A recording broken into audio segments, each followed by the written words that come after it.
Hello, everybody. Good afternoon, good evening, or good morning, wherever you are in the world. We are back live once more with a very, very delayed episode 8 of A Tale of Many Warhipsters Season 3. We are back. I see some people are already talking about the confusion.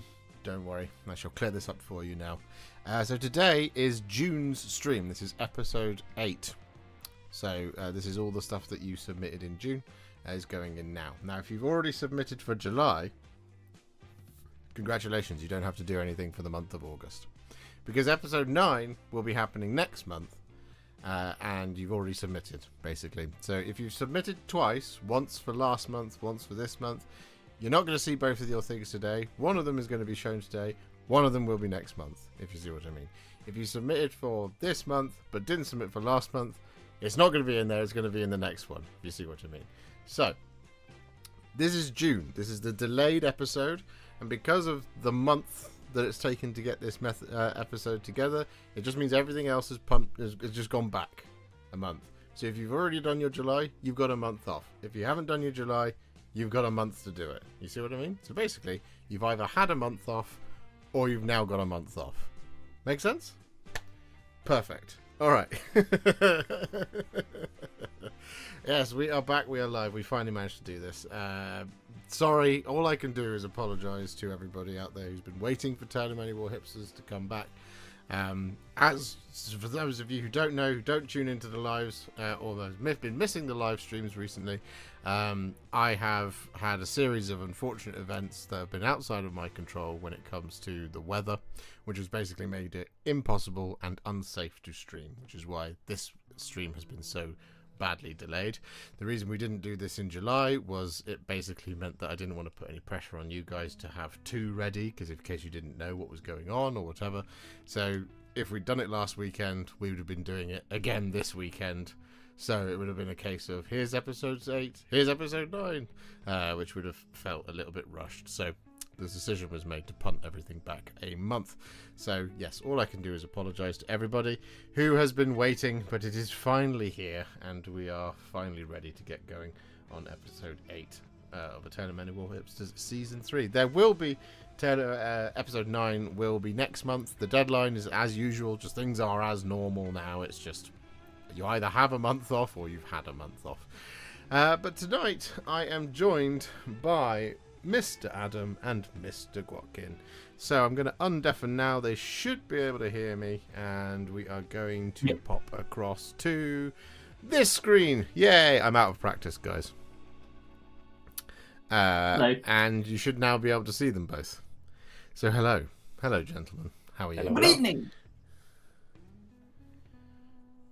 Oh, we're good. How are you? You all right? How's it going? How's everybody? Sunday night. Good. We all ready? Yeah.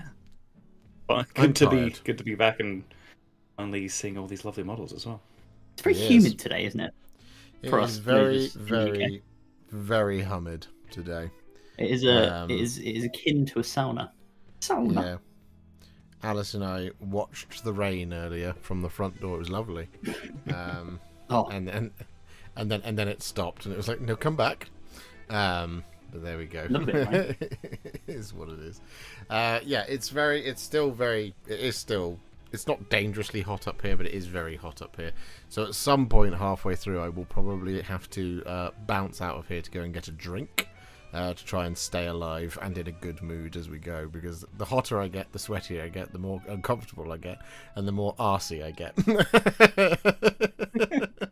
Which I think is perfectly fine to have as a personality flaw.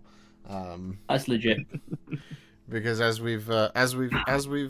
I've discovered, I genuinely have the answer now to that age-old question: would you rather be too hot or too cold? I would rather be too cold, 100% of the because you can always warm up, but it's very difficult to cool down once you're too hot. You can always put more clothes on. But there's a point after which you can get arrested for public indecency. The other way around. So yeah. Usually that's when you jump into the ocean, but people don't tend to do that over here. Flying Muttley says, I did the same. Watched the rain, and then it stopped and started getting warmer. Oh, Oh no. Yeah, no, it was I was I don't know if I've really talked about this. I did talk about briefly about my trip. It was, again, another reason why this was delayed is I was up at the AOS Grand Tournament. I stayed in student halls because the hotels were ruinously expensive. And that's what happens when you try and book a hotel room in Nottingham at the peak of the summer holidays, right? So I found this student hall that was, it was a spare room, and I was like, yeah, that'll be fine. And then it was the most oppressively hot room I've ever been in my entire life. It was awful. It was genuinely, I think, the worst night's sleep I've ever had, and I've had some shockers. Come stand around in a warm room. Oh yeah. Nip that one in the bud. A dorm. Some who call me Tim. It's a dorm or a res, depending on where you are in North America. Yeah. It's just like these. Basically, if you think of like a series of individual studios that don't have a kitchen, it was awful. And like, because it was so hot and so terrible and awful. All of the windows in student accommodation now, you can't open them at all to stop people from falling out of them. So I was sat in this oppressively disgusting tiny room, unable to open the door, open the window, and I think throughout the night I got up about 10 times to just splash water on my face, and just be like. Hopefully this will net me 10 minutes worth of sleep, and then I had to go and play 3 games of very complicated but incredibly enriching Age of Sigmar competitive. And I was like, if tonight's the same, I'm going to be so sad. And there was a point, and I've never done this before, but there was a point about 4 o'clock in the morning where I'd been trying to sleep for a few hours, and I was literally looking up. I was like, how much would it be to go and get a Premier in right now? Like I just need a fan or something. Lenny Henry will guide you into a cold bed. Yeah, exactly. Fake Street Spirit has been a member for 18 months. Thank you very much. All you good people, look and see. Tails is back, baby. You're a poet, and you definitely knew it. And then there are some who call me Tim with a $100 donation straight off the bat. Required MESBG donation. Thank you for the fellowship. Everyone better watch it more. That's very, very, very kind of you. Thank you so much. You already dropped a super thanks on that video. More Middle Earth content, please. We will get more Middle Earth content to you, I'm sure. Like 100%. I'm a little bit busy for the next couple of weeks, but I've already got my eyes. I've already got my sights set on Glorfindel. He's very enticing to me. Mr. ADR Wargaming with a member for 46 months. Oldest friend. Yeah, I didn't realise I had one of those. Yeah. I was like, let's go. Yeah, you get one every stream. I don't turn them off, unlike some streamers. Good evening, Captain Mannerings. Fellowship was ace, and the format works really well. Thank you very much, Steve. That's very kind of you. Yeah, if that format works and you enjoyed that video and you guys watch it and enjoy it and we can pump the numbers up on it, it gives me a little bit more confidence that we can do things that are not Age of Sigmar and 40k and actually have them be valuable for me as well as you. Because I was saying to these guys before we go live, if I do Contrast plus How to Paint Aragorn, no one watches it, but if you do Contrast plus How to Paint The Fellowship of the Ring, clearly it's doing okay, but let's pump it, let's get it louder. And then there are those who call me Tim with another $100. Glorfy Boy and Elrond require the money. I have to strip Elrond, I think, or just buy another one, but that feels a bit silly. Anyway, do you want to paint mine? I've got one that needs painting. I'll send it to you. It saves me a job. Oh, I see. Free commission painting again. You yeah, boy. Always angling for a deal. Valuable to say, let's pump those numbers up. Stop it. We'll never get. We'll never get on with. Let's get on with Tale of Many Warhipsters. Thank you very much. There. So who called me Tim? That's very, very kind of you. Thank you very much. Let's get on with a Tale of Many Warhipsters show. Captain Mannerings is a common member. Thank you very much, Captain Mannerings. I hope you're doing okay. I did already say hello, but we haven't said hello. I haven't said hello to everybody in the chat yet. We shall say hello to you as you come up. Say hi, and we shall wave back at you. Hello. Good evening, Dana. How you doing? Actually, I'll just go through. Martin Spoon, the Tattooed Zoologist, Jason Papworth, Aidan Hughes, Yamail Angmar, Flying Muttley, Dominic Benson, Street P, Blethin Lawton, who else we got? Alaric79X, Pridders, hello, Edward705, Ricky Drinks Paints. There are some who call me Tim, obviously, who are here. No Skill Painter, hello. Artistic Outlaw, hello, James. Pip2 number 42, hello. And we've got Ice Phoenix 100, hello. Praised Tooth 855, hello, hello, hello. Eron, hello. Who have I missed? Have I missed anyone? Captain Mannerings, hello. Tiger Bear Wolf, hello. Dana, Zangerous, Forge Father Vulcan Histan, and Taz 2070. Hello, hello, hello. Illy, hello. Just made it in time. Hi all. Hello. Don't worry. These things go on for a while. You'll never miss anything. So, are you guys ready for Tale of Many Warhipsters Season 3, Episode 8? Yes. I think so. Yeah? All right. Well, I don't know what there's in store for us, so I guess we're going to find out. Many, as always. Many, many things. All right. Well, let's get on with it, shall we? Let's head over to the next screen. Pow! Here we go. And we always start, as always, with me.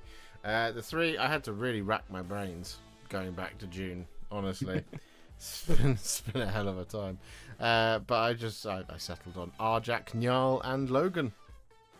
There you go. That's it. Very nice. He's looking good without his Santa sleigh routine, eh?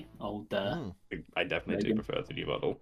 Like the old one was nice too, but this one, just the posing on it is excellent. I mean, it was, but it did look a bit like Santa. Just a little bit. Just a bit. Just a little bit like Santa. Mildly like Santa. But I think this new iteration's fantastic. Yeah, for sure. I'm a big fan of old. Is it Arjack who's throwing the hammer? It is, right? Yes. I don't know my Spaceball characters that well. Yeah, I'm a big fan of that. I just like the way they've modelled it is excellent. Yeah. Yeah, and it's multiple different versions as well, so it doesn't have to be throwing it. Yeah, exactly. Yeah, you can. But yeah, you've done a cracking. Yeah, you've done a cracking job on these, Josh. Like the blue Spaceballs armor is a hard one to get right because it's it's that bluey grey, and it's like how blue do you go versus how grey, I guess. And I think you really nailed the look here. Thank you. I mean, Logan's axe as well just looks fantastic. That was such a happy accident. As I was going, I knew which colours it was, and I was just like, "Let's just go for it and see if it worked." And it worked. It was minimal, with minimal fussing as well. And I was like, "I'm shocked even at my own ability there. I had to." Yeah, and for reference, you don't do test models; you just do it live. Yeah, you just do it. Yeah, just do it live. Just do it straight. Just go for it. Hello, Laura Brand. How are you doing? Steve, I think I've already said hello to you. Colonel, I haven't said hello to you. Hello. Tales from the Mustache. Hello. There are some who call me Tim with another $100 saying, "Get on with it," in Monty Python style. Thank you very much. Good evening, Chris. Fake Street Spirit. I think we're up to date. Hello. Aidan Hughes, hello. How many submissions tonight, Warhipster? We've got 66. But if I've missed someone, we will figure out a way to put it in because it's I feel like director Krennic. It's like we were this close. Could have had 69. Well, that's my $500 limit. Stupid YouTube. Not I'll have to open PayPal for further donations. Bribes. All right, but hold on for a while because we've got to get through this. I hope you didn't. Yeah, we've got a lot of show to do. You can spit it out of it. No, I remembered yours, James. Don't worry. I have got yours in. Don't worry. I remembered it specifically. We were talking about it. But yes. But that's me. There we go. We can move on from me. So now we have Adam. Adam, explain yourself. Oh. So what generally? When I was a young man, no. So I don't have a lot of time to paint at the moment. For obvious reasons. So this is what I sort of managed to get done for June. which is the sort of contents of the new Idoneth Spearhead that I didn't have, minus one thing, plus a couple of characters that I hadn't painted that I just wanted to get done. So what you have here are 10 Namati Reavers, which are the goobers with the bows, 3 Ishleyan Guard, which are the other variant. People tend to run the Morsar, but the Ishleyan are the other sort of eel cavalry in the back there. And then a Helian Thrallmaster, who's the lad with the Bident. Not Joe Biden on a stick, but a Bident, I believe that is called. And the other one is a Isharan Tidecaster, who are both characters from the Idoneth Deepkin. So yeah, they're good. They're fun little things to paint. The bows were quite fun as well, trying to get that kind of multi-tonal coral look to them. So it's just quite interesting to give them kind of coral bows. As with many AOS models, they are covered in detail. So all those little, like you can kind of see on the Namati at the front there, on her, like the top of her, I guess, corset top thing where it joins the arm around the neck. They have this kind of pattern. So painting that in was took longer than I expected. The eels, by contrast, are actually pretty easy to do. Obviously, if you do them without the rider and then put the rider on afterwards, it makes your life a lot easier. But yeah, they're altogether very fun to paint, and I like the basing on these because it's just a bit different to all my other armies because it involves messing around with resin and doing the waves, I guess, as they emerge from the ocean to I don't know, steal souls or just annoy everybody at the beach, as Idoneth are want to do. Yes, they do. No, yeah, I love the basing on these. It's always great to see that sort of beachside vibe on a base. Just something a bit different, you know? Yeah. How did you do the bows? What's the colours that are going on there? The bows, so that is, it's a combination of Cassandora yellow on the bottom. No, sorry, I take that back. What's on the bottom of it? The bottom of it is, I think it's actually the Fuigan orange shade, and then the Cassandora yellow goes over the top. And I tried to let it pool a bit more near the grip, like by kind of brushing it in, so you get that kind of brighter color near where they're actually holding it. Yeah, it makes sense. It looks good. It looks great. And like and it's one thing I've learned from you particularly is using shade paints as an actual layer rather than a shade. So the skin tone on the eels at the back, again, apologies for the slightly blurry photo there, it went a bit out of focus as I was rushing to take the picture for these. The skin tone on those is actually just I think it's Coelia green shade on most of them, and then the fins are actually done in Militarum green. Nice. So my Morsar Guard are the same. I think they use Fuegan orange for their ones. So it's really good for doing. I find for doing like the sea life, as it were. Yeah. That's what I experienced doing Mathala, Oracle of the Sea. Just endless amounts of shade paints. But yeah, I mean, it's essentially like if shading can be considered using a filter on a color, then instead of you're basically filtering the primer color by using the shade neat straight out of the pot over the top of the primer. So you're essentially adding a sort of a mild orange over the top of the white, which is a lot simpler and more easier to manage than using Gryph-hound orange, which is a lot stronger, for example.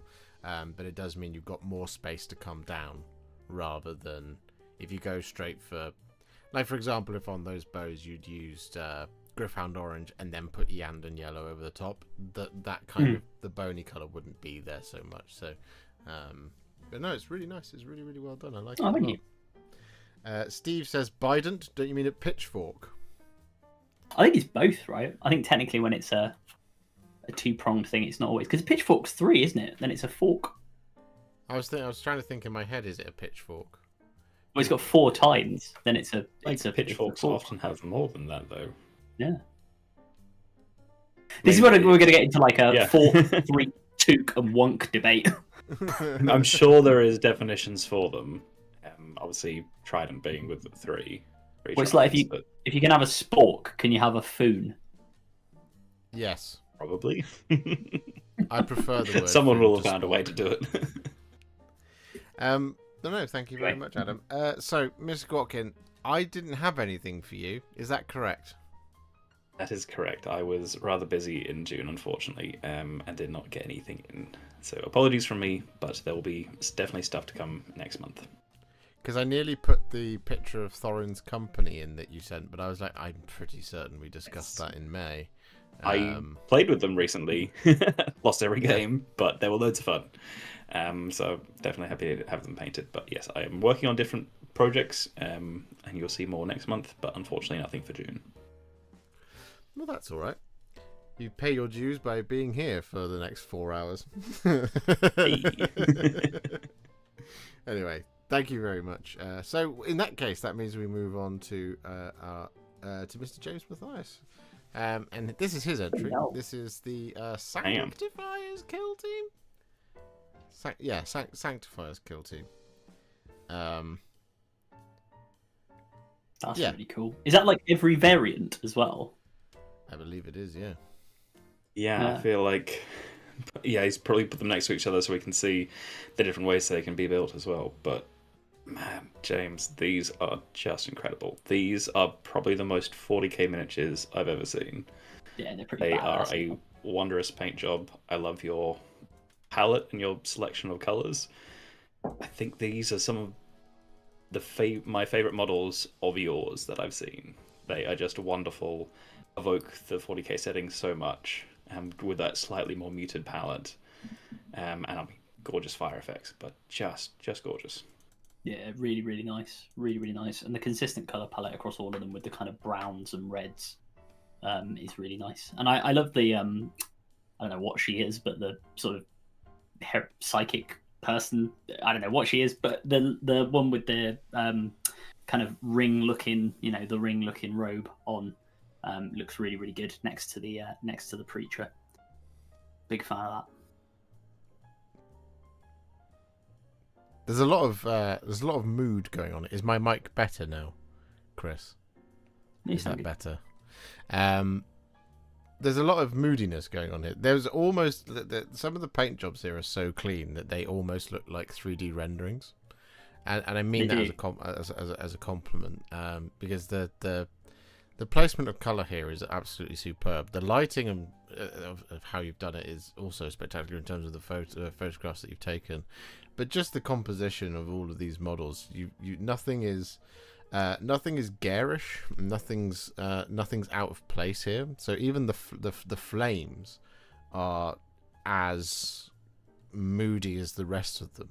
So the whole project sits within a really, really, really, really kind of, I guess you'd call it like a succinct space, and they feel so together.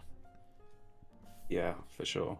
It is definitely capturing that mood, and especially I think Joshua's really right there saying everything is really cleanly painted. Not to say necessarily they are clean, but a lot of times when you see people painting in this more sort of grim, dark style, that's with like lots of brown washes and very similar tones and stuff like that. But it feels like you haven't used any of those cheats to get there. You've just chosen the perfect colors and the basing and create that mood through fantastic execution and selection of those colors, to where you don't need any of those cheats because you've done it the hard way, but it looks amazing.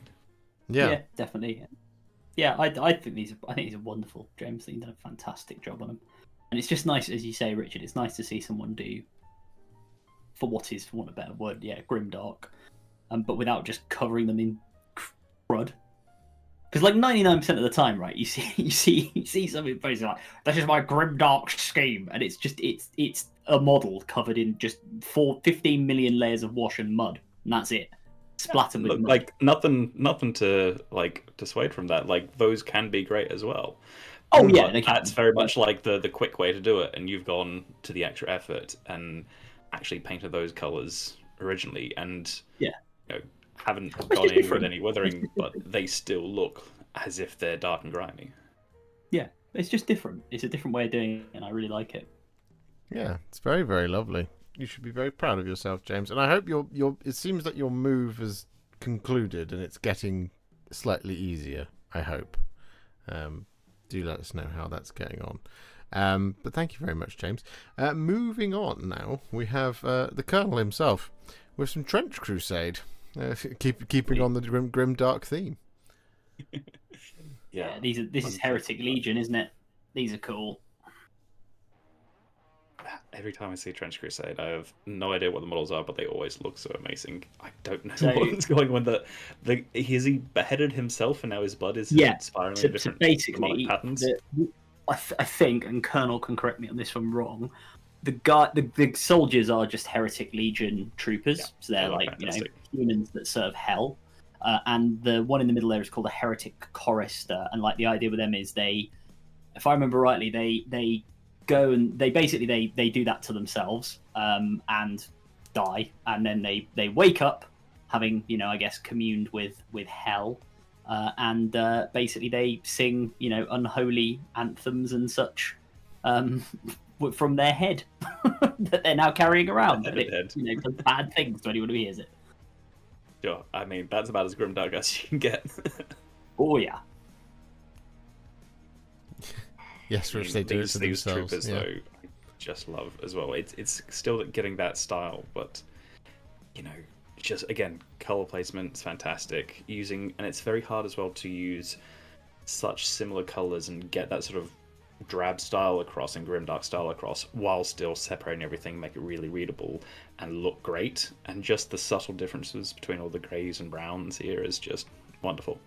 I very much appreciate seeing what is a familiar weapon. So I'm looking at the guy on the far left with what looks like a Kar 98 Lee Enfield bolt action sort of rifle, but it's set into this sort of dystopian future. I do very much enjoy that. I think that's very, very cool. Look, there's a lot to like about Trench Crusade. I still know nothing about it. Not really. I know we're seeing a lot of Trench Crusade happen in these, but I just haven't done any of my own investigations. I was thinking about it earlier, and I was like, do I say something controversial? Saying I don't know if it's for me because I like my games to have a bit of hope. These are very, very, very lovely. I very much yes, it is Warhipster. Oh, thank you very much, Colonel. But yeah, I know that you've done a fantastic job on these. It's the favourite thing I like about experiencing what you guys are doing with Trench Crusade and any other game system is these are always my baseline for what I see them at.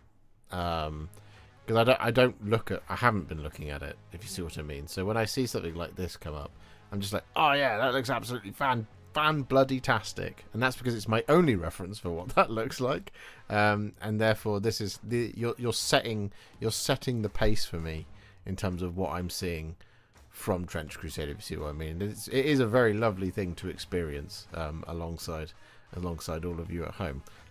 So yeah, as far as I'm concerned, these are perfect in every way, shape or form that they possibly can be. It's going to get the official box art and be very disappointed. I'm not even sure if there is official box art, but if there is, it doesn't compare to you guys. It started off basically as like an art book. The drawings that kind of then formed what became the game. So it's got some really cool art, and the guys who've done it have really put effort into the lore. But Colonel, let us know what other. Well, I mean, if you want to give us a preview in the chat of what other models you're doing, because I know there are some bigger, nastier models, nastier, I guess, on the side of hell and the various demons, and some really cool stuff on the side of the freed peoples, or the free peoples, I guess, of the various factions that exist. So really can't wait to see what else you're going to do with these as well, man. Yeah, perfect. Really good stuff. Thank you very much, Colonel. Next up, we have Tom. Or I never know how to pronounce it. But we have some Blood Angels, and we have a Death Company Brutalis Dreadnought. Mr. Hugs. Very nice. Mr. Hugs. I love the highlighting that you've got going on there on the claws. The sort of electric blue. Really, really lovely. Makes him look very sharp, doesn't it? Yeah. I like the basing on it for the very sharp claws. Yeah, basing is fantastic, as you said.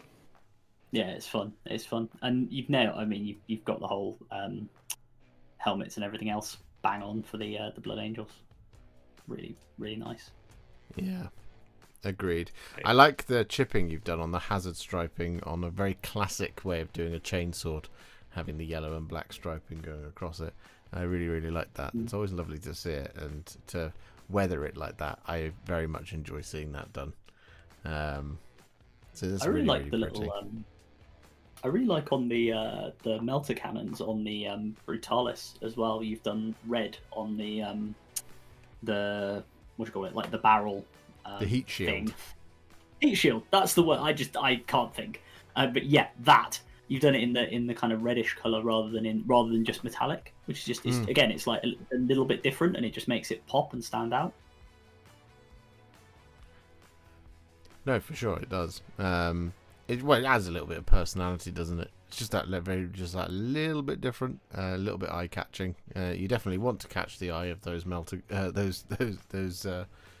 those chest melters, because I always forget that they're on there. Sometimes I look at my lists when I'm fiddling about with trying to put something together for an event or whatever, and I'm like, oh, the Brutalis sucks. It's just got that stupid Anti-air gun and stuff. yeah, just that awful heavy stubber on the back. Oh no, it has chest melters. No, they have full melters as well. Yeah. Yeah, this is the combat dreadnought that just happens to be able to blow up a tank beforehand. Yeah. Open up the transport, get everything He's got inside. like a rotating anti-aircraft gun on his head, constantly spinning round. I don't know why it has that. That's so silly to me. But there, why it's not a Havoc launcher or something, I don't know. But there we go. No, these are fantastic, and obviously Blood Angels, you get 1,000 points. So yeah, nicely done. Not bad. Nice. Disclaimer: This does not mean Warhipster will gain 1,000 points of Blood Angels for you. Disclaimer over. Just doing my job as your legal advisor there, Josh, just in case you get in trouble. You wait until you see the Stormcast. I'm all about Stormcast these days. I've completely given up on Space Marines. I'm just like, yeah, this was always inevitably. Is this because you went to an event, Josh? Yeah, it was the best event I've ever been to. This is like what I said to you earlier today, actually, Josh, about the when the preview got released tonight for what's coming next week of the Votann, and I was like, I really love Votann, and I really should get some, but I just cannot be bothered with 40k at the moment. I'm all about AOS and Lord of the Rings. Yeah. It's great. It is great. But no, these are lovely. There's some great stuff happening in 40k as well. Like seeing some like the new Vulcan model, very exciting as well. And I know the game's in a really great place, so I've heard, but I have just been devoting the time that I have to Middle-earth. And we all only have so much time. I've devoted a lot of time this week to Middle-earth, so I'm right there with you. But there we go. Anyway, Stormcast, you mean the base for 40k Marine conversions? Exactly, Euron. Exactly. Yeah. Or Custodians. Are you trying to bait Josh into flying at your house with like a frying pan and beating it? Do you know one of my favourite things, and we will move on in just a second, one of my favourite things is that Games Workshop went out of their way to make Smash Captains terrible in this edition, which means the amount of Garda Steel Souls being converted into Jump Pack Blood Angels Captains has dramatically fallen off. But we'll wait until the next edition when they'll be like, oh yeah, no, now they're good again. I'm like, all right, okay, we're back. But there we go. Thank you very much, Tom, or Grrlhammer. I've no idea how to say it. I really do apologise. There we go. Anyway, next up we have No Skill Painter with all the skill once again on Visic Scour. If ever there was a case for Trade Descriptions Act. Right. Yeah. Complete with torn off Stormdrake Guard head, I should also say. That's not part of the kit. It's a nice detail, that. It's a very nice detail. Again, not part of the kit. Gruesome blood dripping No, off as well. But that's what I mean, because normally Visic Scour's just kind of stood there, just kind of like grasping the air, being like, yeah. Now he looks like he's doing the business. Yeah. the business hath been done there. It's absolutely breathtaking. Really lovely, isn't it? Oh, this is just a masterclass, truly. Yeah, the blending of the horns, like, is one thing that stands out for me. It's really nice, and actually on the staff as well, where it goes from the kind of yellowy, greeny brown into more greeny brown, which is really nice. And all the freehand. I see the same thing. Scarf. Yeah, I was going to say the scarf as well, but then also the cape at the back shows those really subtle color transitions that basically you see Golden Demon winning painters do all the time, and like the shot that you've got highlighting that as like, yeah, this could be totally a shot just like explaining how like a Golden Demon winner, got his statues, and like just like the level of detail and care that you've put into every single piece of cloth, piece of skin, everything on this model is just phenomenal. And really, even those subtle color transitions have got the same sort of level of care as the bigger, showier transitions. Yeah. Mini Painting Dad with the 5 gifted Warhipster memberships. That's very kind of you. Thank you very much, Mini Painting Dad. I hope you're enjoying your holidays.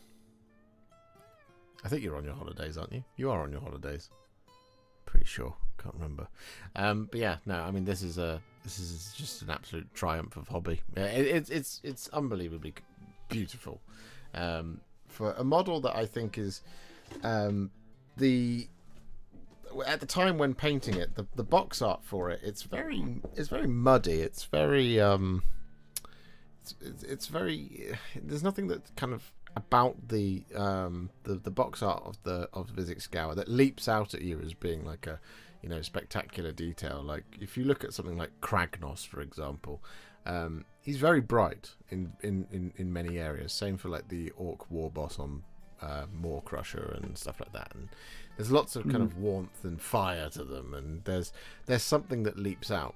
Whereas with Vizix, there isn't a lot that leaps out. But what you've done here is an absolute triumph of getting all of the details to sing in their own way against what is a muted color palette.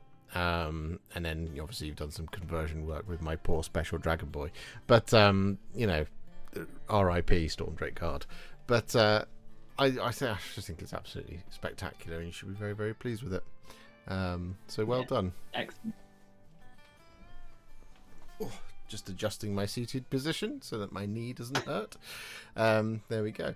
Thank you very much, No Skill Painter. Next up, we have Cloud2466 with a lot of stuff. So we have some more of the Bloodborne game. This is Murgo's something or other. I can't remember the name. It's most of the minions from when you're on the way to fight Murgo's wetness. I'm assuming, Cloud. Is that correct? But we also have some Outriders. We have a Chaplain on bike, and we have an Invicta tactical warsuit in the colours of the Ultramarines.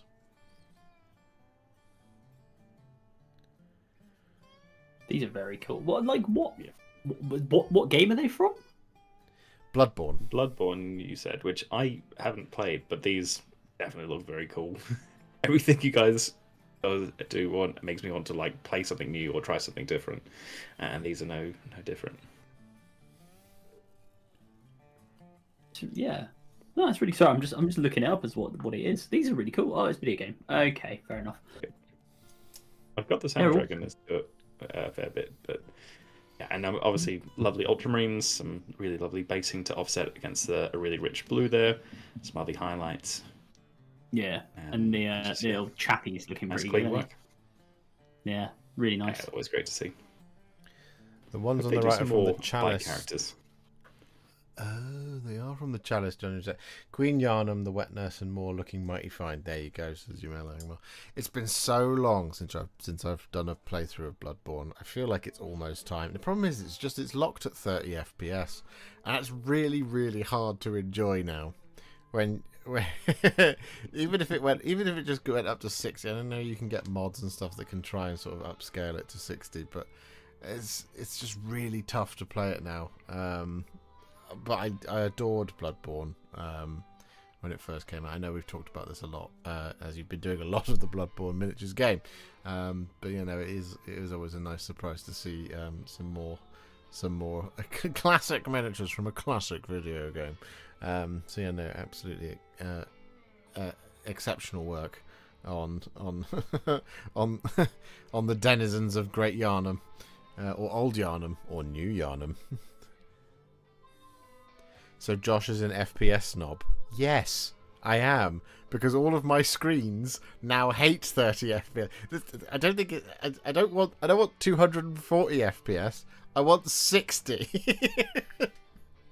Not even that, 49. It needs to not be locked at 30. It's so, especially when you got iframes and you got to dodge things. You know, come on now.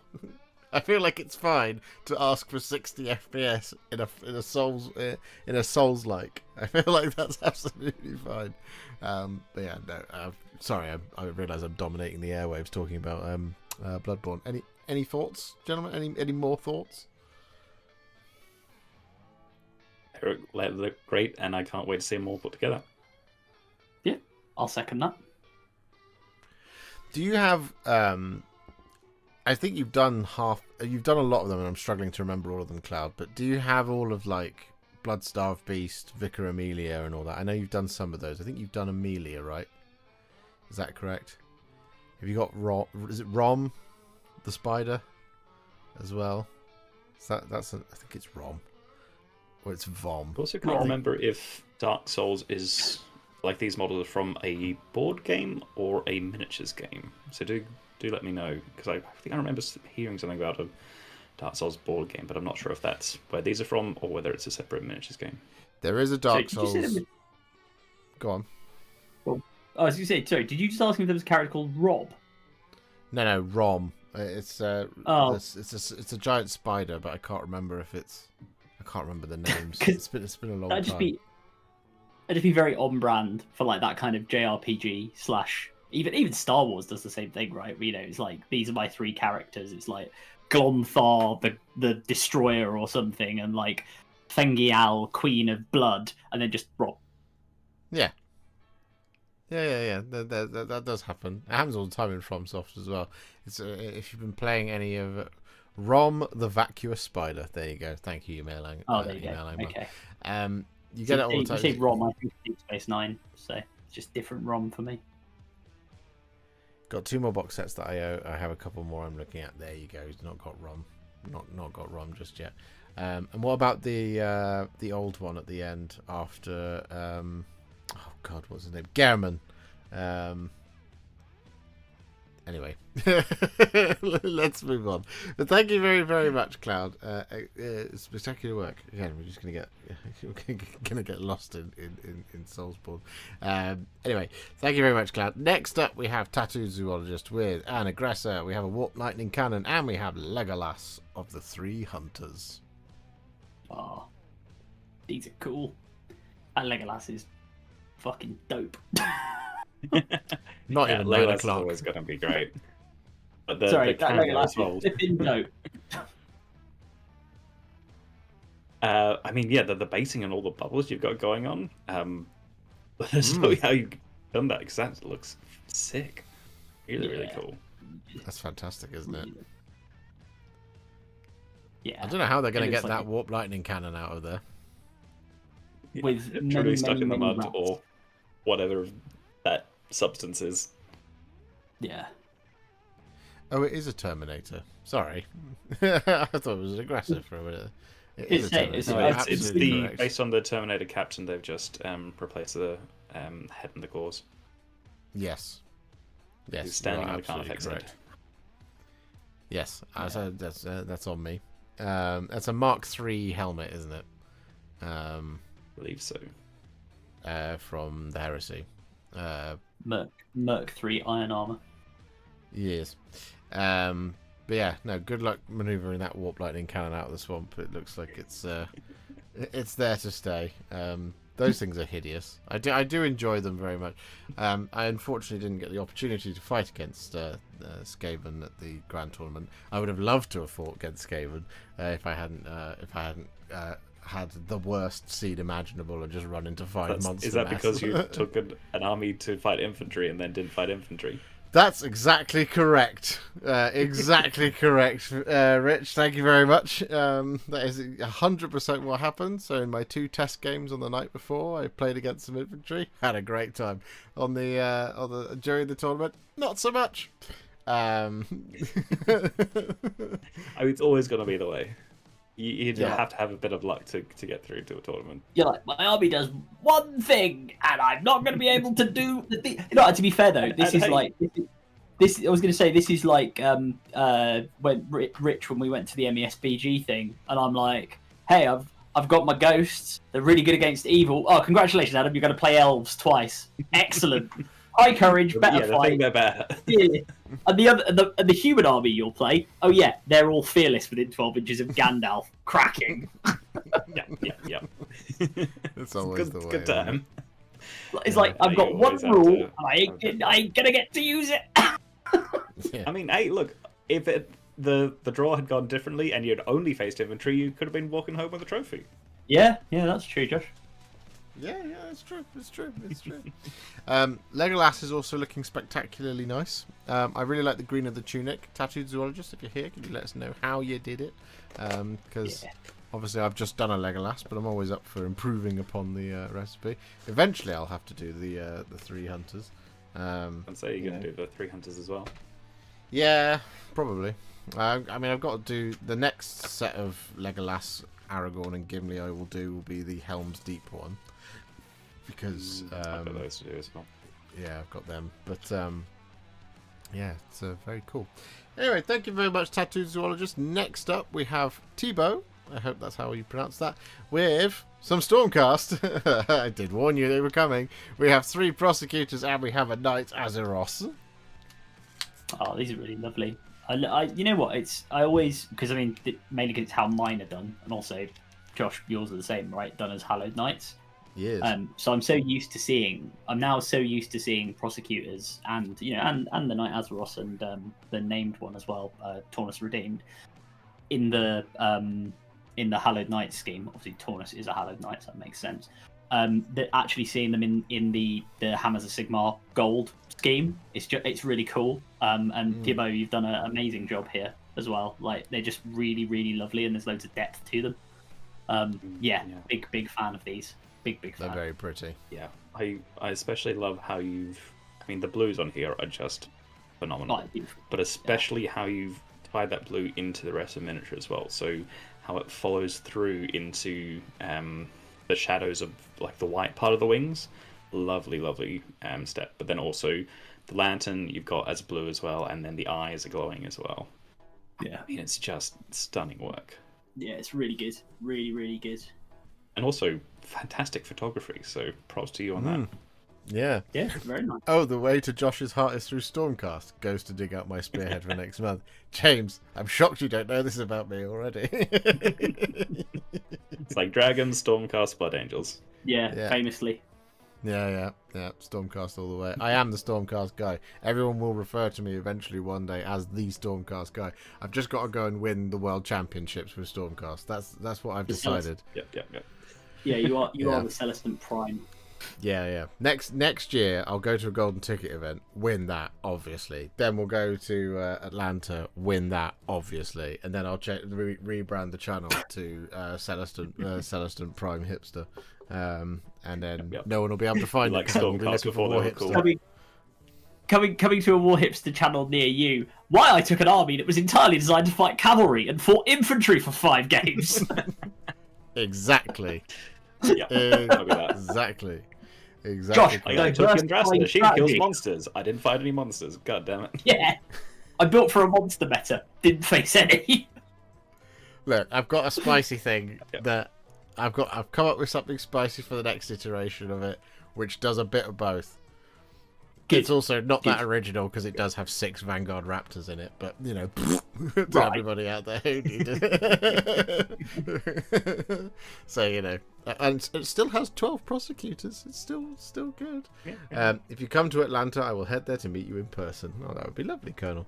Thanks for the comments, guys. That was my brief foray into 40k, back to AOS and Gloomspite. for the next month. Love to hear it, Tom. Nice. But yeah, You should, if you're in Atlanta, you should go to the Coca-Cola factory. I did that when I was there, and that was good fun. You can try every flavour of beverage that company makes from all around the world. It's like Willy Wonka in the chocolate factory for fizzy drink. Josh Wonka and the Coke factory. Sounds worse, doesn't it? Yeah, that doesn't sound good. Yeah. You too can win the golden ticket in Games Workshop, not pay for your travel. No, that is true. That is what has happened to Joe. But there is a very specific circumstance as to why that's happened. I'm just going to go to the Grand Tournament, golden ticket, and just win it outright. That's just what I'm going to do. Yeah, watch this space. But no, I mean, look, these are absolutely fantastic. I adore these. Obviously, having recently done 6 more prosecutors to add to my 12, I think prosecutors might be some of the prettiest models Games Workshop has made in the past 18 months. Not only because they're Stormcast, but they're just absolutely fantastic miniatures, and love seeing a Knight Azeroth that is painted similarly, because Taurus obviously has bright yellow wings, which is what I did for the tutorial for the box art. I have been contemplating getting a second Knight Azeroth to do a different iteration of the list that I've been working on, but that version of the list requires another 12 prosecutors, and at the moment I can't really face having an army that has 24 of them in it, and 3 characters. Oh yes, it's insane, but it's beautiful is what it is. Look, sometimes those lists just are so bonkers enough that they kind of work. Yeah, I did see somebody on this theme, and I knew we need to move on, but I did see somebody. I was watching some list reviews of tournaments, and some absolute hero / madman took a list that was basically all Skaven Deathmasters to a tournament. I think in Canada, and it was literally like they were going through the list. And he just was like Skaven Deathmaster, Skaven Deathmaster. He had like 18 or 19. Like, it was an insane number, but it was just all characters. Love it. That is actually insane, but also kind of brilliant. That gives up Master of the Past pretty simply, I should imagine, right at the beginning of the game, but there we go. Let me hero. Done. Easy. But no, these are absolutely fun. A mate of mine has been running that locally. 17 Deathmasters. 17 Deathmasters, yeah. Hero Hammer. I love it. It's just mad. Prosecutors are the type of model you finish and are looking around for more. Couldn't agree more, Stoogie. Couldn't agree more. I wish there was a multi-part version. Problem with doing this stream, I have a Knight Azeroth / Taurus in a box downstairs, and I haven't painted him because I'm doing other things. I've got Lord of the Rings to do, I've got other AOS to do, and now because of the way Thibaut's done it, I really want to do my one. Well, if you do your one, good. I've got a really good list I can send you, Adam. That's great at killing infantry. Look, I've got 6 prosecutors, and that's it. I'm happy at that number. I don't care if it's meta. I'm gonna paint other Stormcast stuff. I want a diverse army. You need 12. Anyway, thank you very much, Timo. These are very, very, very pretty, and I love them very much. You win 10,000 points. Excellent. Next up, we have Lacuva 13 with some Deathwing Terminators. We have a Librarian, and we have a Apothecary. It is an Apothecary, isn't it? That's what they're called in Dark Angels. Yeah. For a minute there, I was like, where's the Librarian? And then I've just spotted him. It's like playing Where's Wally, or Where's Waldo, for those of you in North America. Where's Librarian in this instance? Yeah, where's Librarian? Because he's got his actual helmet on this time. Nestled there, right in the middle. These are very pretty. I really like the one on the left, the Deathwing Terminator on the left with the Power Fist and the Power Sword. I'm enjoying that immensely. Yeah, how did you do that, Lacuva 13? Like, how did you? It also mirrors the Dark Angels. I know that the Dark Angels combat patrol, it had the sword, and that was in a very similar position, but for just regular size Marines, or primary size Marines. So I'm not sure if, I don't think that's the same sword because it looks a fair bit bigger, but it's mirroring that same pose, which is obviously Dark Angels. So I wonder if he's taken inspiration from that, or just created this out of your own mind, and it looks fantastic. It could be, isn't it? Could it be a piece off the old Termies? Because if you put that under the shoulder pad, it should still be all the right scale. Because I know I think the old, or maybe the I think Deathwing it was Knights. that style of sword, but I could be wrong. I mean, I thought the Deathwing Knights had that sword though, either the new kit or the old kit. Deathwing Oh, Knights yeah, potentially, that's it what could be Dan's from there. saying. It is from the Deathwing Knights. Oh, sweet. Okay. that makes sense. Yeah. And they look really good. I really like the black and red on the I mean, well, on all of it, but I really like it on the missile launcher as well. That's pretty awesome. One for crack, Yeah. one for frag. I'll take one crack missile, please. No, it's really, really good. Yeah, really, really nicely done. And the apothecary's looking good. That's the sanguinary priest that's been converted. Dun dun dun dun! It's a blood angel in disguise. Careful, I mean, he I does have have the a Black chainsaw. Rage. Brother Guriel, are you drinking the blood of the? No, I'm not. This is No. ketchup. Calm down. delicious ketchup. Did you just tell me to be calm? No, I'm enjoying this. It's nice. I like the on the what's it called? On the missile launcher. The power fist. Is that got is that been quartered? There's definitely green and bone that's going on there. That's very cool. I like that as an idea to add a little bit more spice to your Deathwing. Little bit of spice, to quote Chris Eubank. It's very pretty. Very nicely It done. is. They Just are the, really- I like the nice little touches of adding a bit more of that Dark Angel's green in, like on the Aquila and on the shoulder pads as well. Just all those details which would usually be in bone, you've just flipped the script and put them in green. Yeah. Yeah.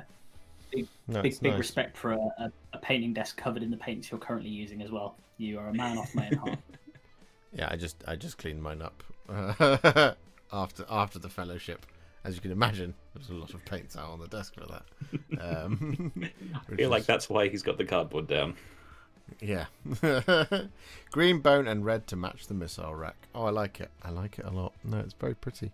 Lovely stuff. Thank you very much, Lakuva13. Next up, we have Chewie, who returns to the fold. He missed a month, I believe. He does return to the fort. With Cordrath, Fatesworn, Demon Prince of Teasenich. Oh, I love it. A tease in each demon prince Very cool. with his weird bird face, which looks really good here, to be clear. Yeah. Again, colours and like that subtle blending is just done so well here. Both on the wings and then also the different shades of blue that you've got going on between the armour and then the organic materials, and where there's slight blending between the two, as Demon Princes are wont to have. Yeah, it's really nice, and the way you've done the highlighting on the wings as well, on the wing membrane, is really nice. The only thing I always thought was a bit of a shame about this kit, and they're never going to do it because it's like the one. It would just be one part they'd have to put in for Zinj. But I always really I was like, I wish they'd given it some sort of feathered wings, like the Seen a couple of conversions that do that. Yeah, I mean you can convert it, but I just mean it would have been cool if they'd have in the kit they'd done something like, or maybe the Nurgle one could have fly wings or something. Do you know what I mean? Like just something a bit different. Yeah. None of that is to take away at all for what Chewie's done, because it is very, very nice. Sure. Yeah. I mean, I think they just have to keep the kit Yeah, no, exactly. That's why I said they're never going to do it, because it would be insane. Like it wouldn't be manageable. But yeah, no, this is really good. I love the tonal choice between I'm gonna say burgundy pink and the muted blue. Just the two colours that complement each other very nicely, and work really, really well as a pairing. It's simplistic to the point of perfection. Also, the little bits of sort of bluey green that you've got going on in the gold as well really help to tie it into the rest of the armor color scheme. Yeah, and I like it. It looks like a slightly different gold on the axe as well, just to make it stand out.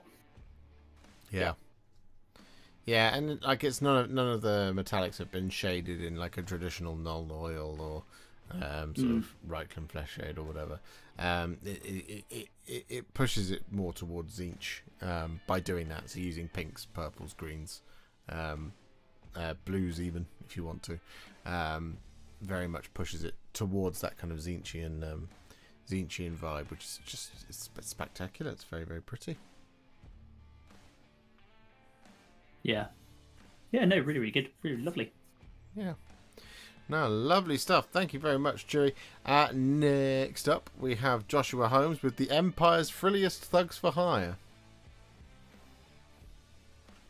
Average West Ham on Millwall day out. This really nice. They're cool, aren't they? They are. Yeah. There's something quite charming about them. Empires don't exactly recognize the models from the old Empire range. I'm wondering if they are older than I remember, or maybe they're Dogs of War, or they're third-party sculpts. I'm not sure, but they're cool regardless. Yeah. Do let us know. Yeah, I mean, all of the aspects of these are very recognisably Empire. You know, down from the hats, the shirts, and the trousers, even the chest plate. He's trying to play some models. Yeah. It's just it's very. Or maybe very they're cool. like ogres or something, or kind of hard to see the scale of whether those are larger 40mm bases or whether they're a smaller model. But I feel like a slightly larger scale. But These are larger. These are ogres. These are definitely. I thought so. Yeah. Are these the War Games Atlantic ones? I think you might be onto something there, Captain Manners. I'm pretty certain you are correct. Perhaps. But yeah, I mean, they're Empire ogres, really old. There you go. Yeah. It's because I used to collect Empire back in the day, and so I was just being like, do I remember these? Do I not remember these? But yeah, it's nice, isn't it? The concept of taking what are all very classically Empire-esque designs and blowing it up to this scale. And I like it in that it's a case of, if they are the War Games Atlantic ones, it's not ogres masquerading as Empire ogres. These are Empire ogres. Do you see what I mean? Like they're not going to look like a torn shirt or a battered chest plate. They or are. Something like that. They're just they're fully bought into it. They are. They appear to be the War Games Atlantic Lands Connect ogres. There you go. Which is cool. Wonderful. Yeah, done a great job. I love the colour scheme as well. It's fun. I do like that sort of old school, pike and shot era, bright colours that people do on these. It looks really good. I mean, hats off to anyone that does a quartered scheme as well. I know they're often a bit of a pain to actually execute. And in terms of colours here, I really love the choice of the bright blue feathers. Has that just a little spot colour to help break things up. I'm a big fan of old mate at the back there in his like yellow hat as well. That's pretty cool. Okay. Yeah, no, they're very pretty. Fairly sure they are the War Games Atlantic ones, and to be honest, they look better than the GW ones, definitely. 100%. Yeah. GW ones are probably showing their age at this point. Yeah. But when I looked up, I just looked for them to see what they were. And when I looked Empire ogres, you had the War Games Atlantic ones, and then next to it you have a picture of the old. Wait, are they still selling them? The old. Might have done a made to order. GW ones, yeah, and they are. Oh boy. Oh boy, indeed. Probably older than we are at this point. Yes. Yeah. Oh poor boy. Oof. Look at those fellas. No, these are lovely. Thank you very much, Joshua. It was very, very, very cool to see. Lovely stuff. All right, next up we have Dr. Steve with the Sand and Bone terrain. And some Emperor's Children, just sort of hanging out in Sand and Bone. They're just taking a trip to Shire. They had Sand and Bone, and they thought something very different. Very, very, very different. It's really good. I really need to get my Sand and Bone terrain finished. And Steve, you've done a lovely job on these. I like the use of the gold for all the metallics as well. I was going to do it in Iron Warriors, but this is giving me ideas. I like it. It's very, very regal ruins. Yes. Yeah. It's a cool vibe, though. I like it. Didn't need me it's at a all. fun little terrain set. I believe in his submission he said, I had to fly solo on this one because you haven't done a Sand and Bone tutorial. And I can only apologise. I wasn't sent Sand and Bone. I have got it, so I will get around to it eventually. Probably when the next season comes out. So that'll be fun. I reckon for anyone who hasn't done it, you can probably use your what's it called? The Soulbite Gravelord / Nighthaunt terrain piece. The Cursed Sepulchres. Cursed Sepulchres, yes. You can. I think you could, because that's basically what I'm doing for mine. I started doing was basically trying to use that because it is very similar, understandably. Certainly for all of the fencing and the walls that you get. Have you done that, Steve? Have you done the statue of? Sorry if I'm just being blind and I can't see it in the image, but the statue of old Neferate. I don't know why I made it like northern there, but Neferate. All right, there. I'm Neferate. I'm a vampire. I am. But yes, are you done that? Are you working on that, Dr. Steve? Let us know. Yeah, do let us know. I also love saying Dr. Steve. It makes it sound like I'm talking to a DJ. Dr. Steve with the terrain. Yeah. No, I'm really impressed with these. I think the terrain set just looks great. I actually haven't seen it in the wild. I mean, I know I have it. I haven't got it out and had a look at it though. So seeing it in the wild being painted by you guys is really, really cool. And it looks fantastic. It really does, doesn't it? It's got a lot of Shaishan character to it, and I think you've captured that perfectly here. And it's looking great. Absolutely fantastic. Really good stuff, Dr. Steve. Yeah, nice. Next up, we have Jonathan Justin with a Hernkin Jaeger, which is oddly on topic, given as the Warhammer community article showed today that the stuff going on pre-order, if you haven't already, is the next wave of the Votann. Well, next wave, the first wave in this edition, I would say. It's six whole new kits for Votann fans. If you're a Votann fan out there, do let us know. But yeah, I mean, these are the Jaegers. This was the Kill Team set, I believe. One that I haven't sadly had a chance to get around to. But this looks fantastic. I really like the blue of the coat. It's different from the sort of the brown and the black that you usually see. Yeah, it's really nice. Loads more character. I mean, this model's already fairly characterful, but it feels like it gives them some more backstory. I mean, it may just be the colours that you've chosen to choose to paint your army in, but at the same time, they're great colours.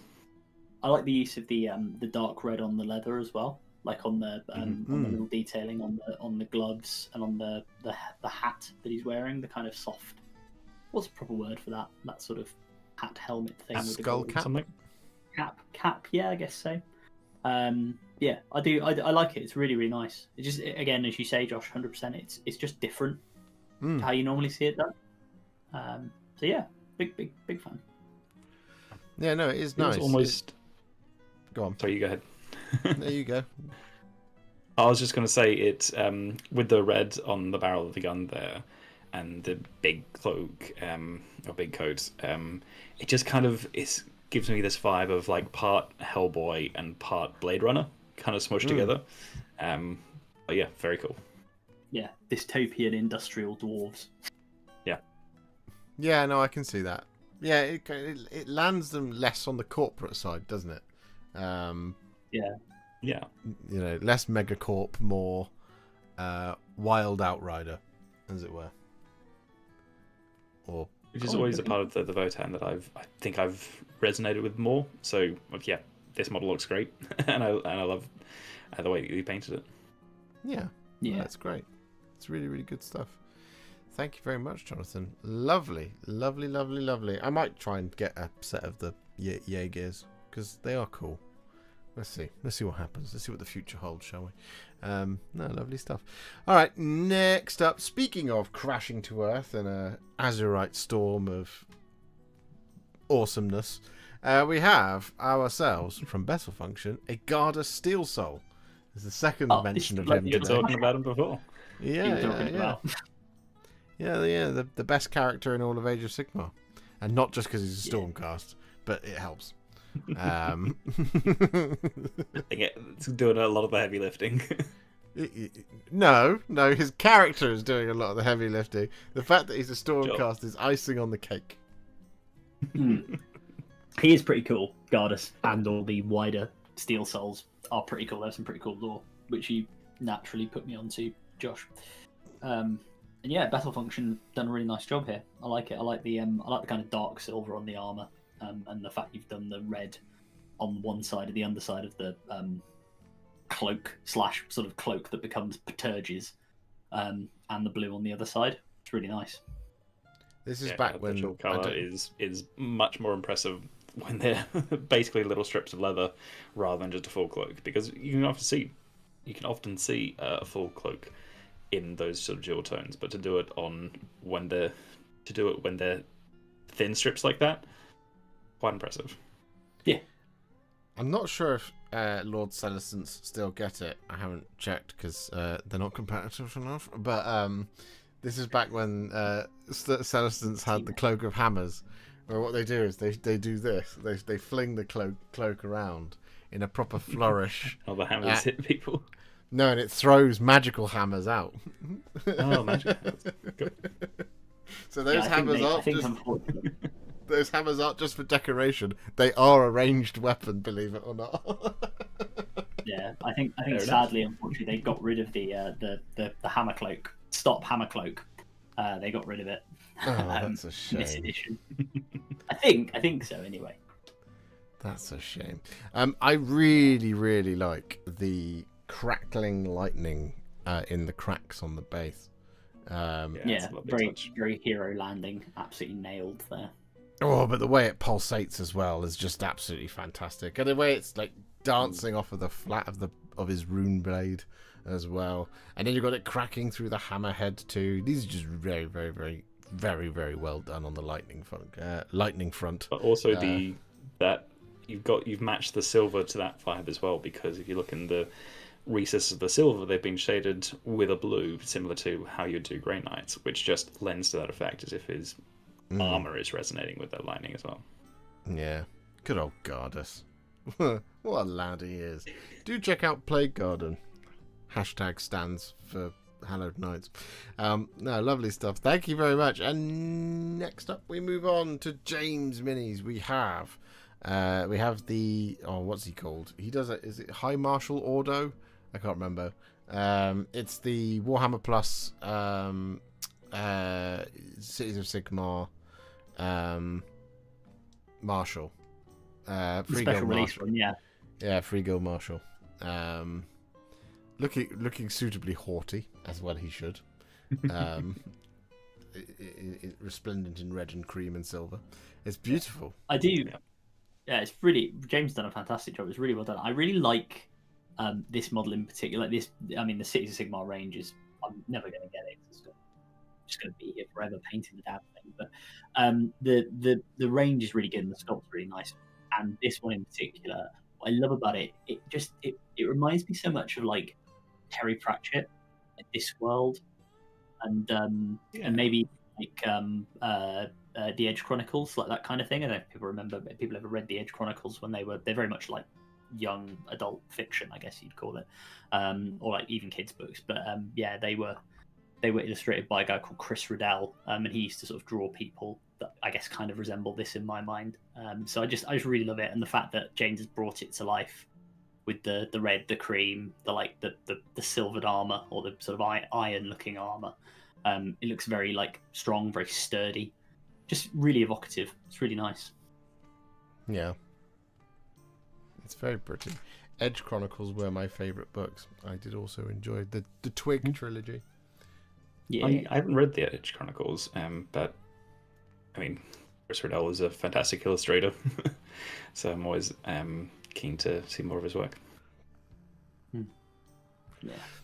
Adam and I once had a very sort of tentative conversation about books that we've read, and I once just turned to Adam and said, "Wigs," and he told me to go myself.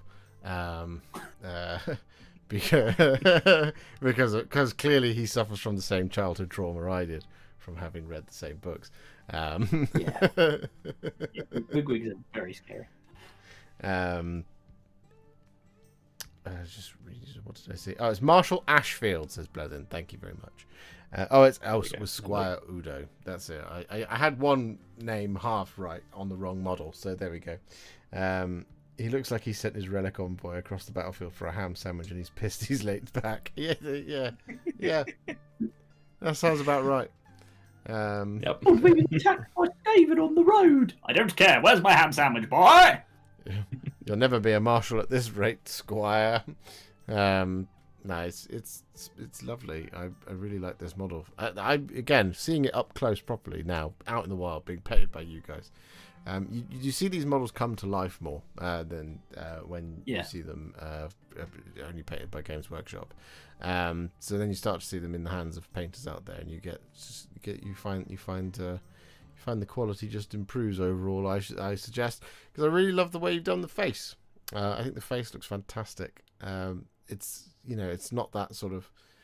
Quite often, what Games Workshop does is that sort of like colourless, featureless face, as it were, the kind of faded skin these days. There's a little bit more warmth to him. He looks a bit more human, which is very pretty. I think it's very, very nice. So well done, James.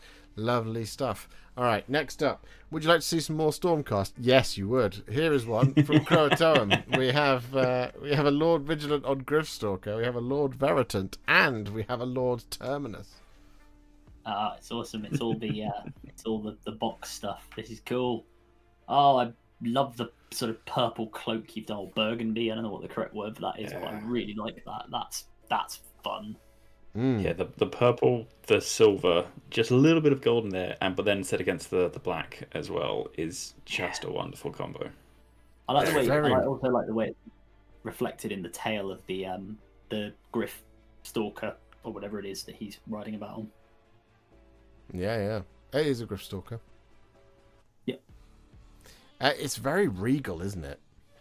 This is a very, very, very, very anything regal purple Stormcast. tends to go along those lines, but it's regal but menacing. Like having the silver in there and then the black as well just gives it that extra little bit of edge. It's giving Praetorian Guard. Yes. Of Rome fame. Yeah. Yes. Yeah. To be clear. Or HRS, His Royal Storminess. Sigmar's personal ruination chamber. Why have you done this to us? No, these are fantastic. I really like you guys have said, the combinations of gold, silver, and purple, classic, very regal. That's what I said, but it's also what you said.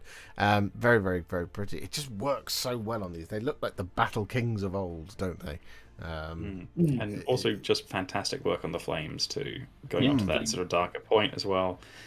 I mean, your color transitions there are just on point. Really, really lovely.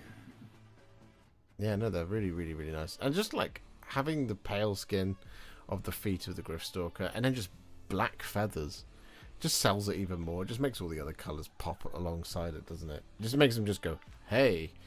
In the same way, like the cloaks on the, I think on the inside, the cloaks on the Veritant and the Terminus, it's difficult to tell from the photo, but I think there's also some black there. And what it does is it just, the black acts as, it fills in the negative space around the colours that you really want everybody to look at, which is, of course, the purple, silver and gold here, which it just accentuates them even further. It lifts the whole model up by having that kind of, that void almost in the middle, which is very, very cool. But yeah, no, lovely stuff, Croatoan. I love it. Thank you very much. We love Stormcast. Everyone does. Next up, I'm just going to move on before anyone gets a word in edgeways. Next up, we have Conic Melter with a Lord Cacophonist and an alternative sculpt for Fulgrim, the demon Primarch of the Emperor's Children. Very interesting. Very different. I've seen that one before. It's Yeah, really cool.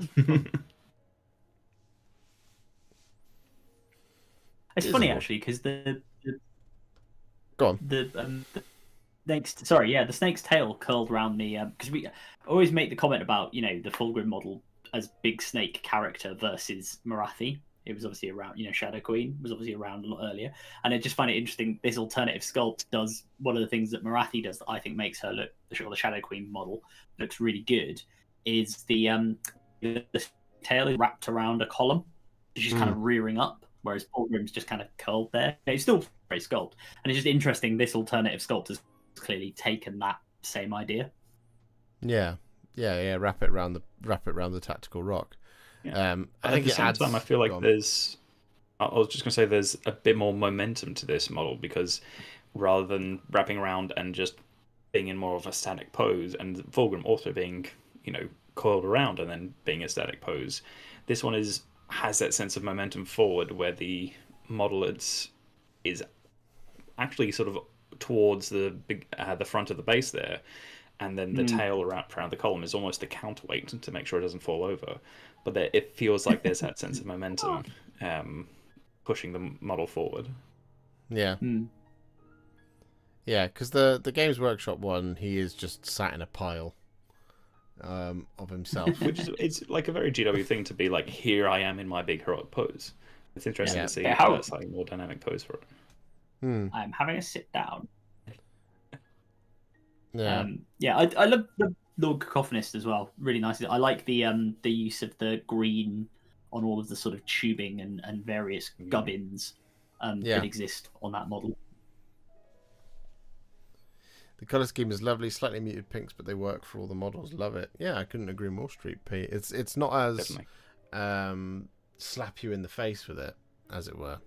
But arguably it moves it closer towards the Slaanesh Demons range, which I think is slightly nicer than the sort of more garishness of the, or at least it's more succinct in what it's trying to show, rather than being kind of a riot of colours that don't quite seem to work, but they do in the context of the Emperor's Children. Like the bright pink and the gold, as it does on the box art. It works because it does, but it would work more if it was purple, if you see what I mean. So it's like, but it's not like a lot of part of that reason as well is we've chosen a desert-based setting here, which is great to show off the colours, because yellow tends to be on the opposite end of the colour spectrum to purple, which means that they can be hard to blend together. So going for a slightly more muted tone means that it's easier to make that transition, and especially with Fulgrim here, with having those sort of paler, almost skin tone like, you get more of those yellows in there, so it blends together really well and means that these models look like they're a part of their setting rather than just being set against a complementary color. Yeah, definitely. Yeah, agreed. Definitely. Oh, lovely stuff, Conic Melted. Thank you very much. Next up, we have a Velian with a smorgasbord here today. We have some Battletech, we have some Assault Marines, and we have some High Elf Infantry. White Lions of Trace, however you're supposed to say it. I think they're White Lions. Not sure of the pronunciation, but yes. Yeah, it's Chrace. Yeah, still not sure how to pronounce it. Yeah, I've always assumed you guys have played more Total War than I have. But yeah, I've never known for sure. I'm sure the chat will know, or Adam will know. Adam knows languages. I mean, yeah, but like they're made up languages. I think it is. I think I've heard them said as trace. Yeah, like trace. The only reason I've always thought it was Chrace was because you don't say Tris for Chris. That's true. That's true. Then again, true. GW will probably release a pronunciation guide that directly contradicts how they've been pronouncing it before. So... Crace. Okay, the White Lions of Crace. Yeah, but I mean, behold! I mean, look, we got some Dark Angels of the of the Horus Heresy ilk, and I really like those White Lions. I mean, we've talked about Avelian's Dark Angels before, but I love the black and like stark bright red. It just, there's something about it that just makes it look so menacing, having such a bright color against the back there. Alaric says, great work. Are those CGL Battletech or old ones? I'm not sure. Battletech fans, to the rescue. The scheme on them is very pretty. It's very Bale Tan, as it were. It is very Or- Bale Tan. It's actually giving me kind of 90s Transformers vibes a little bit. That too. Yeah, I like that it's Bright colours, different paneling. Well, I like that it's a darker green and less of a kind of jewelly green to go alongside the white, if you see what I mean. I think it acts it. Go on. I was just going to say, I do love that you've got the white in there, like on different parts of the legs, so it just gives that extra separation and feels like there may be different materials for different shades and helps break up the model. It not quite the same as Tau, but it reads as a little bit better as, you know, different arm panels and different differentiations of the different types of arm that they're wearing, or just makes the model a little bit easier to read. And yeah, I really love the choices there. Agreed. Yeah, They're very pretty. Very, very pretty indeed. Mark Jackson, thank you very much for becoming a member. That's very kind of you. The chat is saying the bases on the Battletech minis are great. They look very Gundam. The red splash on bases is fabulous. I believe that's an old Battletech trick for facing, because facing is important in terms of like firing arcs, I believe, for Battletech. That makes sense doing the hex bases. Yeah. Lovely work, everyone. Been lurking while sorting out din-dins. Ooh, what you having for your din-dins? Love to hear that. How's everyone doing? Hello, Crowtome. You've just missed your submission. If you scroll back maybe 5-10 minutes, you should see it. We've discussed you already. we've just been talking about you, as it were. You have been considered. Yes. But no, these are lovely, Aurelian. Thank you very much. And I like how inky black the armor on the Dark Angels is as well at the top. Like, it's very, very, very, very absorbing of the light. It's almost it's Raven Guard if it wasn't for the red, as it were. We like Indeed. But yeah, no, lovely stuff. Thank you very much, Rebellion. Next up, we have Ice Phoenix 100 with a destroyer of the Necron. Heavy Locust, I believe. Heavy Locust destroyer. Thank you. Yep. I think be the one. I'd say that with a lot of confidence. That they are the heavy destroyers for sure. Yeah. I don't think they've redone the original destroyers, which are now been renamed to Locust destroyers. So by definition, this would have to be the heavy destroyer. Yeah, it's a fun model. This, and Ice Phoenix has done a great job. I like the metallic, the aged metallic looks fantastic on this, as you know, as it should, given this lad's probably been in the tomb for a couple of million years, if not more, or a few million years. And the Tesseract, what I assume is using a lot of Tesseract glow, because that is what it's designed for, and it does the job really, really well on all of the green glowing bits. Has been done very nicely, and it's very clean as well against the metal. Yeah, it's got a very what's the right word for it? It's got a very kind of just like weathered aesthetic to it without being weathered, if you see what I mean. Yeah, I think it's like you've got the patina of the metal really well. Like having that sort of little bit of a wash of brown over it gives it a little more of that texture, which comes across as the patina on the metal that you get on a weathered old piece of tech like this. Yeah. Definitely. Well, it just captures the oaky timbre of the breaking out all the big words. Oaky Timbre sounds like your album. Yeah, that is what the next album will be called. By the band Patina. It's got this song is a delightful oaky timbre, is what we're going to call it. And there we go. No, it brings out it definitely captures the essence, as it were, of the Necron, without being sort of in your face or too bright or too shiny, as it were. It just feels very heavy and very, very, scary in some ways. Well, it tells the story of who they are, which is what we always love to see with paint jobs. Is having a more weathered, beaten up metal absolutely sells the story of who the Necrons are and how long they've been in their tombs. Oaky Tombra sounds like a Warhipster special edition contrast paint colour. Games Workshop, if you're listening. Yeah. Let's get Oaky Tombra made, shall we? Anyway, thank you very much, Ice Felix. Very, very nice. Lovely to see it. Next up, we take a trip back to the world of Trench Crusade, I'm assuming, from Forge Father Histan. And we've got a Stormcast conversion in there. Just there, front center, right in the middle. I think it really works in the context of Trench Crusade. But more so than it does with 40k, if you see what I mean. There's a bit more of a historical reason, I guess, for them to be there. Yeah. Also, sorry, Street P, to answer your question, the reason I'm so red is because my lighting is crap. That's probably the reason. I'm not actually red. It's just the camera in here. I'll try and do something. Maybe get yourself a light. Here's a that's white just bulb. making me have been blinded from the side. So, no, you'll have to put up with me looking like Hellboy for a bit. So, sorry. But I assure you, I am well. Not on the verge of heart. Or just really, really mad. I'm like that. What's that? Oh god, yeah, that stupid new Captain America movie that I actually watched a couple of weeks ago. I watched it yesterday. The Red Hulk. You want to be careful mentioning superhero films that you've watched that you didn't like, Adam. You know what happens when that happens with chat.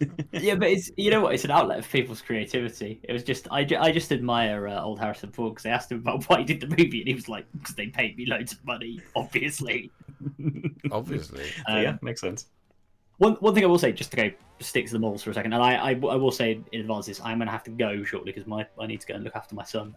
But on Forge Father, and Forge Father, correct me if I'm wrong here, because I know obviously some of these are, you said you got Stormcast conversion here, but are these prints that you've got for, or like I guess maybe conversions from other sets, but is this for the Polish-Lithuanian Commonwealth faction? I think it is in Trench Crusade. I know. He's just said in chat, these are troops from the there we Polish-Lithuanian Commonwealth with a winged hussar inspiration. Okay, well there we go. Great. I've noticed the winged hussar connection, but because what I was going to say is quite cool about. What I was going to say is quite cool about this, and about, you know, when we were talking about Trench Crusade earlier, is that like within Trench Crusade there are the factions they've kind of made the models for, like the Heretic legions and, you know, New Antioch and things like that. But because, to your point, Rich, about there being this whole like world of lore and art and stuff, they're constantly doing new stuff for all the other kind of countries and factions that they haven't covered. So it's really cool to see Forge Father like taking that and basically building a warband for that thing, which otherwise just doesn't exist, which is really good. Is there a Maltese faction? Probably, yeah, because I know they're like going through them, and they're kind of, because there's bits that they released a map of the world, like of kind of Europe and the Middle East, I guess, which showed it. But then they've also said, we are going to cover stuff that's happening in Africa. We are going to cover stuff that's happening like in Asia and the Americas as well. I think the Americas, because obviously history is different, I think the Americas are slightly different. And they've been doing, I've been following sort of them releasing kind of lore, I guess, for all of them. So I think they did Polish-Lithuanian Commonwealth. They've done like one about what's going on in England, because England is its own faction, as is Scotland and Wales and Ireland. With like a different history, which is kind of cool. And yeah, they're sort of releasing bits so people can then build, you know, like Forge Father's done here really well, to be clear, is like build their own war bands based off them, which is amazing. Yeah, no, it's very, very cool. I really like the tone of green you've gotten there, Forge Father. Could you tell us how you got it? Because it's very militaristic green, but it would work so well for It would work so well for Astra Militarum. It would work incredibly well for some sort of slightly more sort of less vibrant cities of Sigmar, but also it would work really well for Death Guard. I'm very interested to see how it see how you managed to do that. Yeah, I was going to say the green there perfectly encapsulates kind of the medieval vibes brought up to World War I kind of aesthetic, where you go, yeah, we're wearing armor, but it's going to be, the drab Yeah. military green that we used for our armor and camouflage. So it's kind of a perfect blend of the two. Oh, I like it a And lot. that's why Stormcast actually kind of works a bit better in this setting. Yeah, that's why it works so well there. Yeah. I mean, Forge Father, you say, obviously, if you're not happy with them, you're not happy with them, and that's fair enough. They're your models, but I think they look great. It's fun, right? It's something different, and it's your own thing. So I think you've done a great job on these, and the boys, what they've said about your green armor is bang on. I think it's really nice. Just an olive green shaded with a Athonian camo shade. Nice. Very simple then. Very elegant. Very demure. Love it. Thank you very much, Forge Father. What did you say? I said we would say they are on fleek, to use a term from like 6 or 7 years ago at least. We're not out of touch. What are you talking about? We're never in touch. We'll go for the next one, which is Alaric with Boba Fett, and we have some Ossaram from Horizon Zero Dawn, and we have more Dungeons and Doggos, I assume. Alaric. Yeah, you very much assume with that, which just is so cute. So great to see these Dungeons and Doggos minis when they pop up. Yeah. Yes, the Ossaram. Yeah, my memory serves. They're like the techie guys. Yeah, I think they were the techie guys, or the ones that Well, they were the more wear like more. they forged lots of stuff, didn't they? That was their whole thing. Because then they went and that you meet that guy who like works with the people in the Sun Kingdom and stuff. Yes. Which is quite funny because I didn't actually play Horizon. My wife played through that and Forbidden West, and I just was watching most of the time. So I got like the second hand. I just watched the story. Yeah. Old aggressive Aloy. Yes, yeah. I think I bring this up every time, but it does make me laugh how much she just hates having a conversation with literally anyone in that game.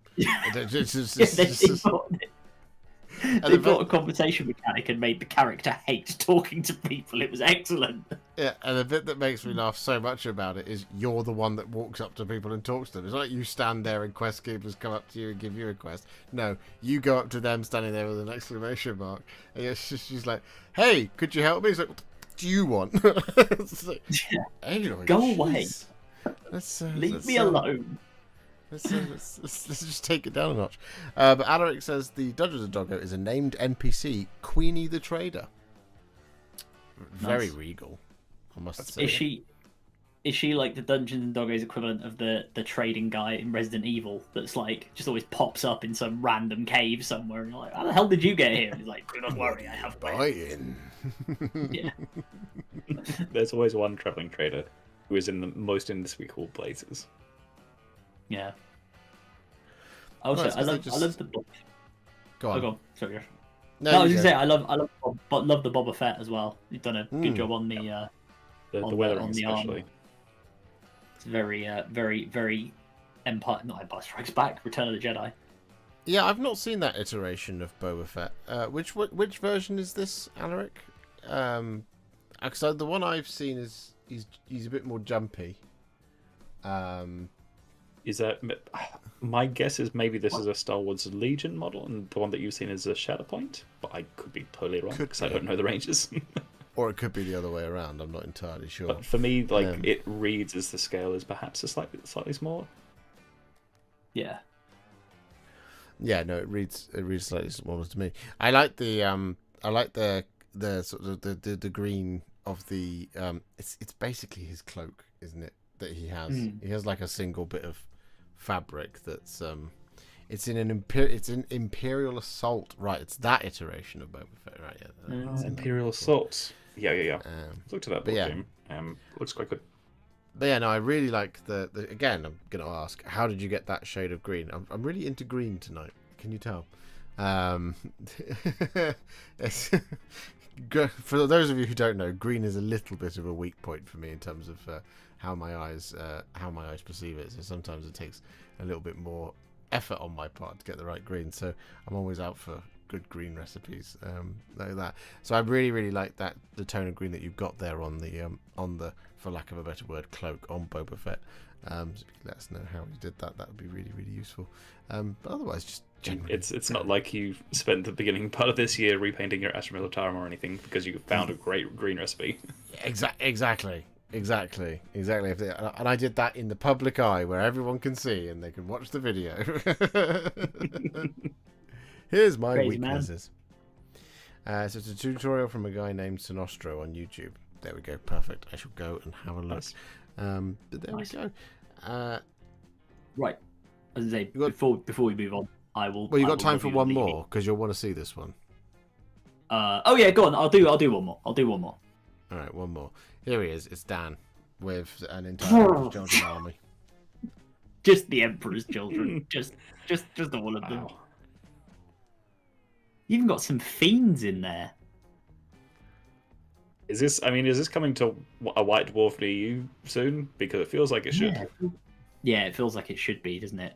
Like this is like the opening shot to a White Dwarf article, right?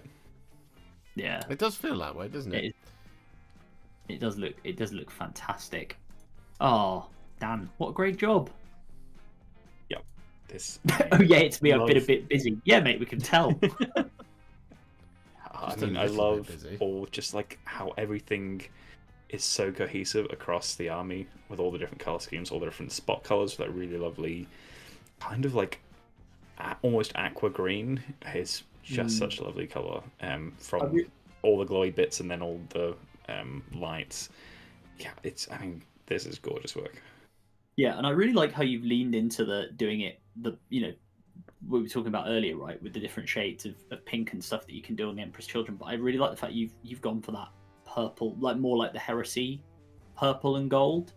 It just and seeing it in the family photo, it really looks good. Again, it's that kind of, for want of a better phrase, perverted regalness about them, which is what the Emperor's Children are, right? Which is kind of cool. Yeah. This is definitely a like, get yourself a display board, whack them on the display board, and that's your armies on parade entry. Yeah, I can see that. I really like how much it just looks like an army. If you see what I mean, like it's not three-winged demon princes and then stuff. You've got a proper Got a bit of everything. Yeah. It is the horde of Emperor's Children. It looks like an army, feels like an army. I'm sure it smells like an army, but obviously I can't smell it from over here. And it might even taste like one. But don't eat your models, kids. Don't do that. But I just the balance of everything that you've put in here. Yeah, even a couple of demons in there as well. Yeah, it just looks. And the Terminators. And the Terminators, yeah. Yeah, It's spectacular. There's just something special when you have an army on the table that actually looks like an army rather than here is like everything that's good at the moment, or like here is like 12 wave serpents. It's like, I mean, yeah, great, that's cinematic in a very different way, but when you see an army like this that is all arrayed together and it's got that variety but enough repetition in the base troops that you go, yeah, this looks like what I feel an army in 40k should look like. Yeah. And as you said, Terminators, I think, are a testament to that, because you don't see many people right now painting Emperor's Children Terminators because they're a bit crap, like competitively wise, right? So people often don't paint them because they don't bring them in, as you say, they're not bringing them to games. But Dan's gone and done the full gamut of everything, and also there's not 14 rhinos, right? There's just the one. So it's just it's just really nice. I think Dan, you should be so proud of this, mate. You've done I'm glad I stuck around for this because you've done a cracking job, and as someone said in the chat just a second ago, mini painting dad, that this is a huge achievement to get it all done and all done to such a high standard. Is fantastic. There's one thing for like saying that yes, as a spectacle, all arrayed together, this looks fantastic, and we always love to see these family shots. But yeah, like zooming in on all the individual models, they're all absolutely fantastic. Yeah. No more so than Fulgrim, obviously, who is just such a incredible centerpiece that you've got going there. Yeah, yeah, it just looks really good. It's really good. And sorry, I think Flying Muttley said, yeah, you don't need a board for Armies on Parade anymore. So if you haven't entered it, I think you should. Yeah, submit it. Like literally just his photo. Yeah, just submit and a couple of close-ups. Yeah. That's great. It is. It's Jeff. Yeah. Spectacular. Spectacular work. Right, Adam, are you leaving us? Yes, unfortunately, I do have to go. The demands of a 4-month-old call. Although we did have a nice moment because he giggled for the first time ever today, properly, which was pretty lovely. So yeah, so that was fun. But yes, I will have to look at racist jokes. Yes, yeah, clearly.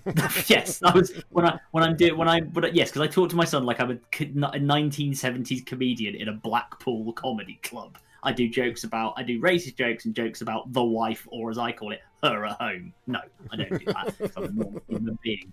But anyway, no, lovely to spend time with you two, of course, and obviously everybody in the chat. I only do have one thing to say, which is that we have 68 people watching, so we're one off. Nice. But we only have about 46. I mean, my YouTube may be not refreshed. I will just do that. Yeah, we have 46 likes. So like the stream, guys. Like the stream. Because it's your work. You're liking your own work, if nothing else, out of those of you. Dan Elliott, right? Dan, you're an emperor's child, right? Even for selfish reasons. You've got to like the stream, right? So yeah, but it's been lovely hanging out with you all. And I wish you all a lovely, lovely time and best of luck with all your hobbying until we join again for the next Tales when I can join for a little bit, hopefully a little bit longer. Maybe Finn can even join me, I don't know. And I assume we're going to see a ton of Fellowship of the Rings as well, because I know I'm very excited painting up. I need to finish mine off, so that might be something I'm working on. All right, see you later, guys. Big love. Mwah. Goodbye. See you later, buddy. I'll have to fix the stream just once Adam leaves. Of course. There we go, because it just cuts off Rich's head, unfortunately. There we go. Let's just give that a quick. I'm beheaded every time. It's only you as well, it does it too. I don't know why. It's always you, though. Yeah. I liked it again, and the like count went down. Terrible advice. Tim. Or there are some who call me Tim. Like it again for a third time, and then you'll be good. You'll be spot on. No, excellent work, Dan. Thank you so much for sharing that. It's a real treat to see. We got another treat for you all to see. This is Azrael, painted by Darksider. I mean, so much to love here. It's just, I mean, first off, the sword is incredible. Has to be said. But just that same level of detail and the shading that you've got going on every little bit of the miniature, it's just wonderful. I mean, the wings on the helmet are just fantastic. Yep. Just like they are. And the subtle blends that you've got going on all the different parts of the armor as well. The cloak, all the details. It's just like everything here has got so much love and care put into it that it just sums up to something truly incredible. Yeah. The softness of the cream on the robe. It's just it's very flappy in a good way. Yeah, in the best possible way. Yeah. It's very, very pretty. It's very, very pretty indeed. I mean, the whole model is just very, very pretty. It's soft where it needs to be soft. It's razor sharp where it needs to be razor sharp. There's a lot of kind of lovely shading that's going on, lots of highlighting that's going on in all the right places. It just scratches all the right itches, doesn't it? Yeah, it's definitely giving retro vibes in terms of the color scheme as well. But like for me, this is something that I would expect to see in like a White Dwarf from the early 2000s or 90s. Like that's the kind of vibe that it's giving. But it's just such a beautiful model and a wonderful paint job. And then the sword is then the slightly more modern style. With those lovely blends between them. Yeah, no, definitely. Couldn't agree more. Wish I could do such clean jobs. Paint jobs, really well done. Oh, you could do very clean jobs. Mini paint, Dad, get out of here with that. The blade is sweet, stand out, but the whole model is smexy. I couldn't agree more. Yeah, it's very, very nice. When like it's all well and good to do that amount of detail and have such a nice looking weapon or blade or whatever it is, but to then put the same amount of care and effort into the rest of the model is when it truly becomes something that stands out. Yeah, just yeah. I mean, I'm staggered by how soft the cream of that cloak is, but also just the suppleness of the purple fabric. It looks like you want to wrap yourself up in that and go to sleep. You know. Pretty much. Yeah, it's getting to the point where it almost becomes like semi-realistic. Where it's like, yeah, that's just a cloak. Yeah, no, it's great. The deeper green on the shoulder pads against the brighter green looks so nice. It does. Oh, excuse me. It does indeed. It's wonderful stuff. Thank you very much, Darksider. All right, next up we have from Black Dark Minis, who's I just saw your name in the chat. It says amazing about Azrael. Yeah, couldn't agree more. Now I believe this is a House Hawkshroud knight or two. I think it's 2 nights, isn't it? Yes, it is 2 nights. But do correct me if I'm wrong. But I love seeing yellow on knights, especially on just any knights really. But I love seeing it. I think it's such an impressive color to put on something that's such a wide open space, and then to have it executed so well is just a real treat for the eyes. Yeah, but to also have like the white and the red there to offset, but then just such a wonderful weathering on these models. It really brings them alive and puts them firmly in the landscape you've got, and then adding to the different patches of brown and such that you've got going on the basing, it feels like they're part of the world. Yeah. Oh, it says it's 4 armigers. It's not just 2. Oh, yeah, I was going to say there's definitely 4 there. I get so used to people sending one model with 15 different angles. It's like 2 different types, sure. Yeah. And then I did then spot the thing, but 4 armigers all at once. That is a lot. Yeah, that is a lot, especially with yellow. But like I said, it's fantastically done. Absolutely. I mean, nothing more. Especially when you set. You even got hazard stripes on there. It even got hazard stripes on the chain glaives. Especially when you set a yellow armored model against a desert background. So you've gone for a kind of a sort of dirty desert, as it were. Which actually it doesn't lose the model at all. It if anything, it accentuates it. It shows you where it places the subject front and center by having the warmth on the model rather than on the base, as it were. Yeah, it's often that I've thought about other models in similar ways where it's a case of, I think it was one with my Tyranids, which I've done in a very bright color scheme, but there was a point where I was considering different color schemes of like, okay, if I do it in this color scheme, Tyranids would be adapted to like camouflage, so should I make like the bases like the same colors, and then how do I make them stand out so they don't just blend into the bases? And it's a similar thing here where it totally makes sense for them to be painted in yellow in this kind of environment, because then they, it's not just heraldic, it's they actually blend into their environment. But then how do you make the model stand out from the base and not to lose that differentiation between the two? Yeah. So yeah, it's a fantastic job. Yeah, it's not easy to do. It's really, really well done here. So well done. And I think definitely the darker patches on the base definitely help to give it a little bit of that break as well. Yeah, no, for sure. But yeah, no, it's very impressive. I'm looking at the top right one where the yellow of the foot is on top of the sand of the base. And it's 2 very, very distinctly different colours that are going on there, and actually you're not distracted. It doesn't feel like it's merging at all. It's very, very well done, but nicely separated.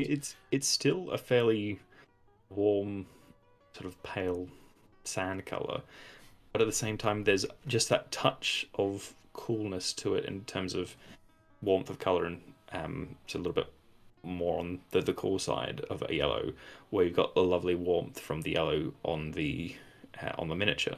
So by choosing and going those different directions in terms of the color warmth, that can definitely help separate the 2 colors.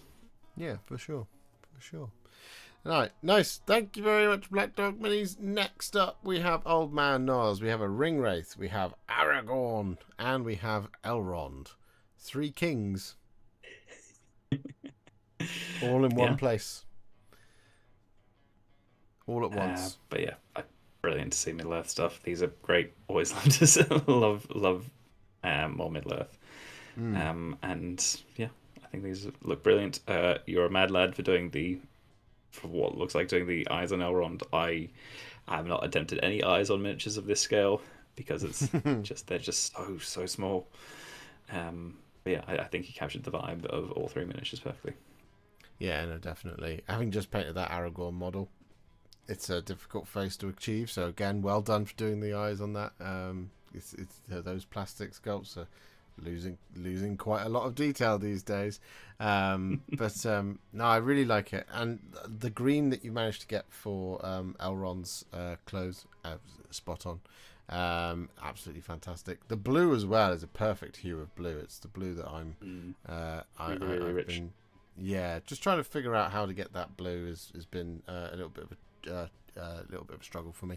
I think I know how I'm going to do it now, but it's just spot on. And again, I like how dark your Ring Wraith is. It's such a difficult model to paint and look good, the Ring Wraith, isn't it? It's just it's a black. It's like it's exactly that. It's like, here's a miniature that's all black. It's like, great, how do I paint that? It's like, well, you paint it black, great, what next? Like, how do I get this model to actually be read by whoever's looking at it and it makes sense? But yeah, no, great work on the subtle greys that you've got going. And I also love the differentiation between having Aragorn as that slightly more weathered look to him versus a very clean Elrond with all the very bright silvers and golds to him. Definitely gets the vibe of the different characters across. Oh, yeah, for sure. So, I mean, 3 very different models all at once is impressive nonetheless. Very cool. Thank you very much, Old Man Noz. And as Ricky says, any MESBG is a 10 out of 10. Well, there you go. Lovely. Thank you very much. Next up, we have Pridders with a Ethereal on Hoverdrone. Ooh. Just hovering about. Ethereal for a little bit. Yeah, this is a classic Ethereal model. I haven't seen it in a while. Do enjoy this one, and I really like how you do your helmets, Pridders. Is that a Tau Fire Warrior helmet that's smoothed down, or is that like a 3D printed part or something? Because I think it's really, really cool. It's very nice. I'm not sure if it would be a Fire Warrior one because I think they've got more on the back. Maybe it's been a while, but it's definitely a very cool vibe. We see a couple of. I feel like it's a more modern thing, but there's probably historical references as well where it's just that flat sort of plane. Very cool regardless, and I love how you've done the skin here, having that really sort of high contrast between the highs and lows of all the different muscles. Gives it really great contrast in the skin. Custom pose on the arms, and yeah, the Fire Warrior helmet is filed down. Yeah, there you go. You were right. That is a very cool way of doing it, because there's the what's it? The Cabalites, or one of the Venom pilots, or something or other, has a sort of glass dome head, which is one you see quite a lot. Yeah, used quite a lot. But to just file down a Fire Warrior head, that's very, very, very cool. That's a very good idea. Probably fairly time consuming too. So, congrats of making it work and putting in the effort. Yeah, you filed it so smoothly. It's really, really impressive. Really well done. Yeah, well, I was convinced it had to be a third-party bit or something. Yeah. Or taken from somewhere else in the range. Aiden says the muscle definition is really nice. The muscle definition is really nice. You managed to pick out all of those muscles without having kind of like really sharp highlights on it as well, which just makes the muscle feel more organic. Because I end up having to highlight muscles quite a lot of the time for me to feel like mine are complete, and then sometimes it looks too sharp. But here I like how soft it is. It looks organic, basically. It looks much more naturalistic. Yeah, you do want that. Like, sometimes you can go a little bit too hard on the highlight, and then you look. I think you come back to it the next day, and you're like, oh, okay, I need to adjust that. Yeah, no, for sure. Very nice Pritters, says Edward705. Yeah, couldn't agree more. And yeah, it's nice to see a custom pose on him, because the one on the hover drone, he's just got his giant stick pointing straight up in the air. It is a very oversized stick on the ethereal. So the way you've posed it actually makes it look more contextually make sense, as it were, to the model. I think it balances much nicer than the one that if you build it straight away out of the box. 10 out of 10. Really good stuff. Lovely. Thank you very much, Pritters. Next up, we have Street P with some. Well, it's an orc in heavy armor for sure. Is it a character of some description? Is it like a big mech or something? My guess is a big mech of some kind, given all the gubbins that he's got on him. He's got a lot of gubbins. There's an awful lot of gubbins. Some might say he's rich. And by the looks of it, potentially magnetizable gubbins, seeing as the ones on top of him change in the bottom pictures. These are insane to look at, these pictures, because there's just so much going on. It's gubbins. Right. Yep. It's a big mech in mega brilliant. armor. There you go. Yeah, there you go. I was forgetting the name of the heavy armor, which is obviously mega armor, but I knew it was a big mech of some kind. Yeah, I just love how bright the cabling is that you've done to really help stand out from the rest of, already a fairly bright, sort of very warm yellow armor. But having the reds and the blues in there just completes the set of just completely mad orcs, which is just brilliant. I've seen these in the flesh, and yeah, he magnetized them. There you go. Well spotted. Yep. It's very, very nice. Like you said, you've got such a riot of color going on here. The bright cabling, the bright green orbs, the lovely kind of button work there on all of the sort of mechanical stuff as well. But then set against the really bright yellow armor. But then you've got a lovely tone of green for the flesh around the faces. And it just all works. It's just like you said, it is a riot of color to look at, but it's very, very pleasing to look at. It looks ramshackle in all the best ways. Well, that's the best thing about the orcs, is they just make whatever they can out of whatever they can get their hands on, and big mechs especially. So, I love how you still create a unified color scheme out of that, with the big bright yellow, which I was talking to someone else about doing orcs in yellow the other day, and it's a very Sigmar kind of color scheme that people have now been bringing across to 40k because it works so well. Now, obviously there are yellow orcs in 40k already as well, but I feel like you're seeing more of it because people realize that, hey, wait a minute, that actually looks really good. Bad Moons, is that right? We got that right? Probably, I think so. Evil Suns are red, aren't they? Yeah. I forget exactly, but yeah, Bad Moon Yellow is a paint color, right? So it would make sense. Iron Jaws is the best. The yellow is so clean, says Aidan. I agree. It is.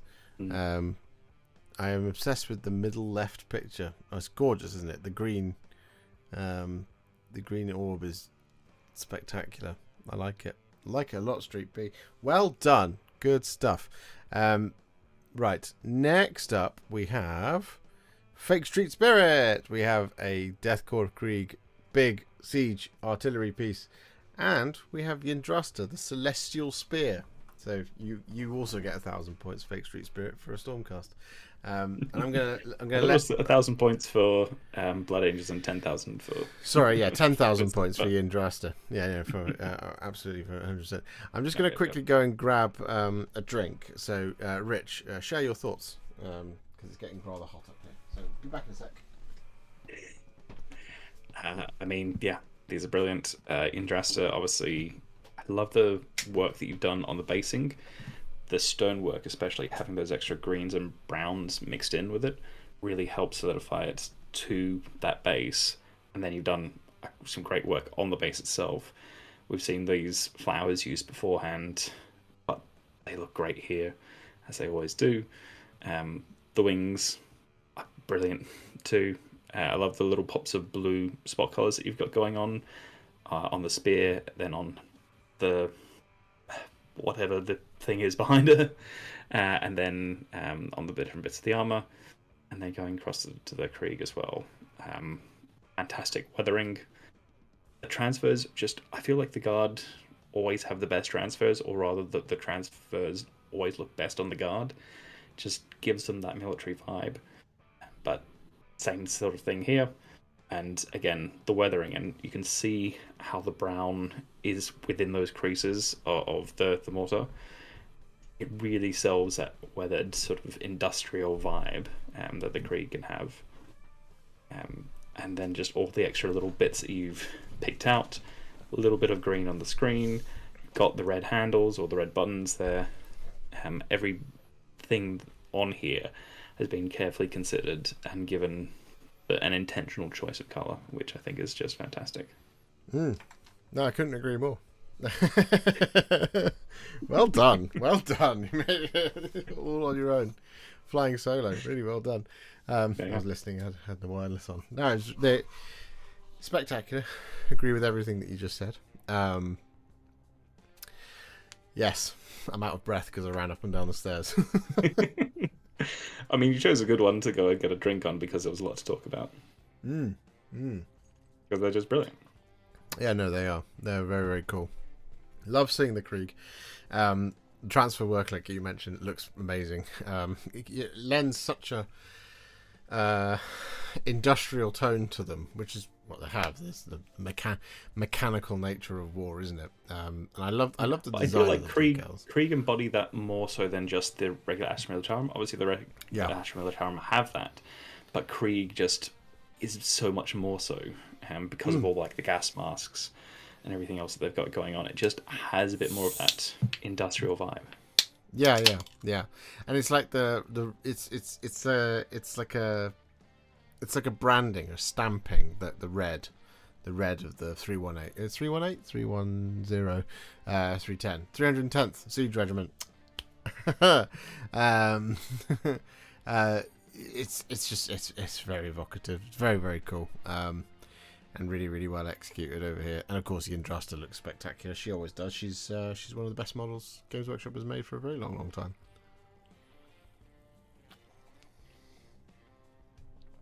And not just because she's Stormcast.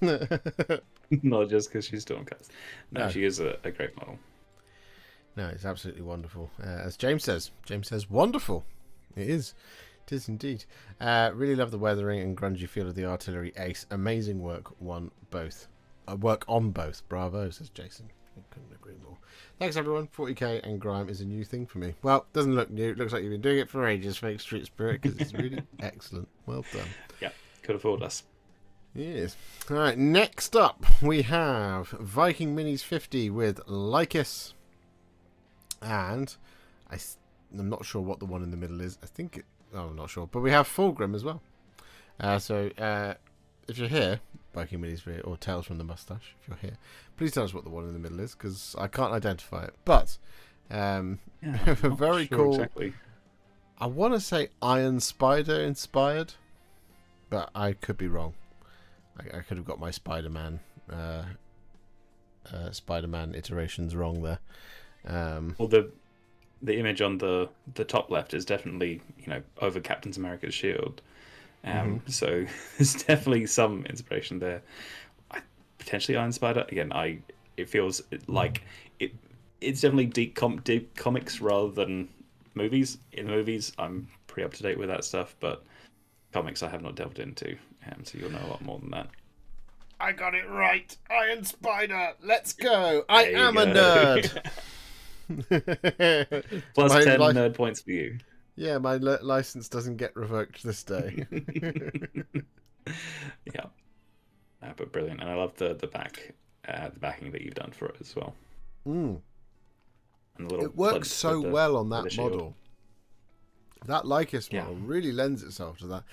I think I actually prefer the way you've done it to the way it is done on the box art with the it's blue-black, isn't it? On the box art with it's warp spiders. So I think I actually It's prefer the way it's you with the extra gold though, and the bits of blue. Like, I mean, the blue is obviously different from the reference art that you've got, but it just helps bring that mob to life, and also is then a slightly different blue, but enough of blue that it reflects the Captain America shield below as well. Yeah. No, it's beautiful. It is beautiful. I'm fangirling again. Such incredible work. Just awesome. Couldn't agree more, Dana. Yeah. He says the middle one is Lazarus by Cerberus Studios. That's very cool. Dude has not skipped a day in his life at the gym.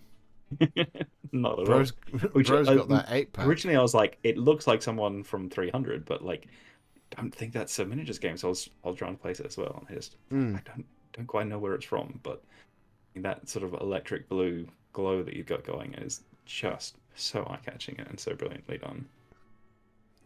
Yeah, no, for sure. And Eron says, quite rightly, we haven't even got to the smoothness of Fulgrim. Yeah, I mean, the softness of that belly is spectacular. It's very pretty. You've got a bit of talent at this, Viking Minis 50. Have you considered doing this? Funny enough. Doing this for commissions and stuff?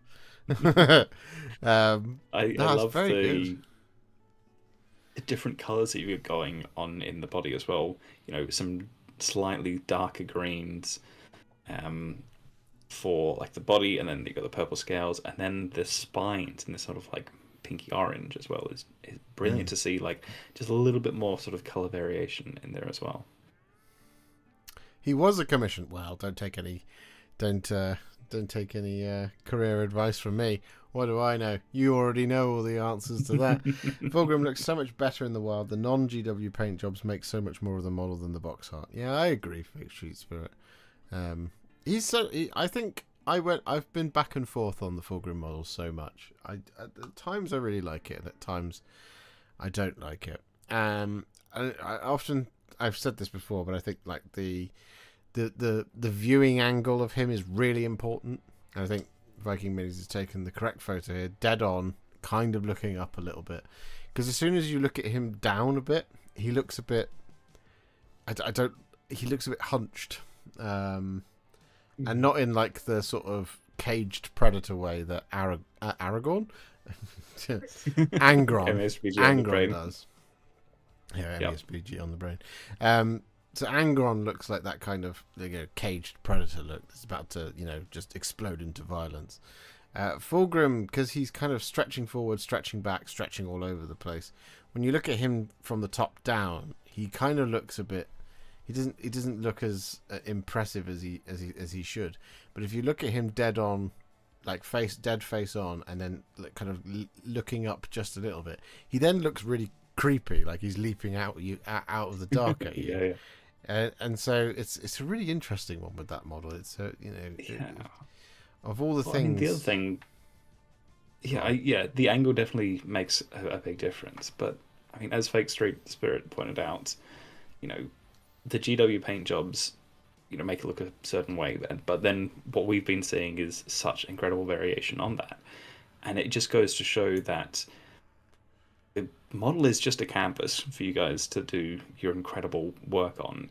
I think GW at times goes for the safe options because they're the options that appeal to the broadest range of people, which is what they have to do as a big company.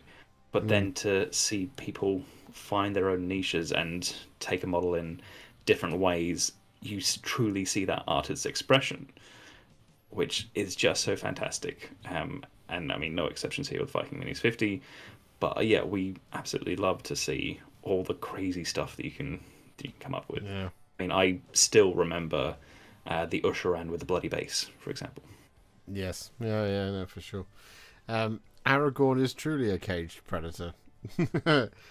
Dude held back till wedding night with Arwen. Did you see Arwen? Caged animal indeed, says there are some who call me Tim. Indeed. Right, next up. I didn't do this intentionally, but I realise it is quite funny to move from Fulgrim to some more snake ladies. Captain Mannerings with some, I want to say they are Melisai Iron Bloods? I can't remember now. I'm going to Google it now. No, the name is more than I do. Melisai Blood Sisters, Bloodstalkers. Bloodstalkers. It's the Melusite Iron Scale, is what I was thinking of. Bloodstalkers from the Daughters of Cain, and they're definitely not Slaanesh influenced at all. No, not at all. I mean, yeah, these look brilliant. I've said before, Captain Mannering Snows, I love this colour scheme. Just how bright and vibrant all your colours are. It's just so brilliant to see, and really no exception here. Your definition as well between the scales is really, really great to see.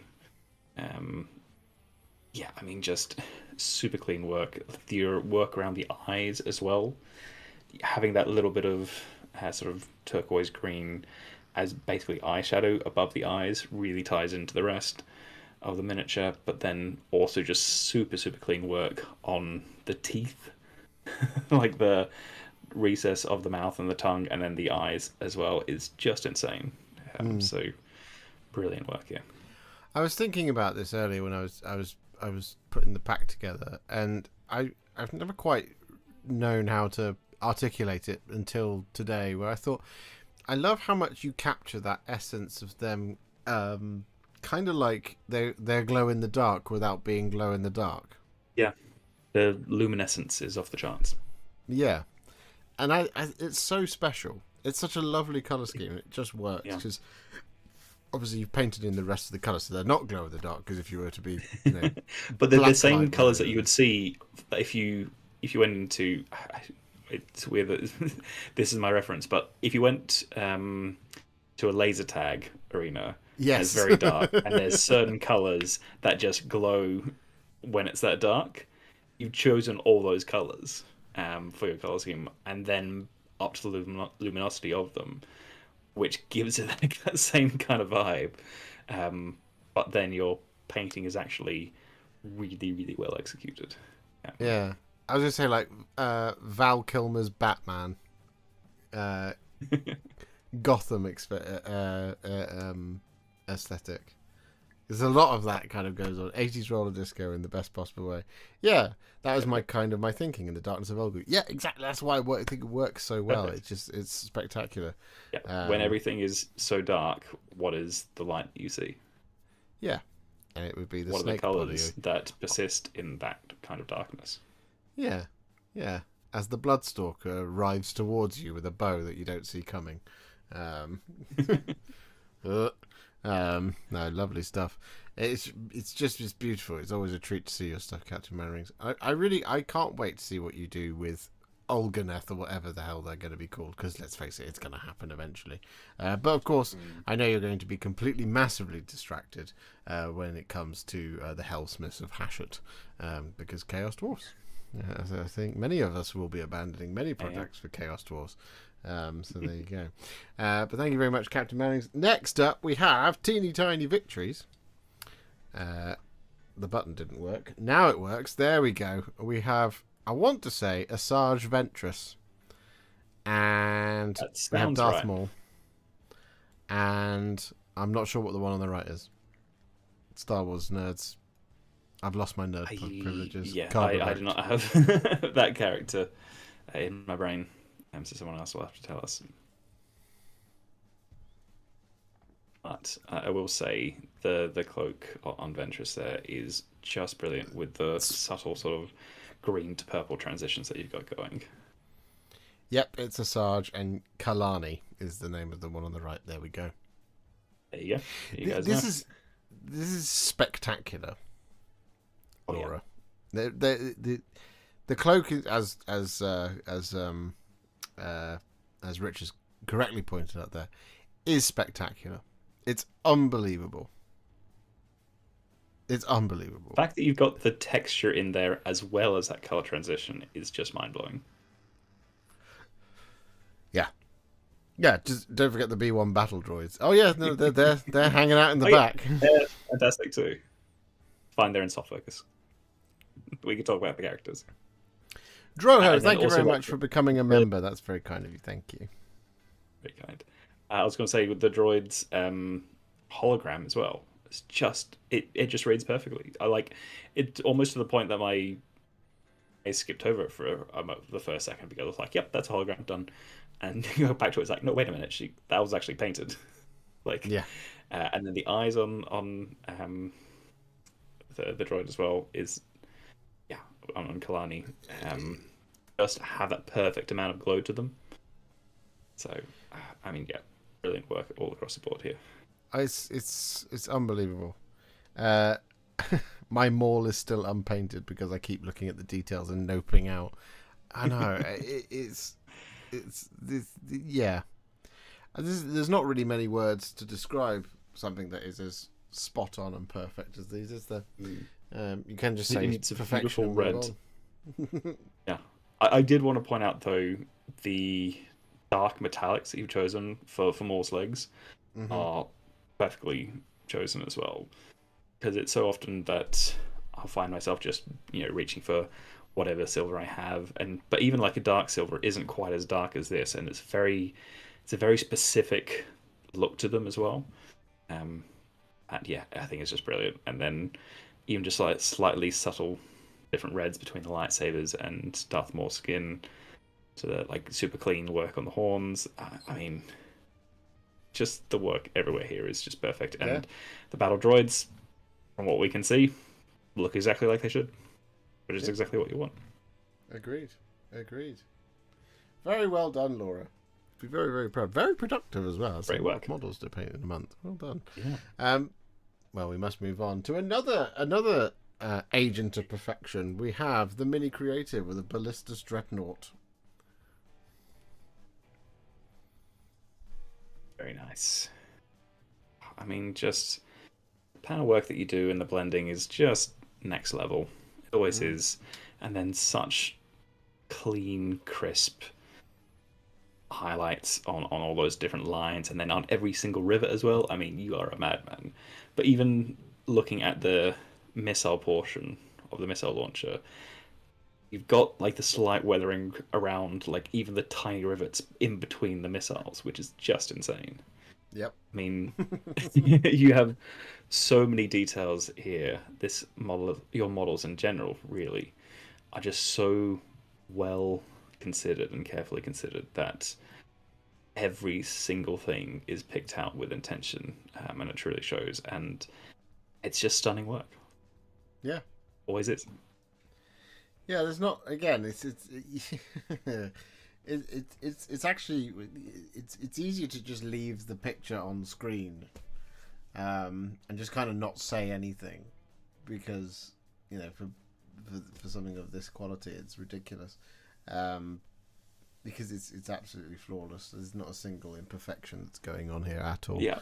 And it's just everything's so well thought out. Every panel has had loving attention paid to it, which is just very, very. The patience required is unbelievable. Laura as well on and like the smoothness of the smoothness of the blends it blows me away every single time we see a model from you. Yeah. I don't know how you do it, but you do it every time, and it blows me away. If you were that dreadnought with that paint job, would you risk the battlefields of the 41st millennium? Absolutely not. Brothers, I do not wish to get my armor dirty. We just get tuned up every time. They're fresh kind of paint before they go out. Yeah. It takes a while, though. You missed a spot in the blending. You must start again. Yeah. But the battle has already begun, Brother Voltus. Doesn't matter. It's very, very pretty. Well done, the Mini Creative. Would you like to see another agent of perfection? Because we have Ricky Drinks paints here with Prince Haleth, Prince Hammer, Wolf, General Targ, and the Goblin King of Moria. I mean, you just put them one after the other. And also, Ricky is just so productive. We see it every month, just smashing through models. And again, his Middle Earth stuff, I always love. It's always brilliant. I love the naturalistic tones that you achieve, Ricky. I mean, it's just, again, perfection. I mean, the greens and the browns here that you've got on Haleth and Hammer are just beautiful. The horses and the work you've done on their armor as well is brilliant. I love the horse armor that you've done as well. I think the official models is slightly too yellow and too garish, and maybe that's matching the film, but I love the more muted tones that you've got going here. Again, your Rohan stuff is brilliant with the like. Let us know what's the green recipe you use, because I think it's just such a lovely muted green. But again, Wolf, Targ, Goblin King, all brilliant as well. Especially Targ here, and well, both Wolf and Targ, because to have such dark armor, but still be differentiated from their mounts, who are also those dark tans and dark browns, and there's so many similar colors going on in those two models. Yeah. Yet they're still perfectly readable, and you've got enough differentiation in between all the different colors that it's like it just works. Yeah. Yeah, Wolf is a particularly funny model to paint because he's wearing black clothes with a black sword, with black hair, riding a black horse with black tail and black mane. It's like, oh. And he's probably got black fur as well. He does indeed have black fur as well. But yeah, it's the ring wraith problem where it's like it's black on black on black on black, which is perfect for Lord of the Rings, but how do I paint it? Yeah. It's really, really, really well done, and I like the choice of the brown on Hammer's barding. It does ground it. It makes it more realistic. As you said, the box art and the film version is yellow and red for all of the barding on the horse. But it really works here in the brown. It's nice. This is just a little bit of yellow is perfectly fine. It's just I think they went a little bit too much with it on the official box art. And then in terms of the green, Ricky Drinks Paint says, "Thank you everyone. Castellan green. It's a miracle paint. Simple brown wash and then layer up." There you go. There are some who call me Tim. Says, "I'm off to reprime mine. These are so good. Shows I'm clearly not done. Yours are very pretty as well." There are some who call me Tim. You sent me his. They're very, very, very, very well done. Very, very, very well done. Hammer is the silver bowman. Yes, thank you. Harleth is the one on the. Always get confused between the two. Yes, on the horse that just stops running in the film. It's like, oh, cool. There we go. Thank you very much, Ricky. Next up, we take a trip to Shyish with Hobby ADHD and White King Olaf, I think is what he's called, or Oleg. Something like that. This is one of the anniversary models, and it's very pretty, and I never knew it existed, and yet I've seen it pop up everywhere, and I like it a lot, and I want one. Yes, I think I saw Adam has one of these, which I saw the other Adam day. has one. Yeah. I've got the old one, the one on the square base. Actually, I don't know where that's gone. Yeah. Oh, it's over there. So I do have one. It's for the spearhead. Which I'll eventually get around to, but this is very, very cool, isn't it? I really I love the tone of the armors and the sword.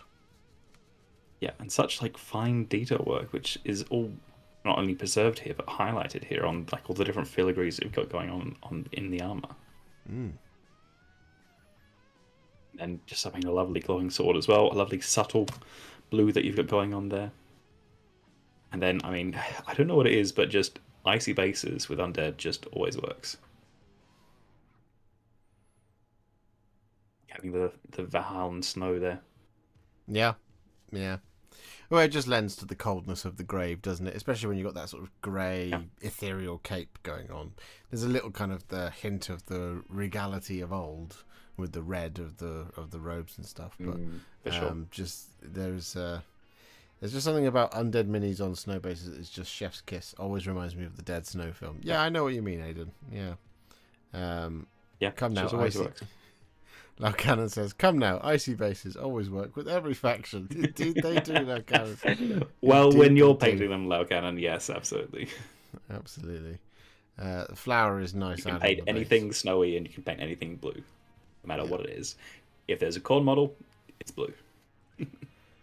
So I saw, this is going to be a really stupid stupid aside here, but there are some who call me Tim. Says Halath, son of Hammer, my lord, quote, helps me remember that Hammer is the younger because he's not the annoying kid, and their ages are reversed in the Tale of Helm. There you go. The reason it's a slight tangent is I saw a video the other day that I really I was disappointed in myself that I laughed but I saw the Haleth Son of Hammer line remixed into right about now the Funk Soul Brother, and it made me laugh, and it shouldn't have done, because it went into the Zuba Zaba that bit, yeah, and now I can't hear that line at all. Can't get that out of your head. Yep. Yeah. It's like on behalf of the people of Lake Town. That one I sent that one to you before. Where Thorin just keeps coming in and out of view. I can't now see that. Yeah, I can't now see that scene without seeing that. But it just made me laugh. But no, this is lovely hobby ADHD. I need to get my hands on one of these. I shall figure out how to do so. Lovely stuff. Thank you very much. Next up, we have Jason P with Grandfather's Gardeners, the new Nurgle Demons. Yes. Underworlds Warband. Send me that. I'll try and find it for you, Tim. There's somebody who called me Tim. I shall have a look. I mean, these are just stunning. Like they're beautiful.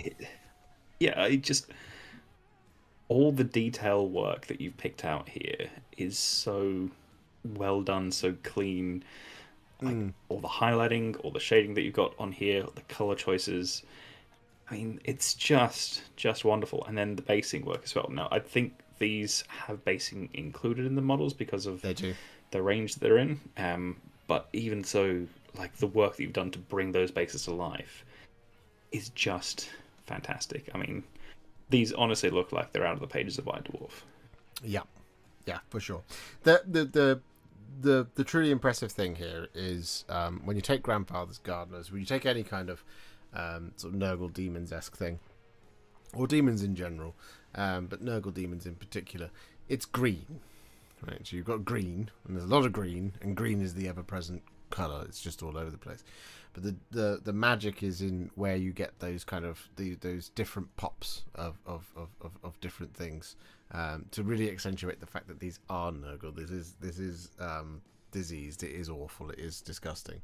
And so when you have things like the brightness of the fly wings, the sack of the large bug on the back of the gentleman on the right, and so on and so forth, the goo falling out of the cauldron. I used to know all these guys' names. I can't remember what they are. I only remember that the fly is called Squort. I'm pretty certain. I mean, you have that many names in your head. It's okay to let a couple go. It's difficult to keep a hold on all of them, but there we go. But yeah, I mean, these are just flawless reproductions of an amazing set of models, and you should be very proud of these, Jason, because they look absolutely amazing. There's just so much that's done perfectly here, from like the rustiness of the blades to the bits of verdigris to like you said, the brightness of Squart's wings. Everything is just so well done, and I like that you've gone for those earthier bases, then still bits of green, so it's very cohesive to the whole color scheme and to the model's look. Yeah. I can't remember their names either. Yeah, no, I honestly, I just only remember Squart, and just thinking that was funny. So there you go. Thanks for the kind words, everyone. Much love. Oh, you're very welcome, Jason. Thank you for sharing. They're very, very pretty. I have mine primed. Need to get back and paint them. Indeed, you do, you Mayor Langmar. They're very pretty models. Very, very pretty indeed. Next up, we have Taz 2070 with a Wolf Priest, one of the new ones, done with the helmet, which I haven't seen very often, because the helmet was quite Marmite for me, but I think you've done it really well here. So much so that I actually really like the helmet option as the way you've painted it there, because it's just strikingly bony. Yeah, I mean, for me, it's always a case of, I know the faces tend to look pretty cool, but then I have to paint a face. I much prefer to paint a helmet, because I know how to do bone a bit better than I do faces at this point. But I think it's also just like the vibe that the Wolf Race gives off here is that very menacing vibe that works with the darker reds, and then you still got the pops of yellow for being a space wolf, and then just such the dark black against it. It gives off such a more sort of imposing vibe to it. So I really like the choice of the bone head. Yeah. No, it is very pretty. It is very, very nice. And it does work so much in the context of the way that you've painted the rest of the model. It's an immediate focal point, and that's really what you want the head to do. That's what we're kind of programmed to do when we look at a model first. Some painters. Yeah. I was just going to say, as some painters say, faces and bases, that's where people tend to look most. Bases. And it's really any sort of focal points on the models. It doesn't have to be the face, but the face is often one of those first focal points. On this, you've done such a fantastic job on that sort of bone look to it. Really, really lovely work. Yeah, it's special. It's special. The faint eye lenses I find added to the menace factor. No, that's what I mean. It's like you've got the kind of cutting brightness of the edges of the bone of the helmet, but you've got that kind of malevolent wolf eye, the wolf in the dark, as it were, with the tiny little bits of like kind of that glowing red. It shows that kind of malevolence at heart, as it were, peeking out from under the hood as well. So not too bright. If they were too bright, it wouldn't look right under the hood. But because you've got it just very much so, it really, really works. It's really like when you see a villain in movies, and all you see is just the points of their all the highlights on their eyes. Yeah. No, it's beautiful. Well done, Taz. Good stuff. Right, next up we head over to Matt, who gives us it's a converted Thousand Sons sorcerer from a Lord Exultant, but we also have basically an entire knight household with a warhound, something or other. It's the one with the big gun on its back, which I know sounds stupid, but it does have a name. I can't remember. Somebody in the chat will remember. I don't know the names of all the different Titan variants. It'll come to me. I can't help you there on that one. It'll get to me just in a second. But yeah, I mean these are Legions Imperialis scale, I should say. But I really like the dire wolf. Thank you, Matt. Thank you. Oh, you saved me. There's always someone who knows. Yeah. Well, it's Matt. The person who's submitted. Exactly. I really like the Lord Exultant's pose being turned into a Thousand Sun with those little Thousand Sun elements. That's really, really clever. Yeah. That's very, very nice. To me, it just reads as a Thousand Suns. It's like, yep, this is a Thousand Sun model.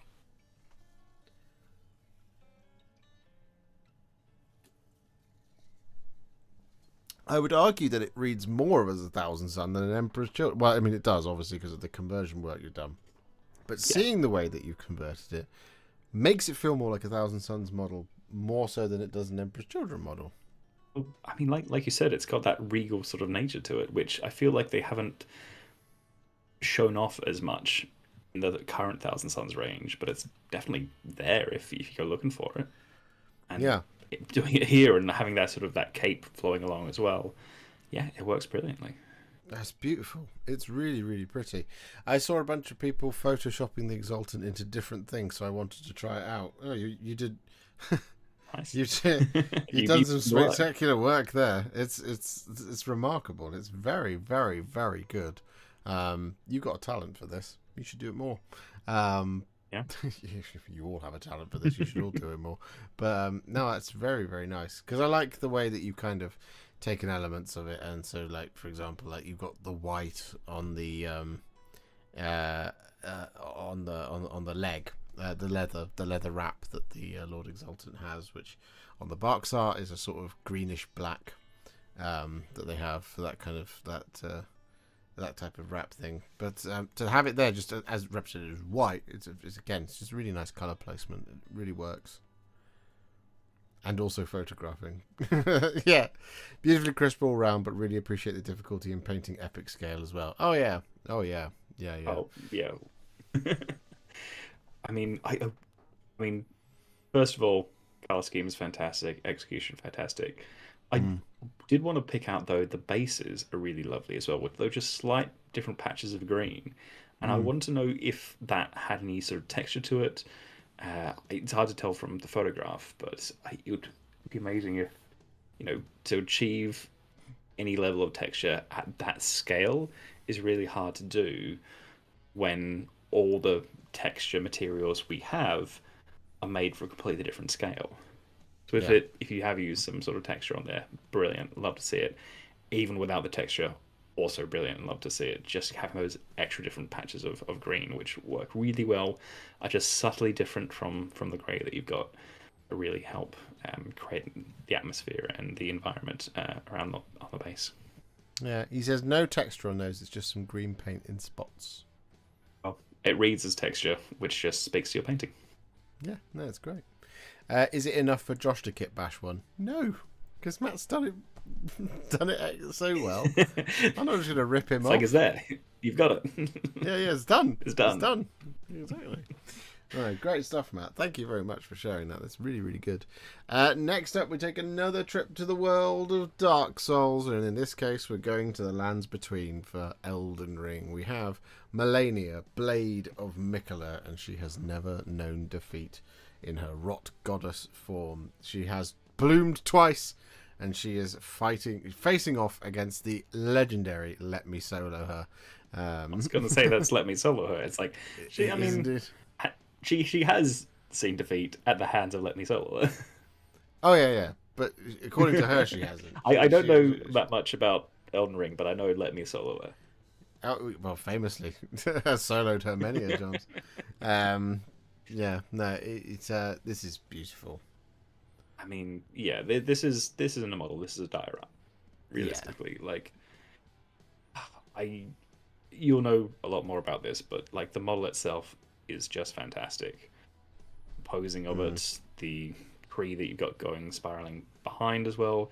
Obviously, the paint job here is really lovely with those different elements of red that are sort of twisting in and out of the wings, and then just all the work that you've done on the base is just wonderful. I mean, we've seen those flowers before, but to use them here in a limited color palette, so it's just white flowers, green stems, and then yellow leaves against a fairly dark sort of dirt or landscape beneath them, is just wonderful. And I think these flowers are definitely most effective when seen in one or maybe two colors and then blanketed across. It's just stunning work. That's beautiful. It's really beautiful. This is it's one of my favorite boss encounters and also one of my least favorite boss encounters of all time. It's supposed to be the hardest one as well, isn't it? Oh god, it's such a pain in the ass to fight this one. The first time now I know how to beat it, and I don't do it elegantly at all. I might go for a playthrough on Elden Ring and try and do it as elegantly as possible. Try and do it as efficiently as possible. Nope. For her, it's just full brute force. Just eat it all and just take it. And just overpoise it and try and make your way through the fight. Like, that's the only way I've just going to have to do it. But yeah. I mean, I remember people going through the game, having been through Dark Souls and all those other Souls-likes, and being like, yeah, cool, I know what I'm doing. Like, these bosses are hard, but it's fine. And then they got to her, and it's like, she's unbeatable. What do I do? I can't get past. It's the healing. The healing is a pain in the ass. Every time she hits you, she heals. So, yeah, it's frustrating as hell. But no, I mean, I think this might be one of the most beautiful renditions of it I've ever seen. I like that it's a little bit darker, a little bit grimmer, because Scarlet Rot it's a problem. Yeah. And I just like that you kind of gone for a slightly dimmer view of it, just to kind of again just ground it a little bit. She's very bright, and when she blooms, there's a huge explosion of orange all over the place, and the arena is very bright and full of flowers and all this kind of stuff. It's a beautiful, beautiful set piece, basically. But I love the way you've captured it here. It's more like you'll know it, Aiden. The trailer, when she faces off against old what's his name? God, it's not Radagon. It's the other one. It begins with an R. Radahn. Thank you. I got there before chat did. It's just it's beautiful. I really appreciate seeing it. We might have to have a conversation at some point about me getting my hands on the same print. You'll have to let me know, Aidan, where you got it from, because I do want to paint one. But there we go. Thank you so much, Aidan. We have to move on, unfortunately. But next up, we have Frost Pills. Was it a bit more Legions Imperialis? And we got I think our first heresy reference. What with all the Saturnine going on? Obviously, this was just all of these submissions were just before Saturnine, so there we go. But we have got some Legions Imperialis, tiny tanks, and we got some Sons of Horus characters. Lovely. In such incredible vibrancy for such tiny tanks as well. I mean, you've really got that purple top. Yeah. And I mean, Sons of Horus as well. There's so much trim on Chaos, and you've picked it out so brilliantly and so cleanly here. You've still got some really great depth in the shadows, so it gives it almost like a black lining effect between the regular armor and then the gold trim, but also the gold trim is just really well executed, and some really nice creamy red cloaks as well. Yeah. No, the Sons of Horus are really, really well done. That is the right tone. That is right tone. That is the tone of Sons of Horus green that I see as right. Again, I think people see it differently, all the time. For me, these are spot on. Because that aqua, it's sort of an aquamarine, but not really sea green. Is very difficult to get kind of hard right. to describe. Yeah, because not even Sons of Horus green, the paint that is Sons of Horus green, is actually the right green for it. If you see what I mean. I feel like sometimes they create a paint to fill a gap in their paint range, and then have to name it afterwards. So it's a case of like, well, I mean, we'll name this Sons of Horus green or whatever, and it's like, I mean, that's not what it was created for, but it's close, I guess. Yeah, it's not far away, but it's not quite right. It's not perfect. Yeah, but these are special. These are spectacular. Also love the Justarin Terminator Lord. I don't think it's a bad one, but in the black of the what will become the Black Legion later on, but it's just very, very impactful. First company Sons of Horus, they were in black.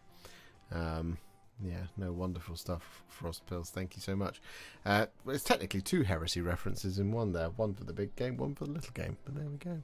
Yeah, there you go. Next up, we take a trip to the 41st millennium in the Ecclesiarchy. We have Illy with a Castigator battle tank and the Scourges. No, what are they called? Arcoflagellants. Arcoflagellants, thank you. These odds I actually know. But yeah, wonderful work here. I like that you've got the Castellan's turret pointing up as if there's something up, a little bit higher that they're shooting at, maybe a Titan or like a Wraith Lord or something, Wraith Knight. And then you've got the Heavy Bolter doing the same. I'm not sure if that's just how you posed it for the photo or whether you glued it in that way, but it looks great regardless. But yeah, I mean, it's just a classic paint scheme here, which is always brilliant to see. I think you've done a great job with the flames and all the details, and there are so many details on the new Sisters models, but you've picked them out so brilliantly. Flames look great, and then the Arcoflagellants on an icy base, which I don't think we see Sisters often on icy base, but it works really well here. No, it does, and some lovely sort of grunge and grime feel to them. Yeah. If it's kind of a consistent thing across the army, it makes the flames that are everywhere on the Sisters of Battle make some more contextual sense, other than the fact that they're just holy pyres. Yeah. If they're like trudging through the snow of like Valhalla or somewhere like that, and they've lit all these pyres and these braziers around them to just keep the Emperor's light with them. I totally dig that vibe. No, it's nice. It's really, really nice. I like it. I like it a lot. And again, it's nice to see this tank out and about because I haven't seen it very often. You see the the organ. What's it called? Oh, the Exorcist. see The Exorcist a lot, but seeing this one, the newer one, as it were, you don't see it very often, but it's very pretty. I really like it. All the weapons are still movable on the tank. Awesome, really. That's really cool. Like Richard, I really like seeing it pointed up. Yeah, there's just something, again, it's the storytelling with models, right? They've spotted something and they're like, right, that big thing, we're taking it down. It's big because it's up there. Oh, it's coming down, all right. There's a big old tank. Yeah, no, lovely stuff. I like it. Right, next up, we have some Grey Knights from Pip 2 number 42. We've got some absolute classics here. Now, I will just quick story time. Those metal strike marines. Those are metal models. They are indeed. Those metal strike marines they were some of the first space marines that I bought after a long hiatus from anything to do with 40k because of Lord of the Rings. I had been doing all Lord of the Rings all of the time, and then the Demon Hunters book came, and I was like, "Oh, these are cool." And then those models came. I am still waiting for them to bring back Imperial Stormtroopers, just of any form. If they brought back, like, here are your Imperial Stormtroopers in Chimeras being led by Inquisitors, that's like the core of the book, and then here's all the extra stuff to go with it. I'm there. Yeah, I'm so there. If they did a made-to-order of these Grey Knight Strike Marines, I would 100% be buying a ton of them because I just adore them. I've still got some of the Metal Terminators somewhere. I've also got a Metal Grandmaster. But I just loved these. Like that Demon Hunters book was fantastic. Not because I was a crazy power gamer or anything, because I didn't have the servo skulls for the Inquisitor or anything like that, but it was just fantastic book, and it's a very nice little nostalgic hit. As much as, I was going to say, I do think as much as we've seen miniatures move on and the production quality they have these days is just mind-boggling, and the detail they can get, there is something so nostalgic and so brilliant about some of the old metal sculpts where they just perfectly capture the vibe and the aesthetic. And obviously we've got a ton of memories attached to them, talked about these being those sort of first models that you bought again. Yeah, there's just something magical about some of these old metal models that I really love, and I really love that you've gone out to find these and then refurbish the secondhand metal ones truly back up to where they belong. With such a stunning paint job. Yeah, the one I always remember is the one second from left, the one that's like this, and it's because that was the official Justicar model for a while. It was, and you can. It does look a little bit. I don't know why it's such a stupid association, but it does remind me of Mr. Burns when he's on his medication of "I bring you love." Do you see the way it's posed? Yeah, I totally agree, and I totally get the reference. It's just such a wild reference that I wasn't expecting. But it's totally that. Yeah, you're right. It brings us love. Break its legs. It's very good. Yamal Akbar says, I remember my old metal turret Predator. The turret would always point down because of its own weight. Yes, those were the old days. Great Grey Knights. I remember umming and ahhing over Demon Hunters and Witch Hunters, ending up with Witch Hunters, but it was close. Oh, they were two very, very good books. Very, very cool. He's just jumping over a flower plane. Definitely, it's the one on the second left and one second right. They both look like they're skipping or floating. Yeah. Just having a lovely time in the realm of chaos. Grey Knights are more likely to get made to order since they will never get a refresh. Don't. It's painful. I mean, if we get new beautiful models at the same time as also celebrating old nostalgic models, all power to them. Sounds great. Yeah. These are lovely, Pip 2 number 42. Thank you very much for sharing with them. It's a real treat to see them. Really love it. Next up, something a little bit more modern. We have Martin, who I think unfortunately did just have to run off about 10 minutes ago. But we have the new Tempestus Aquilons, painted in a very familiar scheme. I obviously like this scheme very much, because it's I can't remember what it's called. I had it on the tip of my tongue, but it's gone now. Anyway, very pretty indeed. Yeah, it's a really, really lovely color choice there, especially with that sort of beige, like yellowish beige that you've got going on against the browns and the blacks, but then just a little bit of red splashed in with some freehand there is just enough to really set it off. And then also the blue with the plasma and the eyes. Just gotta love those spot colors to bring a model to life. Yeah. Just looking it up because I want to remember the name. Yeah. I mean, these are just. I know Harakoni Warhawks. They're rule. There we go. Oh, Taz 27. Yeah, the rules were perhaps a bit much when they first landed, but the models are just brilliant. Yeah, I really like them as a set of models. They're kind of what the Tempestus Scions always kind of really should have been. Yeah. But they're very pretty, and you've done a really, really good job, particularly with the freehand V markings on the knees and shoulders. They're very, very clean, very, very, very well done. And just generally a really nice, really nice job on all of these. They look fantastic. Yeah, just it's super clean work. Like the highlights on here, there's so much detail on here, and you've gone to the effort of highlighting them each individually. But it's subtle enough that it just looks fairly natural.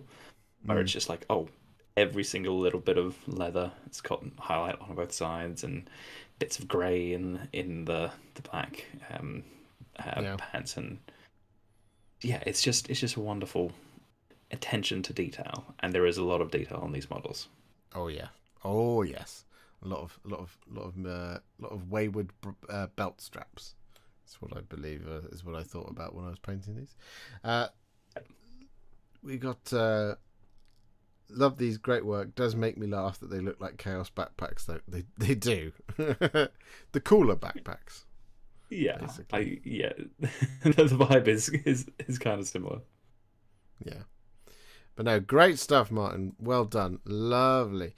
Next up, we're back to Daughters of Cain with GameX's Kinnerai Heart Life Takers. Heart Renders. One of the two. I remember GameX saying that these were an absolute nightmare to put together because they are. Oh Lord, they're bouncy. They're windy. I was gonna say, like, these would be a nightmare to paint as well. If you're holding them by the base, each paint, stroke of the brush is gonna bounce the model around unless you hold it in very particular ways. These are the heart renders because they've got the spears.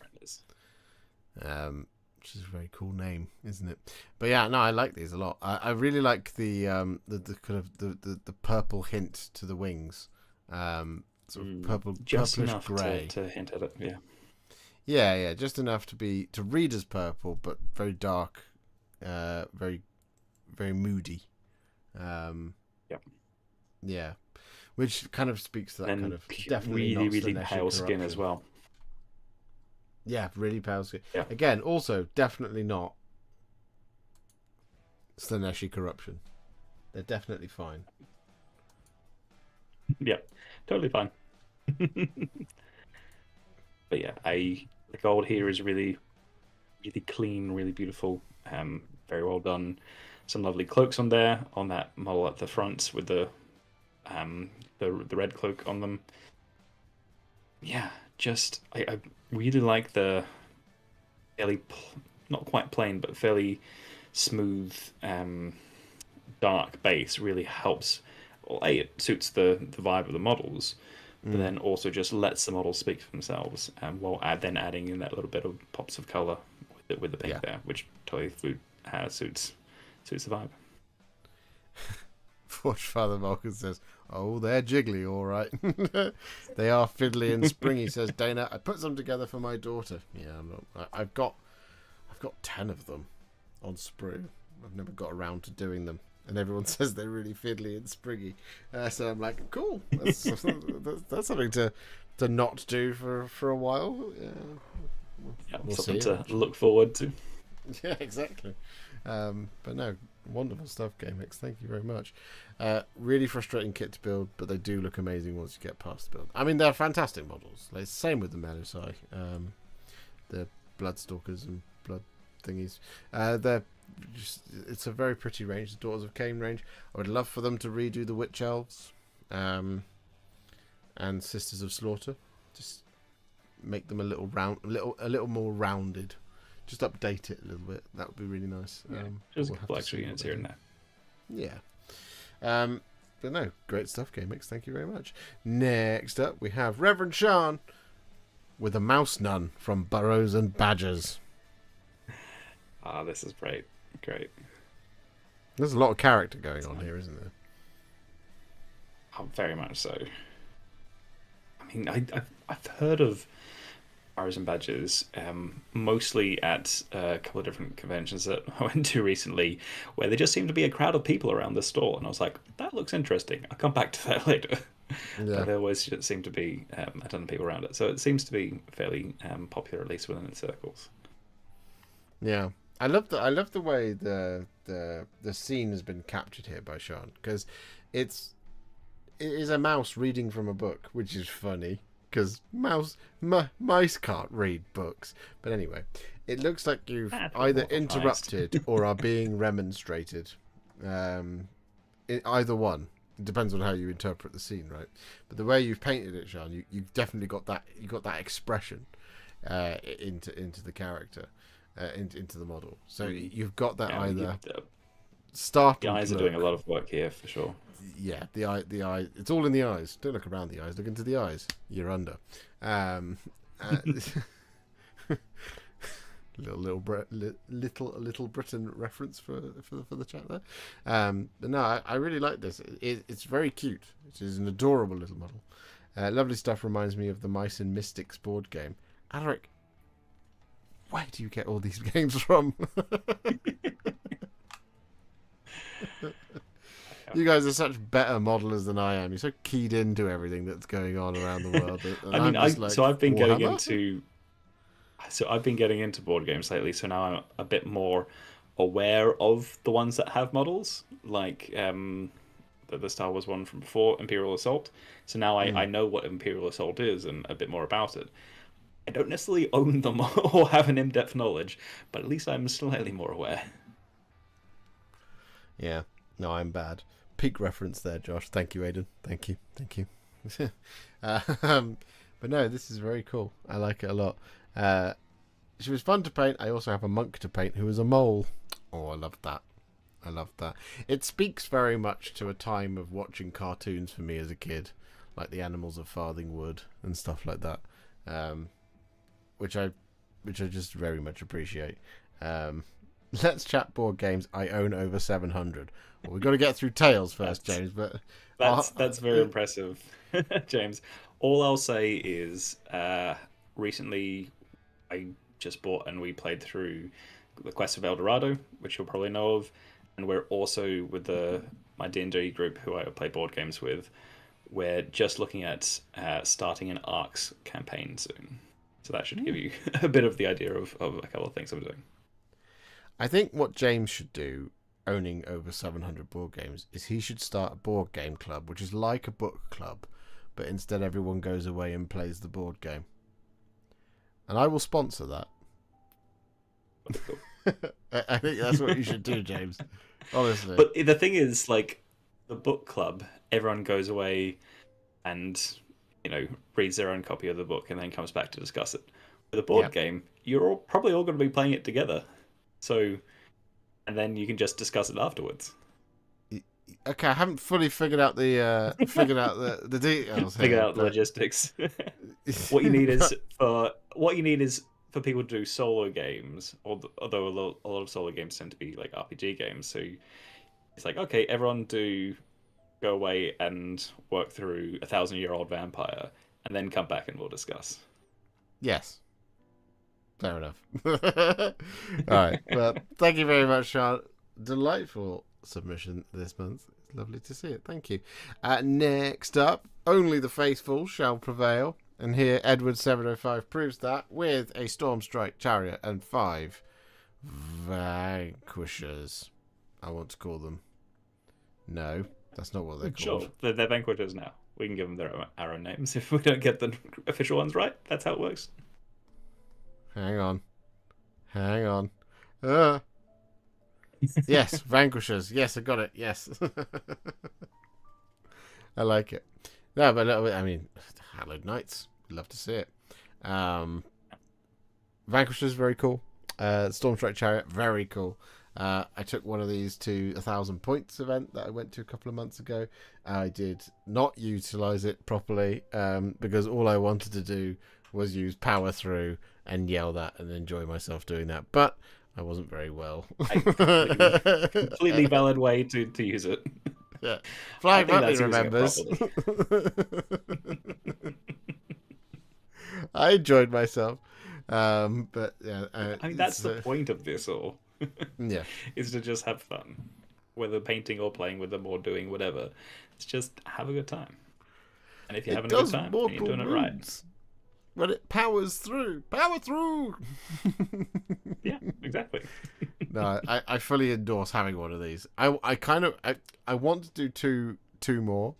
Because I want to run 3 of them alongside a lot of Stormstrike Paladors. The problem is that's terrible on the table.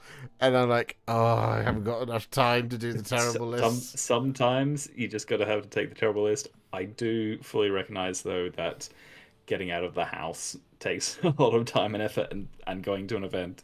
So sometimes you're like, do I want to go all that way to an event just to take a terrible list? So I do get the sometimes you want to, maybe not take the meme list. Yeah, exactly. It looks gorgeous here, by the way, Edward. Oh, and they're wonderful. only like 130 points, so you could take 10 of them. You still got 700 points left over, but you can only power through once per turn. So boo. I like that you've got the little tufts and the flowers of that sort of like the red and the orange, which then have the similar colours in Griff something. You'll know the full name for them. Griff Hounds, Griff Chargers, whatever they're called. These are Griff Chargers. Griff Chargers. And he was Griff something, obviously. But yeah, and I really love the blue that you've got going on. Obviously pairs so well with the silver, as we know this colour scheme by now. Mm-hmm. But the smoothness of the blue that you got in the cloaks is really lovely. Yeah, no, it's spot on. It's lovely. It's really, really good stuff. Thank you very much, Edward. Only the faithful. Who shall be victorious, Edward? You shouted at me, I shall shout at you. Who shall be victorious, Edward? I'm expecting an Only the Faithful back, just so everybody can join in. Everybody, type Only the Faithful with an exclamation point. You're not indoctrinating chat into your Stormcast agenda at all. No. How dare you suggest such a thing? Next up, we have Mini Paint Dad with a Fulgrim. He says he doesn't make clean paint jobs, but look at that. Yeah. This is, Mini Painting Dad. Why you do this to us? It's always brilliant. And again, you've showed us time and time again your mastery of like airbrushing and blending. It's just so wonderful. But I really want to just point out the variation on colors that you've got on here. So many times when I do blends, it's very much a case of like, oh, here is color A and is going to go towards color B, and that is a blend, and that's great, and that's perfectly fine. But you've got in here just the subtle different variations of color. Like there's a bit of the wing that's like got almost a bit of green in there, or extra colors, or a mix of like some yellows, some orange, some pinks, some purples, some even little touches of blacks and blues in there. It's like you've just got all that color variation going through, and same with the skin as well. It lends that extra depth and variation that makes it come alive as a model. No, it's great. I love the way that the light is peeping through the thinness of the skin on the membranes. You see what I mean? Like the way he's done it, because again, the box art, it's all black on the inside that blends into purple and then into, I want to say green. It's like a bright neon green. but so you've got the brightness of the sun on the back of the wings, but then on the inside you've got the light dancing through the skin. Like if you hold your, the membrane of your thumb, if you have like webbed fingers like I do a little bit, you hold it up to the light, you can see the light takes on an orange hue through your skin. Same thing going on here. It's very, very, very intelligent. I will just also point out that we managed to get 1, 2, 3, 4, 5 only the faithfuls. We got 1 for Frodo, and we got 1 I think Sigmar should get a real job, and also only the bashful. So well done. Thanks. I like also that I didn't even need to look at who the full Frodo was from. I knew exactly who it was from. Exactly. For Frodo is my battle cry for all silly misdecisions I make, especially when playing video games. If we're just charging forwards because I'm bored of waiting for Frodo. Well, it's because I can't remember if it's you or Adam that always points out that the regular warriors may not know who Frodo is. No, most of them don't. They call out this big battle cry for Frodo, and everyone just charges forth. Yeah. The majority of people there do not know who Frodo is. But they're like, all right, we'll die for him, I guess. There we go. I also said Chaos 1 last time. Yeah, there we go. Chaos 1. Yeah. Anyway, the indoctrination shall continue on a different stream. Mini Painting Dad has done a fantastic job here on Fulgrim. If everybody could paint a Stormcast... One day we'll do one of these Tale of Many Warhipster episodes where it'll just be all Stormcast. And then I will know that I really have done my job. Yeah, I mean, whenever next edition of AOS comes out, there's always going to be a starter set with Stormcast, so everyone's going to be painting Stormcast. But I feel like it's definitely, like, over the years of doing this, it's the amount of Stormcast that we've seen has steadily been increasing. It has, because they're the best. But well done, Mini Painting Dad. You're the best. Love to see it. You paint very clean, very pretty models. So quit your complaining. Next up, we take a trip back to the 41st millennium, but to the mortal side of things.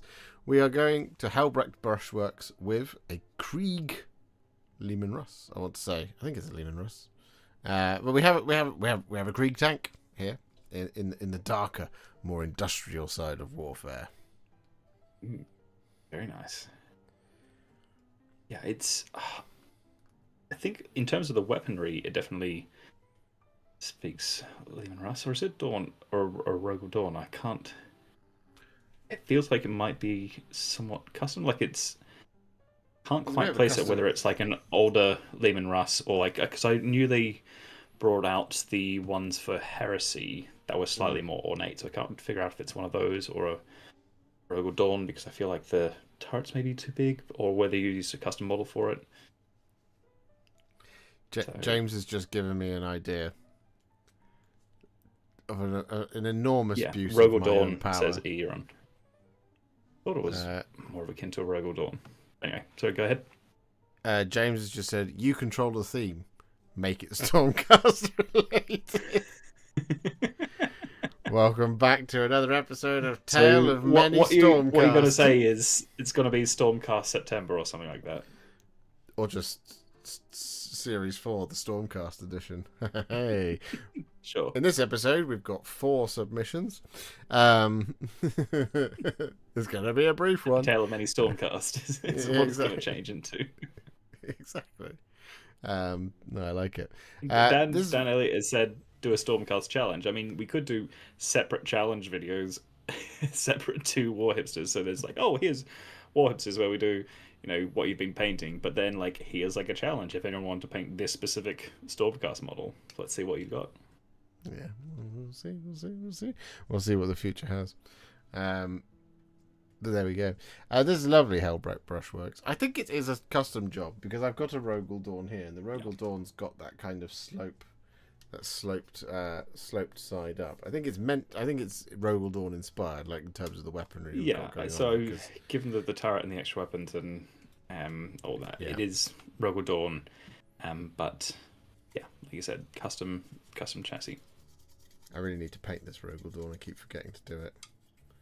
It's just been sat on my mantle there, getting really dusty. So now I'm dusting it. Welcome to Neurodivergence! Hooray! But yeah, no, this is this is really nice. I like the print. If it is a custom print, it's very cool. I like the flattening off of the sides. Just give it a slightly more brutal approach, as it were. It's like less sleek. I mean, this thing's not particularly sleek, but brutal is definitely very fitting for Krieg, and as for Krieg as well. The weathering you've done on this is fantastic. You can especially see it on the red and the white there on the side. Just a little bit of grime really sells the effect. Yeah, it's just enough. I guarantee episode 9 will have at least a handful of Stormcast. Oh, you treat me, James. Treat me to your Stormcast. Oh, I just broke the tank. Great. Wonderful. Oh, I didn't even glue it in. Brilliant. Wonderful. All right. Then it's not broken then. No. Now I'll fix it. No, this is lovely how Brett Rush works. Thank you very much for sharing it. It's gorgeous. I like it. I like the colour palette. Love the tank. Love the Krieg. So it's the trifecta, really. Next up, we have Yamail Angmar with, I want to say, Hero Quest. They're Hero Quest, aren't they, Yamail Angmar? Probably, yeah. But we have some mummies and zombies. We've definitely seen some Hero Quest before. But yeah, for a kind of retro model vibe, they are just, brilliant to see. And yeah, mummies, great to see. Can't quite work out if it's a undead warrior, I think. Maybe some kind of zombie. I think so. He says, yes, it's Hero Quest. Speaking of challenges, anyone else doing Luna Bacon's Girly Pops Warhammer 1 in August? I haven't seen what that challenge is. I shall go and investigate after the stream. It's rude of me enough to be fixing a Rogel Dawn I started dusting mid Tale of Many Warhipsters. But there we go. I have fixed it. There we go.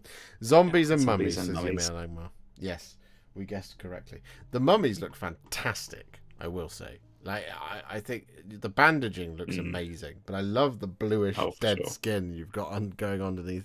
That is a proper classic mummy. That is Scooby-Doo levels of classic mummy right there, and I'm so here for it. But that's the joy of Hero Quest, is it totally captures that kind of vibe of almost like Conan Barbarian, slightly retro fantasy vibes. So going for that blue, greeny skin underneath the mummy is just perfect.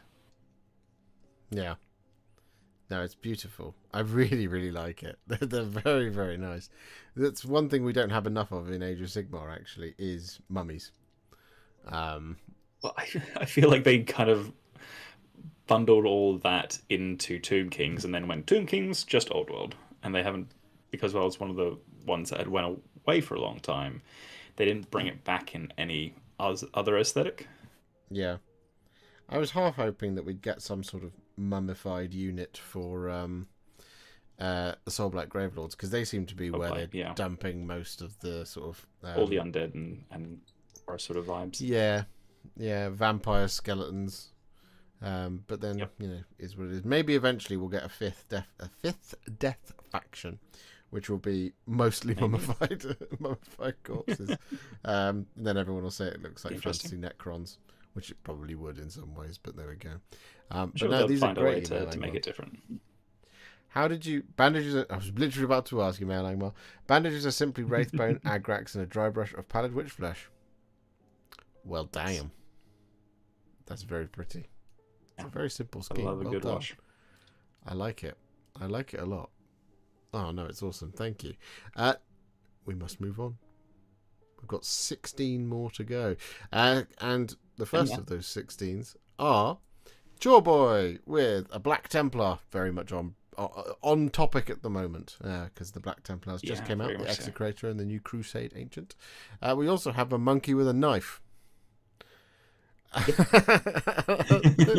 which is always I do topical. know what it's from. It's the ogre pirate with all his little guys that follow him around. One of them is a monkey with a knife. Get the official name for him, but I think it's an ogre man-eater with I know the Probably one has you're an talking about. I can't official remember name, the name of it but it's either. in that Underworlds kit from memory. But like I said, a monkey with a knife is always topical because He's got a knife. you got to watch out for those monkeys with a knife. It's Brother God's will. Like the Black Laura Templar says, or always the love a monkey? little guy. Always be careful of the monkey with the knife. Yep. I hear that I that's the also wanna- sequel to the award-winning game Squirrel with a Gun. Black Powder's Buccaneers. Thank you, Flying Muttley. Thank you. There we go. Someone, like I said, someone always knows the name, or can quickly Google the name. Someone always. But I'm sure you knew it. I did also want to point out the lovely blue glow on the Thunderhammer here as well. It's lovely to see someone just a little bit different and having the whole head glow blue rather than just perhaps the end or some sparks of it, which also do look very cool. But it's nice to have something just a bit different as well. It's a tactics character. Okay, cool. I've not seen it before, but it looks great. It looks fantastic. Yeah. It's a very dynamic pose, isn't it? It's beautiful. Yeah, very much so. Very cinematic. I will just say to anybody out there who is collecting Black Templars and is eagerly awaiting their Black Templars Execrator, what I would recommend is when you build it, attach him to the base before you put the head on. The reason being is I put the head on before I attached him to the base, and as a consequence, I feel like mine looks a little bit like he's skipping through a meadow, rather than leaping forwards into combat. And I think it's the orientation of the head is what I've got wrong there. So if you're going to be building some Black Templars, do attach them to the base before you put the head on, because then you'll get the right angle of the dangle for it. I like to, like when I've been building Space Marines in the past, I like to basically leave either the head to last or position the head when I'm positioning the arms. So I feel like often the arms and the head work together, or you get the arms in whatever position they're going to be in, and then the last thing you do is the head to give it that character, whether it's looking away or whether it's looking towards something. Or I mean, there are some things where you need that information beforehand, but it's always one of the last things I think I like to put on. Yeah, that's great. I was just Dan said it's Tacticus. That is a reference I do recognise. I did play that game, and yes, now it's all coming back. Brother Godswill, yeah, it makes sense. I haven't played Tacticus in a long time. I do come to sometimes think about downloading it again on my phone, but at the moment I'm playing Golden Goblins.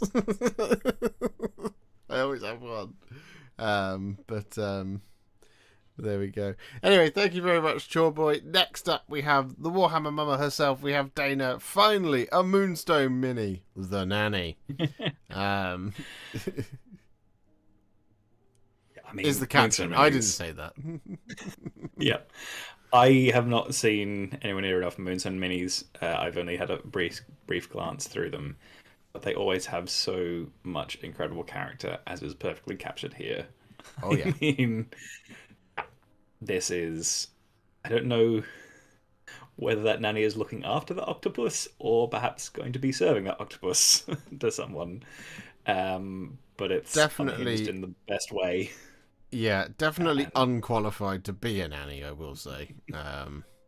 Wouldn't trust her as far as I could throw her. We don't know what her qualifications are. I don't know. Doesn't look trustworthy. Wouldn't trust her with my kids. Probably sure. not. Again, it's all in the paint job and the slightly unhinged quality of the eyes that Dana is. That's what's putting me off. That's what's putting me off hiring her for my childcare needs. But it's fantastic. It is. I think she's with the Dead faction. She's not passed the DBS check. No, exactly. Yeah, exactly. Takes one look and is denied. I've had to. This is again a complete aside. I've had to have a DBS check on 3 occasions during my life, and each time I've had the DBS check, it has been about a week after the previous one expired. Because they're always just like, oh, you know, if you've already been DBS checked, you could use it. Yeah, that's absolutely fine. I was just DBS checked for this last job. And then they go, oh, it's expired, you have to do it again. I'm like, oh, for God's sake. And so on and so forth. I've done it once and then not needed it in the end. So did a pointless DBS check, basically for the hell of it. Just for the hell of it, why not? I wanted to go out of my usual painting style with this, and I really enjoyed it. Yeah, I know you've done a really, really good job here. Right. It's very unhinged. It's very creepy. Yes, she is super creepy. Isn't she? Yeah, it's unsettling to look at. The point. Yes, It's brilliant. She summons psychopomps. Well, that doesn't sound. I don't even know what they are, but you need to paint them for us. It doesn't sound like a good time out for anybody involved, other than maybe the nanny. But there we go. No, it's That's because she puts you in timeout. Yeah. I mean, you can still see your kind of your skills at work here, as in the way that you normally paint. Oh, Warhammer Mama, Dana. I'll just call you by your name.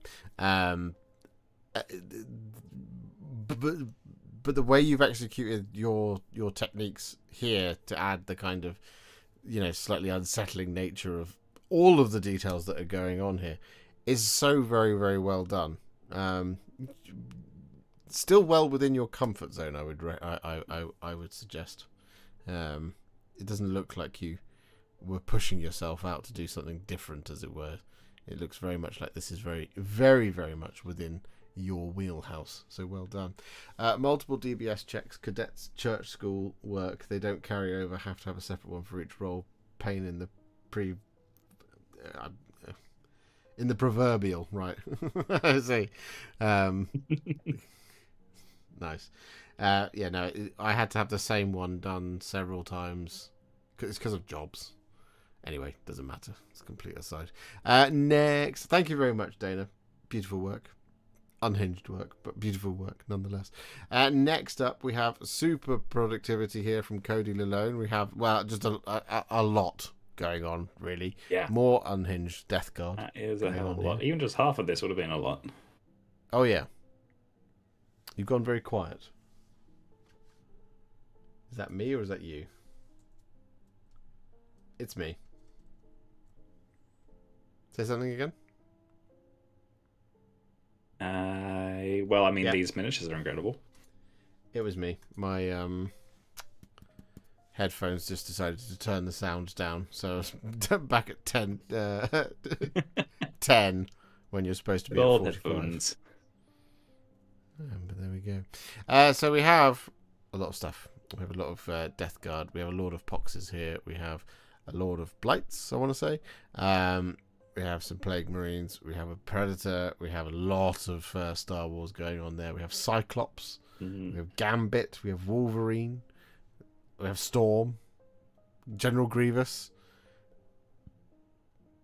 That's a fair few minis. It is a fair few minis, isn't it? Yeah. Obviously all the Death Guard look fantastic, super grimy in the best way possible. Lovely spots of and glows of red on there. One thing that stood out to me was the droid tanks and the burn that you've got on the missile turrets there, which is as perfectly as I remember them from the film, them having that. So to capture that is brilliant to see. Yeah. Also really loved seeing the Pallid Hand Vectorum. Looks great on the Predator and on the Plague Burst Crawler as well. It's a pretty scheme. It's just so many. Each miniature just draws me in, and I'm just have to spend time on each one of them. Like all the X-Men there. Just brilliant to see. Yeah. No, great stuff, Cody. Very, very, very productive month, as everybody in the chat is saying. Just, you painted. I think you've done more than I did in June. I didn't do very much because of the heat.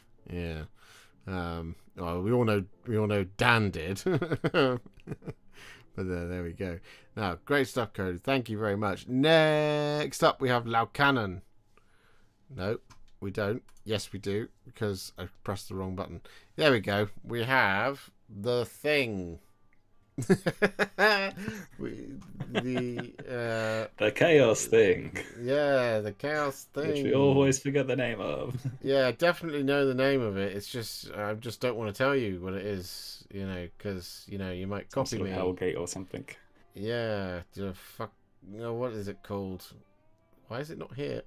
Nexus Chaotica is what the chat is saying. It's literally, I was just about to tell you it's the Nexus Chaotica. Yep. God. Yeah. We also have Zarketh, Bane of Law. That one's the one I do know. Yes. I'll chat you. Nexus Chaotica and Zarketh.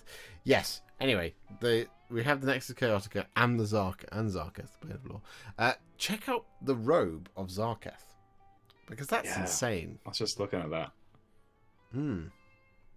Yeah, just incredible bits of freehand there. I love that the flames are burning bright to white as well. I mean, we've seen your beautifully luminescent green flames before, and we've said before it shouldn't work as well with the blue as it does, but it just somehow seems perfect.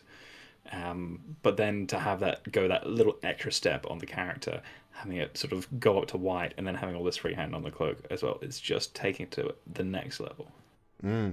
Yeah, it's like Zarketh is struggling to contain the power of the Nexus Chaotica as it starts to, fully envelop every aspect of Zarketh. It's really nice adding that to the robes, because it just looks like the magic is barely contained, which is as well it should, because chaos magic should not be messed with. But there we go. Yep. I really like it. I love the glow you've got on the runes around the Nexus Chaotica. Yeah, I mean, the glow is always fantastic to see. The paint must be some sort of fluoro paint, or just really great luminosity to it, or you paint it over white, something to achieve that effect. But I also just wanted to point out the perfect choice of blues. We've said it before, you're the master of blue, but that sort of darker blue just has elements of green into it. And I think I can't tell if it's painted on or whether that's just the color you chose, but there are even the hints of a little bit more of that green coming through. But there's just enough of green tones within that blue. That means that the green and the blue sit really well together and support each other rather than fighting each other. Yeah, no, for sure. That kind of says that's what I was going for. Yes. I paint Vallejo fluorescent green over white. Yeah, there you go. So double luminosity from that. No, it's fantastic. Really nice stuff, Logan. Thank you very much. Also, just as a side, the incorporating snow into the model, it's the simplest thing, but it grounds it so well. It's like when you see like large tactical rocks or large piles of stuff on a base of a miniature, and you sticking tufts on to a model. Just stick one or two into the plastic as well. Because it grounds the whole thing. It ties the whole thing together. Because if not, it can look like the model is surfing on a bit of rubble through. Do you see what I mean? Like it would look strange to not have the snow there. So the snow grounds it with the ground where it is. Well, you've created an environment for this miniature to exist in, and I feel like Logan especially has created an entire world, or part of like a map or somewhere for this army to exist. So when they put all their miniatures together, there's this consistent basing and this almost consistent world building across your models that will unify it not only in your brilliant blues and your greens and your color scheme, but also on the brilliant basing that you do as well. Yeah, for sure. No, great stuff, Logan. Thank you very much. Next up, we have... Nope, button didn't work again. It's because I keep clicking onto different windows. There we go. We have... I want to say, Abdul, if I remember correctly, this is a kaiju from Ultraman? I do recognise it. But I do not. So I'll take your lead on this one, because I don't know what this is from or what kind of creature this is. But it's kind of eerie and well painted. Oh yeah, it's horrifying. It's horrifying to look at. I really like the amber on the pecs. I mean, it kind of looks like it should be in a Guillermo del Toro film, like coming out of Pan's Labyrinth, but sci-fi. Oh yeah. I want to say it's from Ultraman, but I could be wrong. that keeping it to very simple but stark color scheme is great. Just the blacks and the slight sort of naturalistic kind of scaly grey almost, and then the orange bits in the middle. I mean, I can't quite tell, but it looks like they're translucent, and there's something inside of them. Like you can almost see through part of that anatomy. I'm not sure if that's an effect of the model or whether that's just an incredible paint job. You tell me, but it looks fantastic either way. It looks like one of those high quality statuette from Weta, basically. Yeah, that's a good shout. That's kind of how I view it. It's really it's that well painted. It looks it does look like you bought it. I guess you haven't. You did. You bought it and then painted it. But no, it's beautiful. It feels like it's off the shelf as a finished model. Oh yeah. No, it's just flawlessly executed all over. Every detail is very well picked out, and looks fantastic. And like you said, the slightly muted color palette, but like just keeping it simple, keeping it secret, keeping it safe. And then you have like those. But there's still enough like detail and variation in the color though. Like even on something that you're like, oh yeah, it's just like black and gray. It's like, but no, like that gray has so much depth to it. Like it's not just like a gray. There's so much going on there. That's kind of hard to describe. Yeah, it's almost volumetric as well when you look like across the shoulders and stuff. No, it's fantastic. Well done, Abdul. Thank you very much. Next up, it's time for one of the 10,000. It's Hungry Bert with a Custodes. Well, it's a custom job here. I'm guessing a shield captain with a very archaeotech pistol. That will be the envy of all Custodes, because it's very cool. I really like the gun, but I really like the way you've posed this model. Nice. I think it's great. He looks like an immovable object, which is kind of what the Custodes should look like. You know, they are an immovable object that's placed in the path of the unstoppable force, if you see what I mean. And quite often they just blend their way out of that situation. I've met Custodes often enough onto the table to know that they do indeed blend their way out of situations. Exactly. But no, I really like this guy, and I like slinging the power sword, the storm shield across the back. It's nice. It works. It's really cool. Just lends the power sword itself is a really nice like dark blue that then goes to that subtle highlight on the edge of the blade as well, which I really like. That sort of darker variant of power sword as well. It's quite nice. Yeah. And then I like the clean paving of the floor of the base. Yeah, it's great to see. It's nice. It feels a very suitable setting for Custodes to be walking across, like a paved marble floor or road or whatever it is. Absolutely. No, lovely stuff. Thank you, Hungry Bert. Gotta have some Custodes representation. Colonel 149, the Death God Creek. Yeah, we've got a couple more, I think. At least one more. Eron is in here. Next up, we have Zara with, I want to say it's a Sherman. Adam would know, but he is alas not here. I do not know. Captain Mannerings will know. Captain Mannerings is a tank expert. I'm sure that, yes, in a moment we shall get confirmation from chat of exactly what it is. But look at those tracks. Look at those wheels. Yeah. They're beautiful. Totally grimed up, rusted to hell, full of muds, just like totally almost corroded away from all the action that this tank has seen. And that doesn't come standard. You got to add that stuff on. You got to paint that on. So, absolutely well done here. It's just, the weathering here is next level.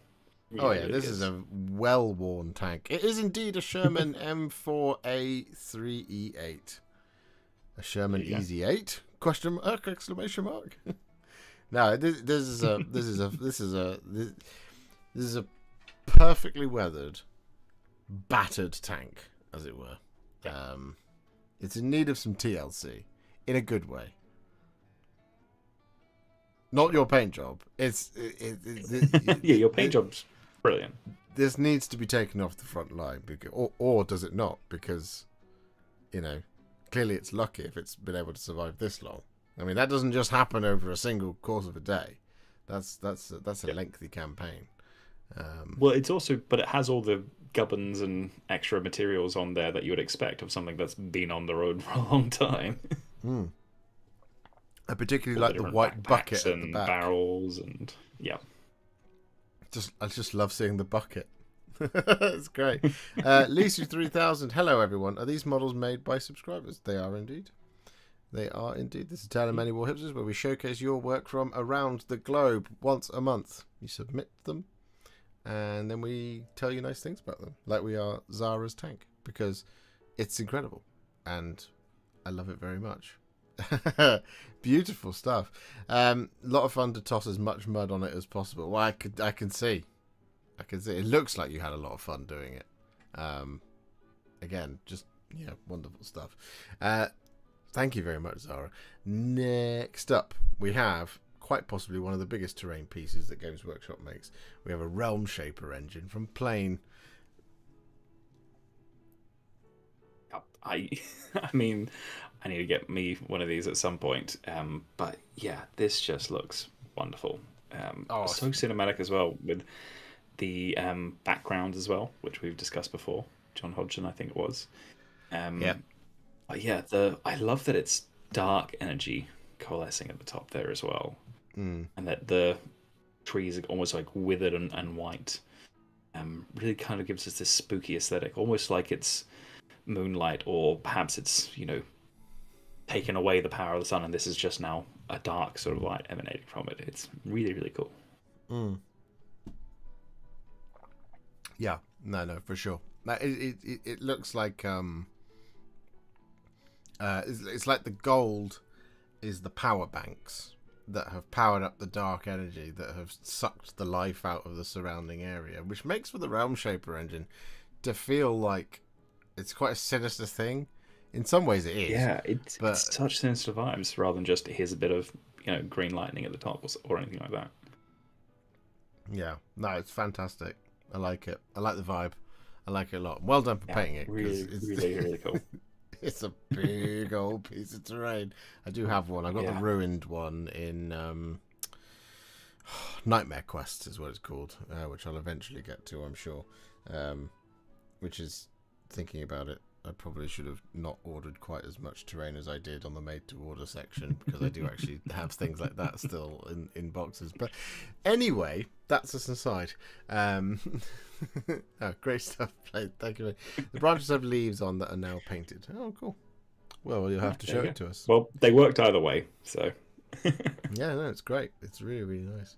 Thank you very much, Play. I really love the dark energy. Yeah, no, I like it a lot too. It has that sort of Castlevania vibe, doesn't it? Yeah, which Rich and I both very much appreciate. Thank you very much, Blethen. Next up, we have JR Hod 03 with a Royal Warden from the Necrons.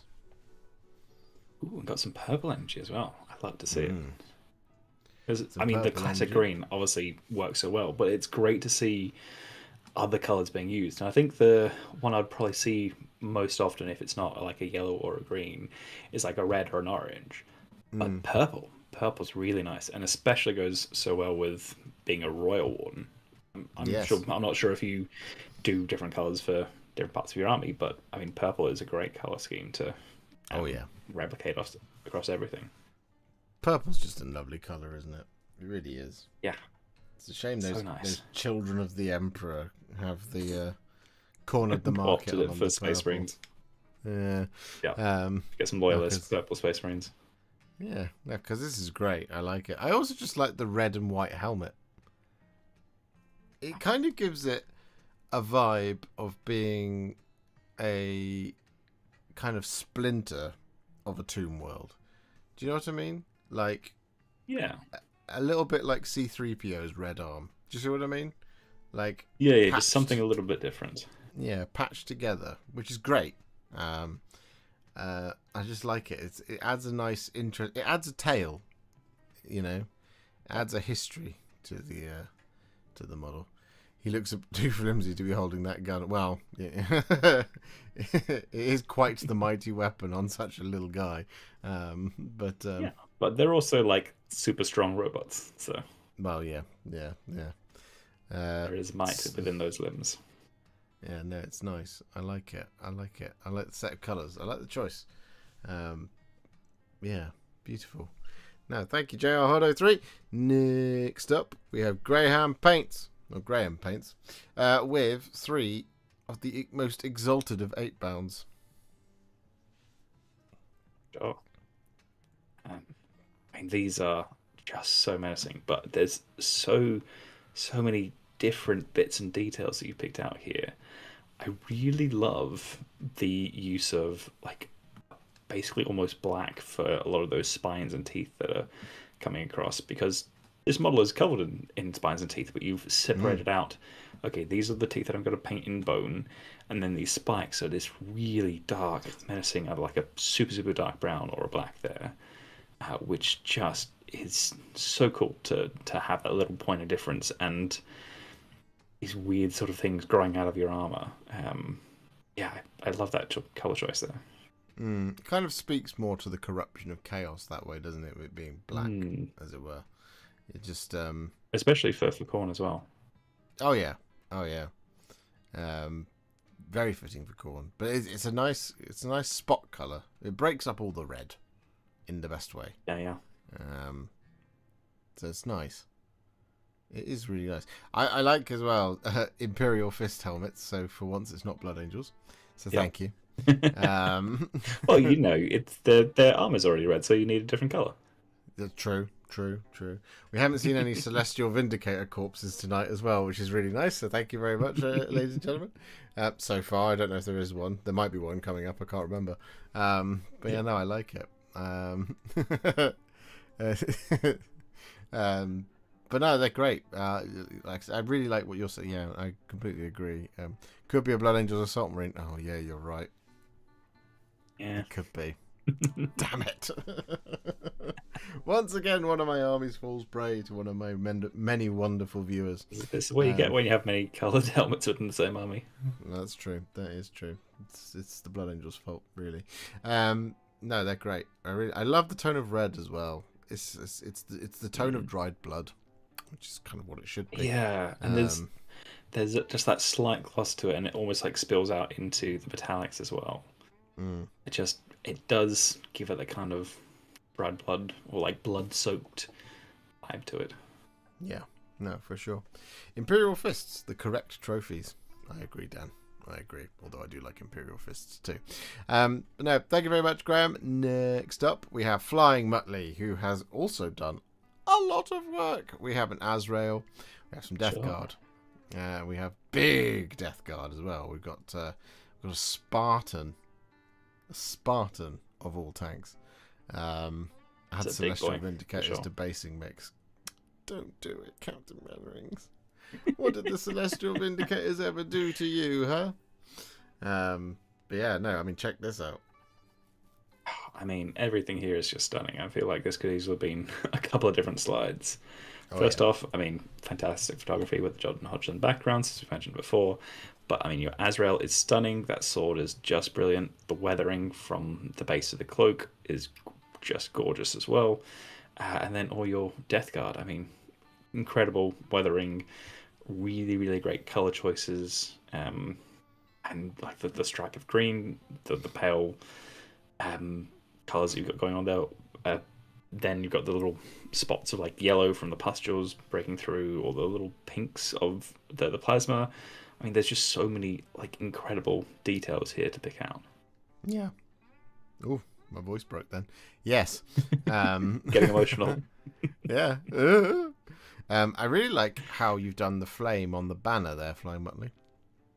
You've got a very bright core of the flame that blends nicely into the reddy orange of the tips.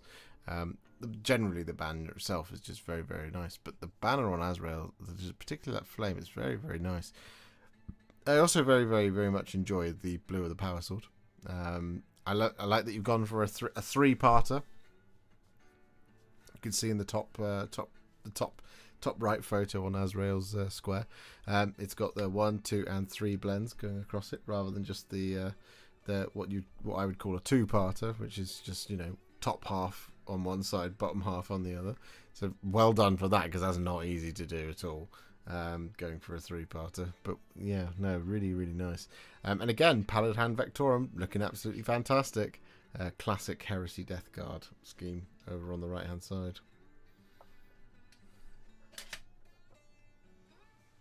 Yeah, I mean, it's just wonderful. It's so cohesive as well. Like having the weathering almost bridges the gap between the sort of yellowish, like pale beige color over into then this darker, more Militarum green. Yeah, no, for sure. No, excellent stuff, Flying Muttley. Honestly, really, really well done. Nice. Next up, we have Barry and the Buglers, which when I first saw it The Adventures earlier of Barry continue. Yeah, Adventures of Barry continue. When I first read it earlier, I am ashamed to say I read it as Barry and the Burglars. And I was going to say that would be the obvious one to misread it as. But Barry, in an attempt at winning public support, forms a band to entertain the troops. Will it work, or will it be status quo? Because obviously, this month's theme was whatever you want, whatever you need. What will you play, Barry? Whatever you want, Bill. But Barry has a lot of friends now. Barry's Adventures. Yeah. I like that he's out there. He's been recruiting. Yeah, he's trying to change his brand. I appreciate that. Everyone's just we're all trying to find our place in the world, and Barry's out there just trying to carve a space in the realms of Azir, where he's not known as a literal arms dealer, and I very much appreciate it. Yep. I mean, the blues on here on the banners, I really love, and then obviously echoed throughout the rest of the scheme. But like that blue and white against the metal, actually works super well. I don't know exactly which official city this is from. Tempest's if that Eye, is an I official believe. one. Yeah. But yeah, if it is the official Tempest Eye, would make sense given the transfers as well. Yeah, I think it's a brilliant scheme. Hope to see more. No, it's very nice. It is very nice. The silver of the breastplates really works well against the white. It really, really works. Custom drum and arms. Nice. Oh yeah, I can see it. Very nice. With red and white. Oh yes, and of course the arms, the sleeves are rolled up. Are they? Yeah, the sleeves are. They look rolled up to me. It is Tempest's Eye. Yeah, I know my iconography. Woo! Nerd points reworked. Yes. Reinforcements or refreshments? Well, he could be refreshing his wares. We'll have to find out next month on another exciting episode of Barry's Adventures, Yep. As to whether or not the arms dealing is continuing. But no, thank you, Chris. No, really great. Always love seeing what Barry's up to, and great painting work on all of the troops. Really nice. Well done. Next up, we have some Custodes from Iran. Here they are. Okay, well, I mean, we're always such big fans of the work around here. We do have some custom heads here, and they look fantastic. Lovely to see. Yeah. They really work, don't they? Yeah, they're fantastic. I mean, great to see as well, because often you just see the Custodes just with the helmets on, but I don't think has there been any/many officially unhelmeted Custodes? I can't remember. No. Trajan, I guess, but Trajan doesn't have a helmet. He really doesn't have a helmet. The rest of them all come with a helmet. They do have non-helmeted options, but more often than not, the Custodes look like even more melted potatoes, like the Space Marines. Sure. But these are nice. These are very, very nice. Scaled really nicely as well. Is the one middle left Celestine's head? Because it looks a bit like Celestine's head. Definitely similar. But I could be wrong. Where did you get the heads? I wanted to point out once more all your energy sparks on the blades as well. Brilliant to see. We love it every time. Same with your basing. It's just such a simple but effective scheme that you got going on with your basing, but it always just looks brilliant. And that dark blue sets off against the black, and then the repeated blues in the blade just so well. They're all Etsy prints. Okay, there you go. There you go.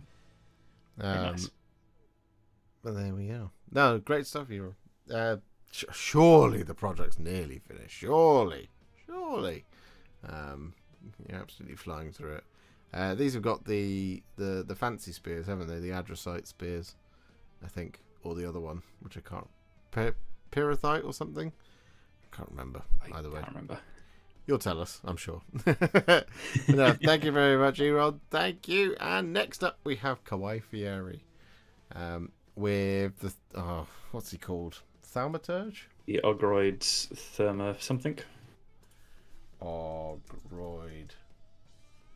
Thaumaturge, yes, the Tzeentchian one. The one that first appeared in Silver close. Tower. It's very close.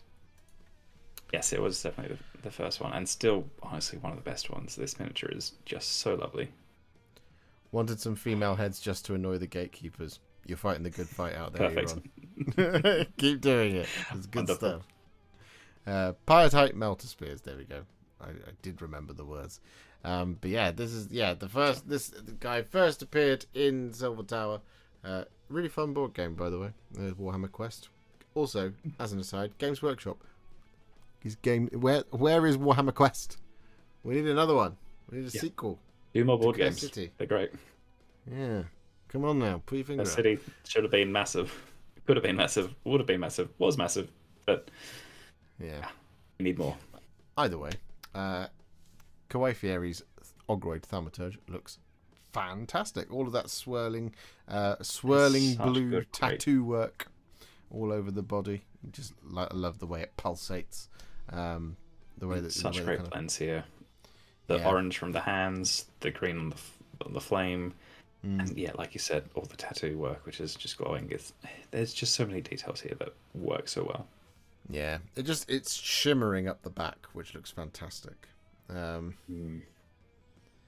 would like a sequel, but not with the same issues the last one had. No, I'm with you there, Captain Manners. I mean, look, just wildly misunderestimated how well it was going to do. Yeah. And I would like a Blackstone Fortress sequel. Issues. Blackstone Fortress. Let's do another. Could do it. Let's do it. Let's get it done. Games Workshop. If you're watching, I think it doesn't even have to be, Curse City, Blackstone Fortress. Like something new. Create a new story, and we'll follow along with that as well. We need another Warhammer Quest box. There are literally tens of people here demanding it. There are dozens of us. Dozens. Yeah, no. I mean, this is great, Kawaii Fieri. I really like the way the horn blends into the black. It's almost kind of fleshy at the base, through to the purple into the black. The fun thing is here, there's 2 different horn blends. There's the horns on the staff, and then the horns on the Ogroid as well. They go in different directions, which is fun. Yeah, no, they're both very pretty. It makes the fact that they're going in different directions as well just kind of lends to that kind of Tzeentchian, the maze of Tzeentch, the Crystal Labyrinth. It just kind of adds to that kind of vibe. So it's really, really nice. Nice work on the special effects, says Captain Manners. Couldn't agree more. Really, really good stuff, Kawaii Fieri. Thank you very much. Now we go back to Fenris once more with Gumbuka, who has painted up some head takers. Wolfguard head takers is what these ones are called. Very nice. I love those sort of frost axes having such a bright white on, like, because we've seen like blue and white before on the combination, but going to such a pure white really gives them that frosty vibe, to make them just slightly different from just regular power axes. Oh yeah. And then, I mean, great work on. I mean, the cloaks are just wonderful. They're one of like the highlights of the Space Wolf range, and then just a really lovely smooth armor color as well. Oh yeah, yeah, and I like the tasteful weathering and battle damage that's going on here. Just enough. Yeah, just enough to make them look weathered, but not so much that they look like they need a rest. You know what I mean? Yep. Yeah. Yeah, the cutting edge of the Force. Yeah, exactly. Love the brass/bronze metal. Oh yeah, no, it's very regal. Kind of almost like a very, very warm gold, creeping into bronze sort of territory. Very earthy. Eron says, as for the project being nearly finished, over 2k done, I would expect. Still have at least the same to go, although I might offload some of the guard squads as I really don't need another 4. Sure. I mean, we always love to see it. And definitely send whether you want to save it to the end of this season or whether you want to snap a family pick. It'll be great to see.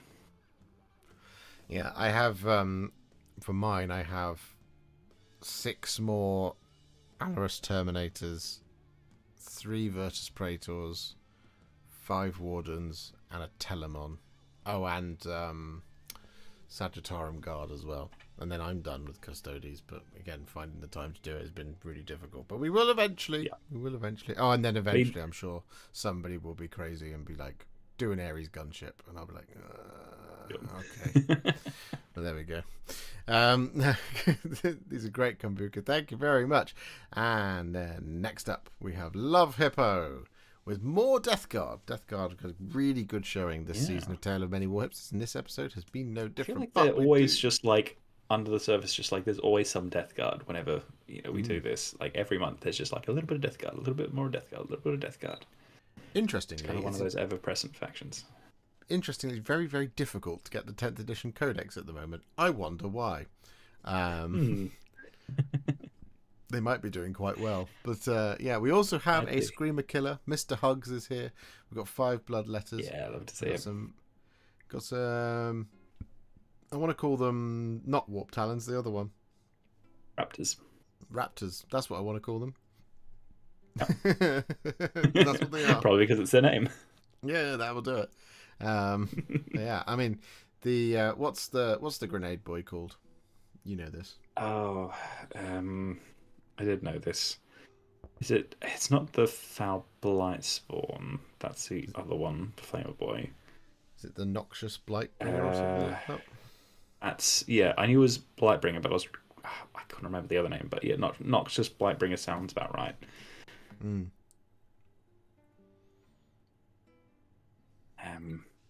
Yeah, I mean, again, we've seen a lot of these paler Death Guard lately. The Pallid Hand Vectorum really works well. Well, yeah, but we've seen a lot more of it recently, and it's just such a cool scheme.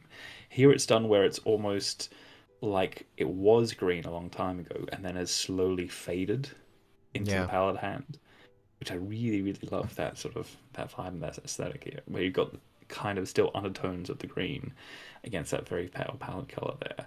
But then you've got spots that are darker, so you've got those lovely rust colours in there, little bits of blood, a little bit of bright green, bright blues there as well. Yeah, it's really, really lovely way to do the colour scheme.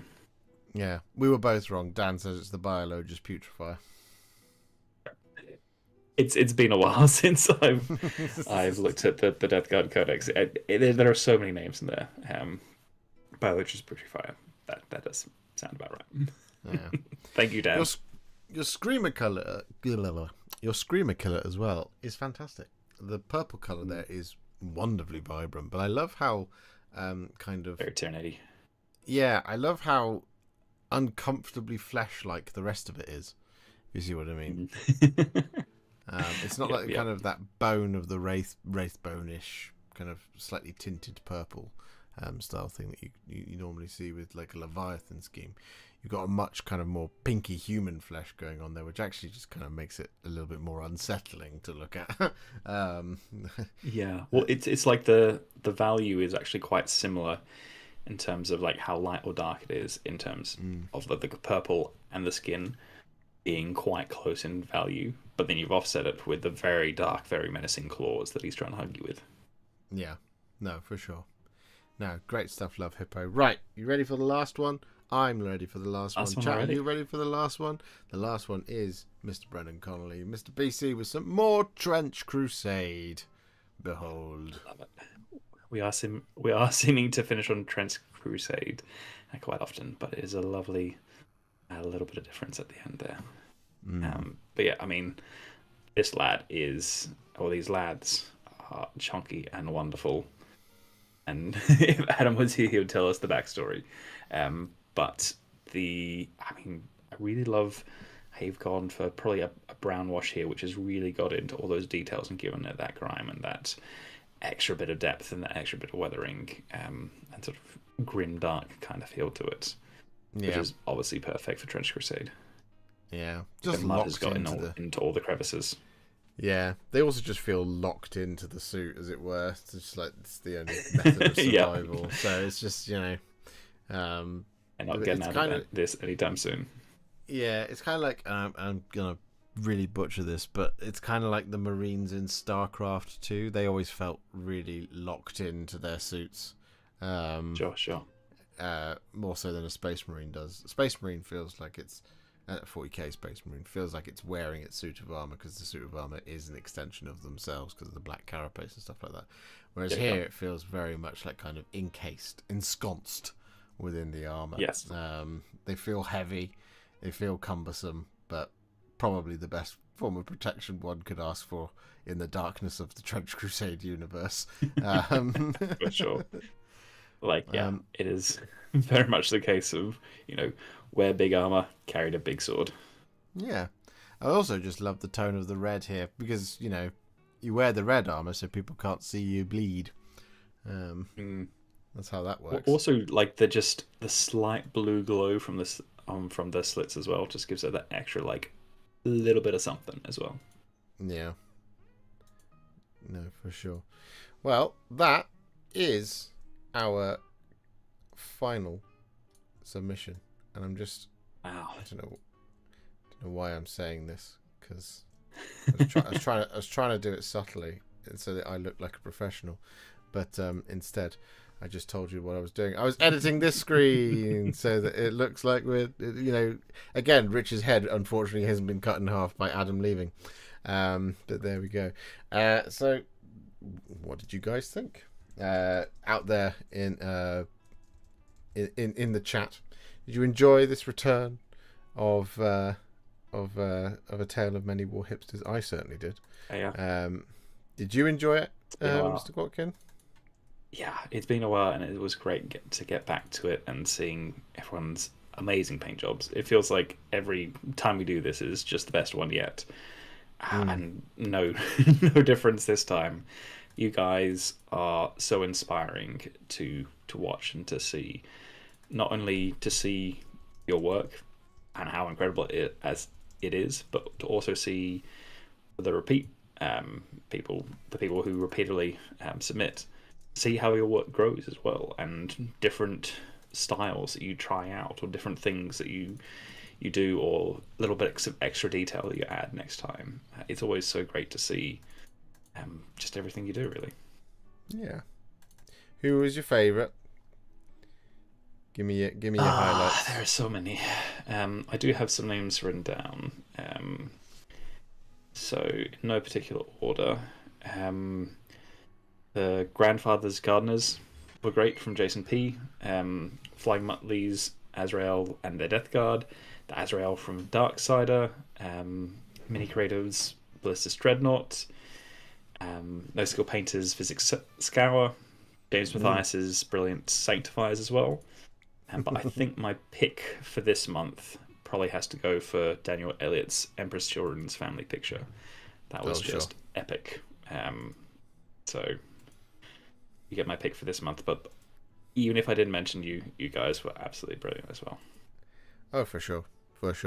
I was just, spectacular talent on display as always. Darksider's Azrael was fantastic. Black Dog Minis is 4 Armagers, amazing work. Really enjoyed Indrasta, obviously. Really loved Laura and Captain Mannering's, both your work was absolutely fantastic. Asajj Ventress's dress was unbelievable. In fact, you know what? I think I am actually going to pick Laura's Asajj Ventress. Just because I'm going to pick Laura. The texturing on top of the color transition was just wonderful. Yeah, I almost just said I think I'm going to pick Laura's dress as my favourite. I've not seen your dress. Not maybe not the way you want to phrase it. Exactly. No, I think honestly, just as always, the quality is absolutely outstanding. So as you guys know, there's a bunch of buttons that get pushed. So if you want to join in, as you know, I believe it's this button that I'm going to press, and it should play the right video, but it could be wrong because I didn't rename it. So now there's a risk involved here. So here we go. If you want to get involved, and also as a reminder, deadline number 9 for the next episode is August 31st. I did select the right one. This is really, really cool. Good stuff. It's a freestyle month. You can do whatever you like, however much you like, whenever you like. Well, not whenever you like. You've got to do it before the August 31st. And the way to submit is one of 3 ways. You can either email it to me at therealwarhipster@gmail.com, or you can go to the member/Patreon's Discord server, as you guys know, and or you can follow the Google form in the link below. And of course, I should point out that if you've already submitted for July in the Discord server, you don't need to submit again because this is delayed. July has been delayed, so it's now going to happen.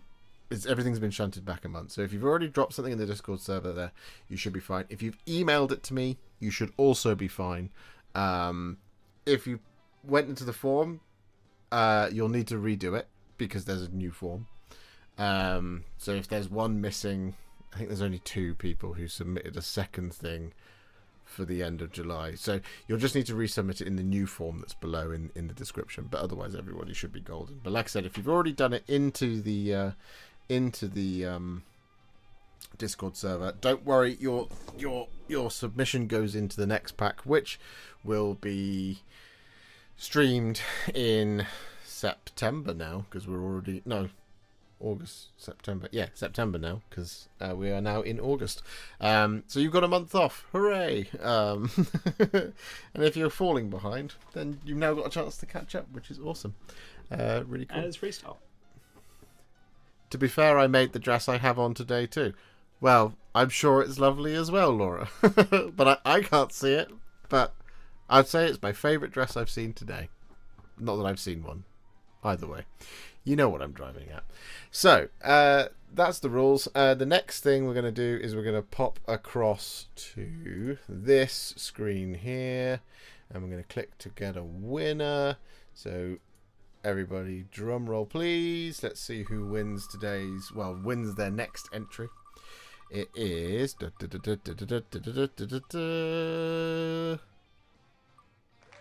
13. Congratulations. I think Lakuva won one last series. So, Lakuva, if you could please send me an email telling me what you want. I'll get it shipped to you. Or send you a voucher, depending on where you are in the world. Can't remember, but congratulations. Well done. You win your next thing. So all that's left for me to do is to once again reiterate the rules, and it's helpful because the video is already up. Deadline number 9, August 31st. You have quite a while to go. The theme for this month is Freestyle Month. Do whatever you like. Whatever you like. It's freestyle time. Just do whatever you want. Submit in one of 3 ways: via the emailing me at therealwarhipster@gmail.com, or via the member/Patreon's Discord server. There's a full channel in there, or you can follow the Google form in the link below. So thank you very much for hanging out with me tonight, and for hanging out with Mr. Gwatkin, and I'm sure Adam would thank you as well, but he's not here to do so, so he probably wouldn't say thank you. Actually, he's a really, really horrible person. No, he's not. He's lovely. But we can say whatever we like about him because he won't know anything. Stuff has to be painted no earlier than what date for 8/31? Oh, for the 31st of August. Oh, if you paint it this month. Between now and then, basically. Or just don't tell me that you painted it earlier and then send it in anyway. But yeah, you've got until the 31st to submit. and then you get it in. So yeah, thank you very much for hanging out with me tonight. Any final thoughts, Mr. Watkin? You guys are amazing, and it's great to be back. There you go, succinct. Just finished stuff. Sad. Well, you're fine then. There are some who call me Tim. You can submit those. We're within the period of submission. Just think about it as July was off. Yeah. You just had that month as a holiday, and now we're submitting the next month. Yeah. So if you've painted stuff, you can submit it now. Yeah. We're in the next. We are in the next submission window anyway. So anything you can submit. But there we go. Stuff in July I finished. That's fine. July was delayed. You can submit stuff from July. Stuff. And have August as a holiday. Yeah, exactly. Submit July and have August as a holiday. Yeah, it's all good. You're all good. You can submit. Don't you worry about it. Anyway, we are going to wrap up there. So thank you so much for hanging out with us tonight. Here is the hand of farewell. I shall wave it at you, you beautiful people. Yeah, we'll see you all next month for another chapter in the Tales of Many Warhipsters. See you later, guys. Bye.